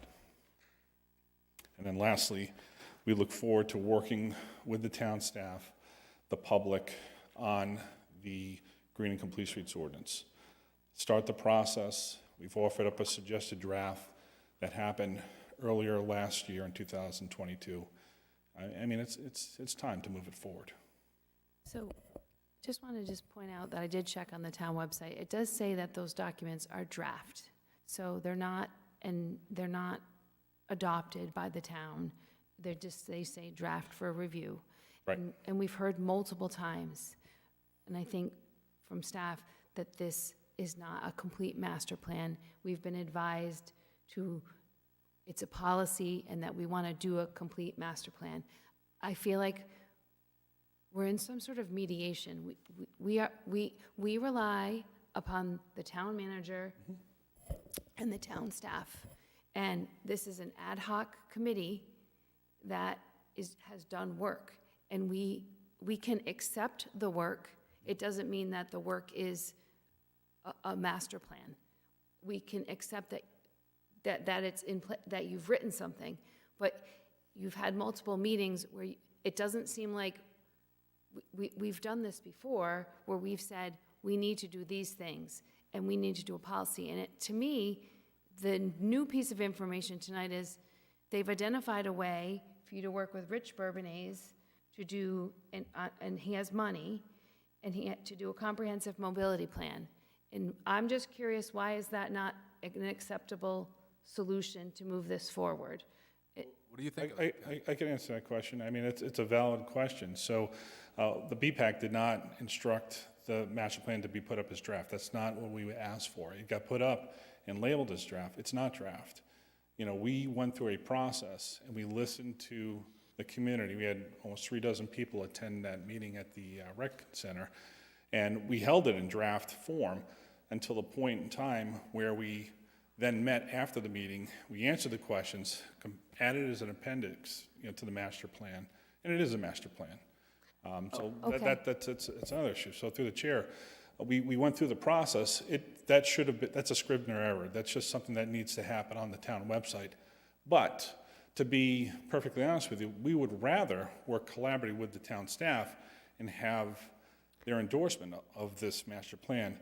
There seems to be some sort of artificial wall put between us where we are only advisory to the council and the staff are working closely together to kind of formulate their opinion. And we don't have fault with that if we then meet together and then we can resolve any perhaps differences of ideology. I think we owe that to the council. So, How do we get there? Rory, I would love to have a work session have it be time limited. We don't want this to drag out. And we know what the master plan says. I agree with Director Rabbit. The town planning board did not read the document. If you were at the meeting. I did not say that. Okay. so I've inferred I just need to stop for a second. So we just need to take a pause here for a second. I wasn't on the council when the plan was put on the website. We can call it whatever you want it to be called. It was not officially adopted by the town. So I'm not quite sure why it landed there anyway. I wasn't there. I would recommend that if it's a draft, we should not be presenting anything as a draft. It is not an official document that was approved by a council vote. So we can remove the word draft, but I would remove the whole thing from the webpage because it seems to be not where we're headed anyway. Second of all, it just seems very adversarial with the planning staff and the planning board and the good work that they are giving feedback on multiple times, that this is not complete, it's not ready to go. We want to do the right thing and we want to get it right. We're hearing from the town manager and the planning director of who we have to give us advice. It's confusing to me when at first it was going to cost hundreds of $1,000s for a consultant. I think you were all here when it came up one time. Jim has now creatively and astutely, with Rich's help, identified a solution that doesn't cost any extra money. So I'm confused why we can't just move ahead with the town recommendation, the town staff's recommendation on this, and go forward. I hear you. Let me ask you this, Ken. Is this proposal contrary to sort of the BPAC's direction that they wish to go here? Great question. And we don't have fault with the town deciding to advance the work that we've already done. We already contemplate, if you've read the master plan, it already says that this is a living document. So there is no animosity. We get it. I get what Jamie and Rich want to do. That's fine. But the work that we've done is a moment in time. And again, the Director Rabbit has pointed out there's older maps. Well, that's what was available 5 years ago. So it's almost like trying to whitewash something that has already happened. It's happened, we've memorialized it, and we've used models from other municipalities that don't need to hire consultants. If the South Kingstown Council wants to hire a consultant, that's fine. That's in addition to what we've already done. So give it a name. You've accepted it. You've adopted it. You acknowledge it. Our work is done. That piece is over. Now we're into implementation mode. We're into the policy mode. We're into the ordinance mode. And we're really just trying to bring a conclusion to this process. Councilman Berger, I believe you were on the council this past summer when we gave our third presentation to the council where we asked these three questions. We'd like you to endorse or accept or adopt the master plan. We'd like you to look at the Green Police Ordinance. We'd like you to look at the South Coastal Bikeway. And we've just been stuck, and we're looking for your insights. So how about we accept what you've done, we move forward with the manager's proposal here, and we sort of hand over what you've done to them, but it seems to be that this comprehensive mobility study is sort of a predicate to the things that you'd like to have be done. It's supplemental. It's an evolution. So as the director had pointed out, we did the qualitative analysis, and what we want to do is then, this is just an evolution of design. Again, as a registered professional engineer, this is just the norm, and forgive me if I don't talk too deeply about it, but as a professional, this is how this process works. So we're perfectly fine saying we've done our work. If the council accepts it, adopts it, it is what it is, and we do that with the backdrop that the manager has found a creative way to balloon that out to a more comprehensive analysis that gets into the quantitative analysis. Let's count how many reductions in accidents. Let's get down to 0 fatalities. I think that's wonderful, and it's already built into our master plan. So I guess I'm confused. I feel like, well, one, the documents should not be stored on the official webpage. If they are just part of their work, they should probably be contained in the minutes of the BPAC and not on the webpage. Because labeled as draft. he takes issue with draft, so if we remove draft, then we remove the whole thing. In my opinion. If you remove draft, it can't be there. Correct. Leave draft, it can stay there. So that's the only way it's going to stay. So if you want it to be, because it's not official, it's work done, it's not official, town council adopted anything. It has no teeth to do anything. Jamie, you had a few things you want to say. Come on up. Again, thank you, President McEntee. Just, again, the planning board's recommendation is that you, in essence, in the discussion tonight, undertake a full mobility plan.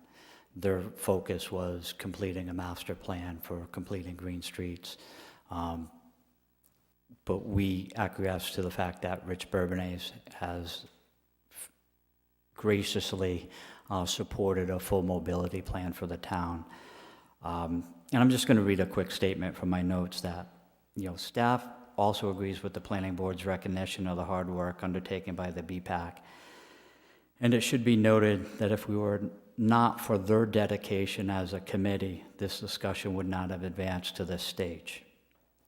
Staff also recommends that the BPAC's draft plan be kept on file for further reference.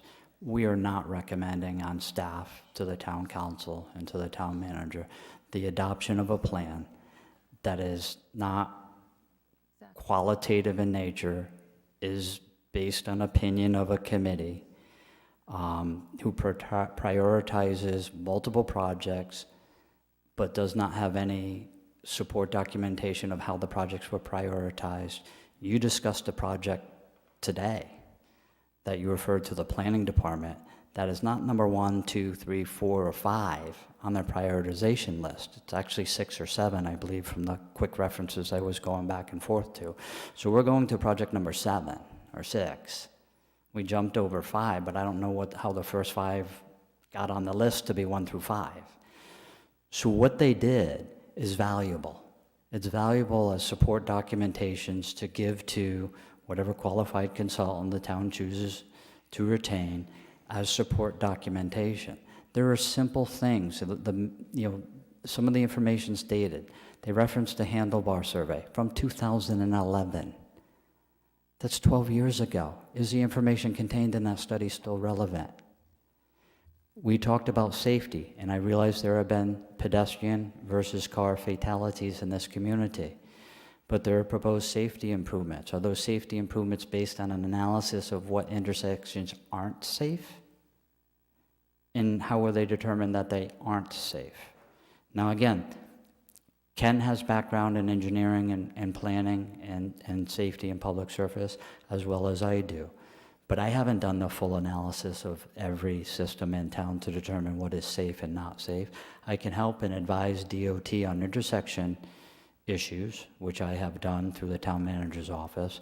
But again, the planning board and staff's recommendation is not just to throw this away, to keep it on file, but it's not a document, in my view, that should be adopted as any formal representation of the council's policy as it relates to master planning and bike and pedestrian within this community.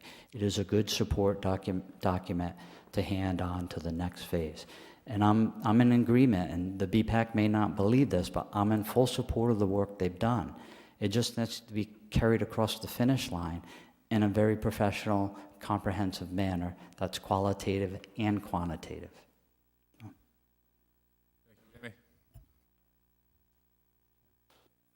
I too have a little experience in public safety.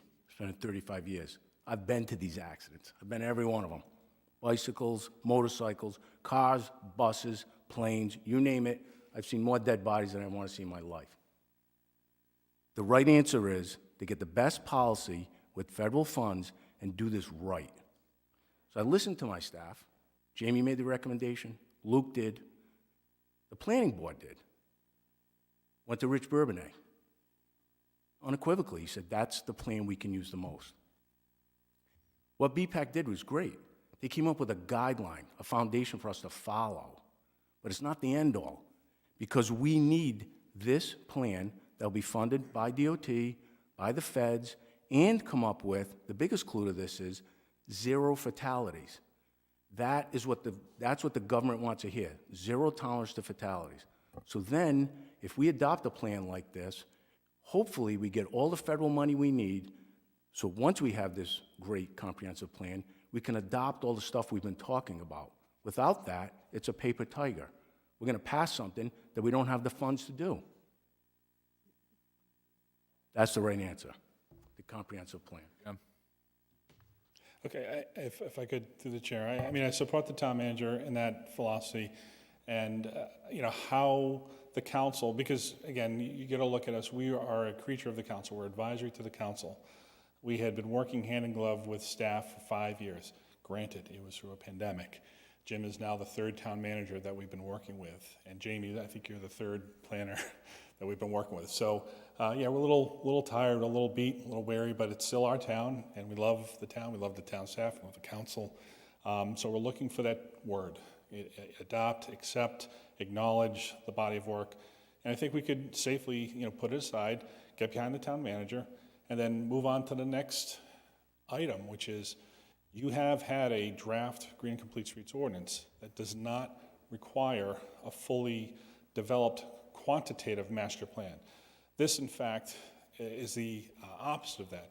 You need this because, as Jamie said, we've been relying on handlebar surveys set back in 2011 when the council acknowledged you needed to get involved and you needed this type of service that wasn't active in the town hall at the time.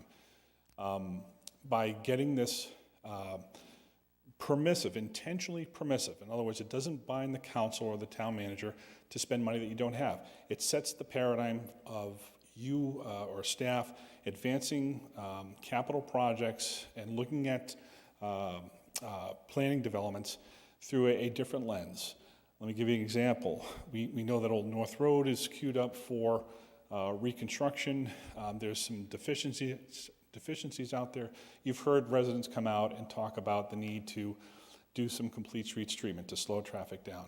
We heard residents talking this evening about Narragansett Avenue East. It's not safe, even near the bike path. That's the same area just several years ago where a Wakefield woman got killed by a driver, an errant driver. I mean, we are wanting to put tools in the hands of the town staff to help them do their jobs more thoroughly, and especially to have this link with the public. We think that's vital. So as we get behind the town manager and this grander plan to do a full mobility plan that makes sense, we also think you need to act on that draft ordinance. And it is just a starting point. This is not, we sent that out there summer of '22 as a discussion point, and it hasn't moved the bud an inch since. So Ken, I think we are willing to acknowledge and accept the work that you've done. I just don't think we're at a point to adopt or enact it. But I think, you know, we do have to give deference to the town manager, the planning director as to the best path forward here. And I think this comprehensive mobility plan sounds pretty enticing. And your work has led to this. So this seems like a win. It's not totally disregarding all the work that you've done. It's still there. We're just not at a point where we can adopt it yet. But I mean, there's no doubt you guys have put tireless efforts into this, lots and lots of hours, and you guys have done good work. It's just, we're not quite there to adopt and enact. Happily to accept and acknowledge and move down this path, and I'm hopeful that you guys are good with this. I don't know if you are you? Let's say this. Yes, if you acknowledge it and it gets put into the planning department's list of other studies, for example, the handlebar survey, you know, it can get listed on the town website, as it should, as a body of work that a committee has put together. The handlebar survey was just a combination of staff and a local representative and just, you know, some volunteers. So I think that's fine. Okay.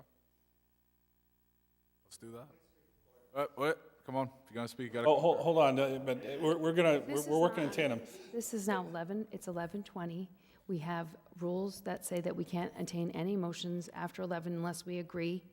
It's a snowstorm. There's a significant amount of snow out right now. And I'm not, at some point, we have to tap out. And we have all these other things to talk about that we didn't vote on yet. So if I could just finish up, the last piece, as Mr. Hamill mentioned, is the ordinance. And respectfully, we'd like the council to consider remanding that to the staff and the BPAC. Let us work to consensus.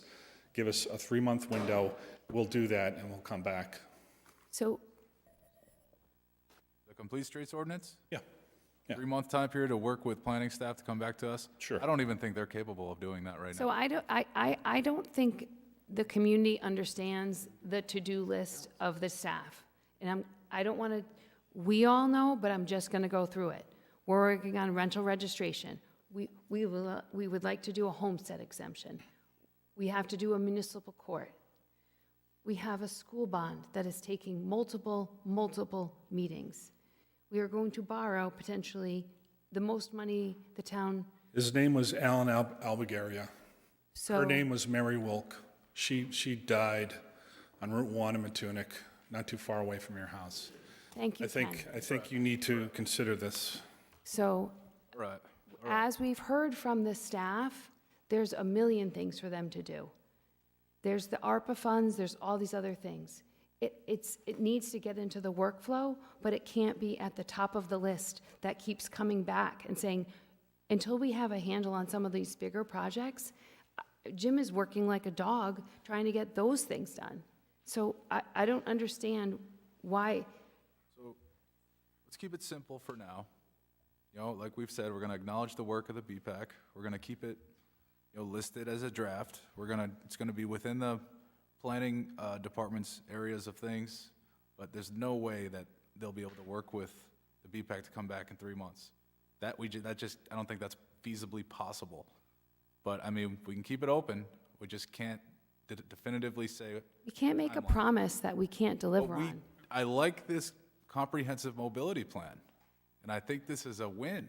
We would not have gotten here without the BPAC's work. But if they feel that we're totally disregarding them, I don't know.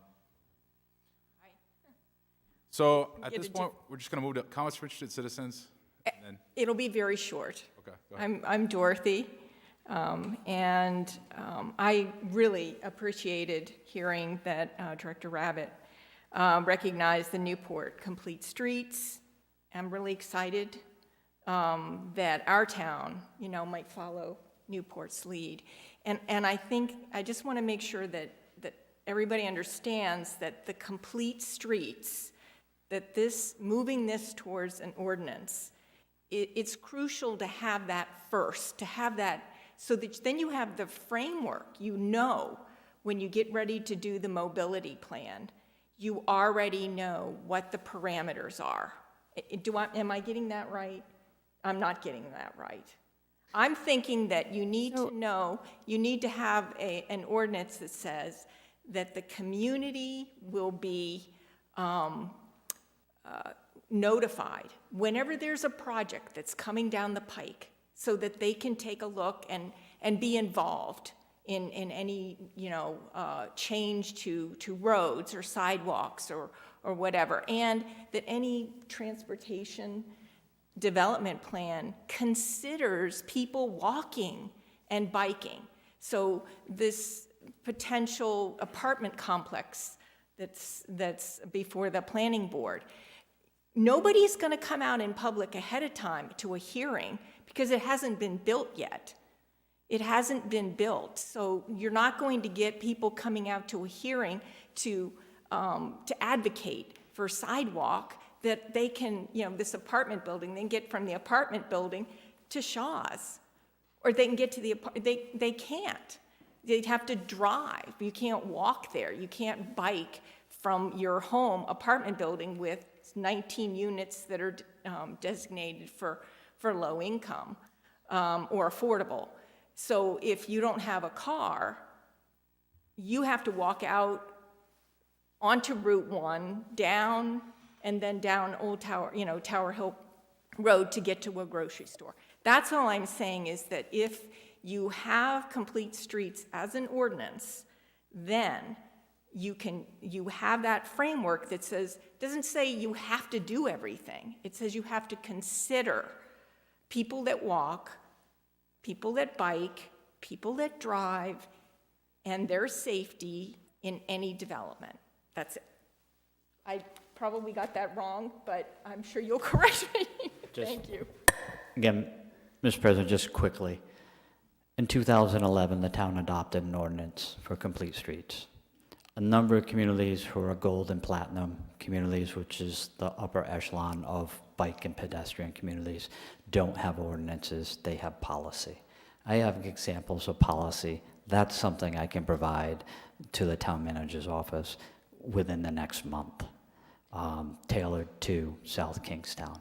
And that could potentially be a stopgap between adopting a formal policy of complete and green streets, but establishing some policy.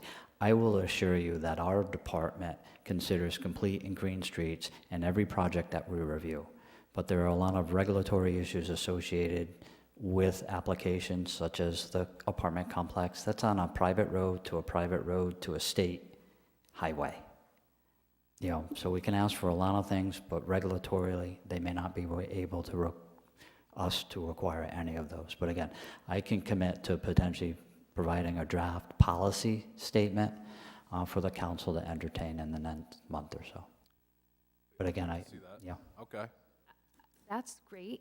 I personally don't appreciate ultimatums to the staff to get something done, because we have asked you to do a lot.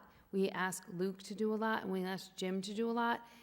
We're not saying that because it's not true. It's true. So when a committee... You gave me more tonight. I know. And so this ad hoc committee keeps coming back and wanting to be prioritized, which it has its right to advocate for itself, but it also needs to hear that in the scope of the work for 31,000 people, this might not happen according to their timeline. Things don't happen according to my timeline either. I'm hoping that we hear about South Road School. That's another thing on your list, helping us figure out how to dispose of school properties. There's a lot there. When you start to look at the list, I don't understand why people think that we're making up what is getting in the way. So I'd just like to move on from this item. Okay.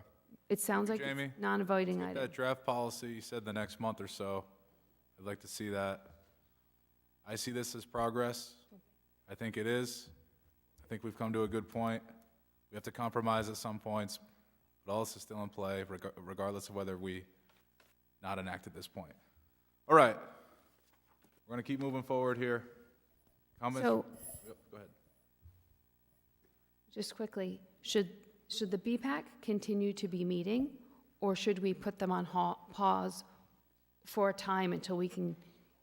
Because I think some of the frustration is they're meeting without feeling like there's progress, because we're really not ready to advance. So is it worth it to put it on pause for a few months so that people's expectations of our progress and their progress match? I don't think so.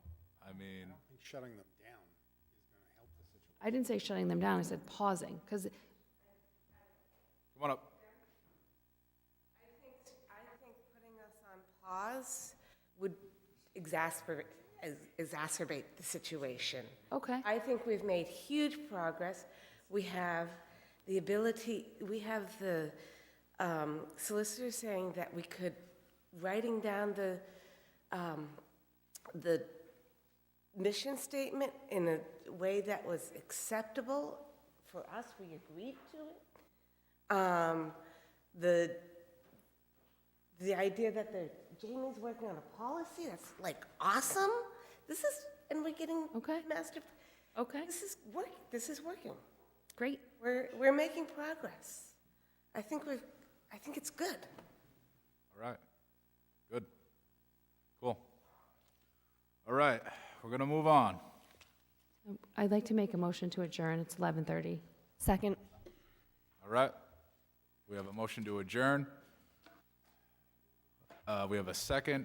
Any Jim, can we just discussion? table all the- I have a thought, but I can't ask it because legal counsel's not here. And my Can we just question table? is, what happens to the remaining items? Does that just get pushed to the next meeting?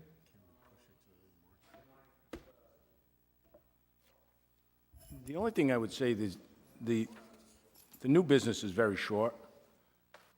You could blow through those three We things. could just run through it. And then just save the public comment to the end.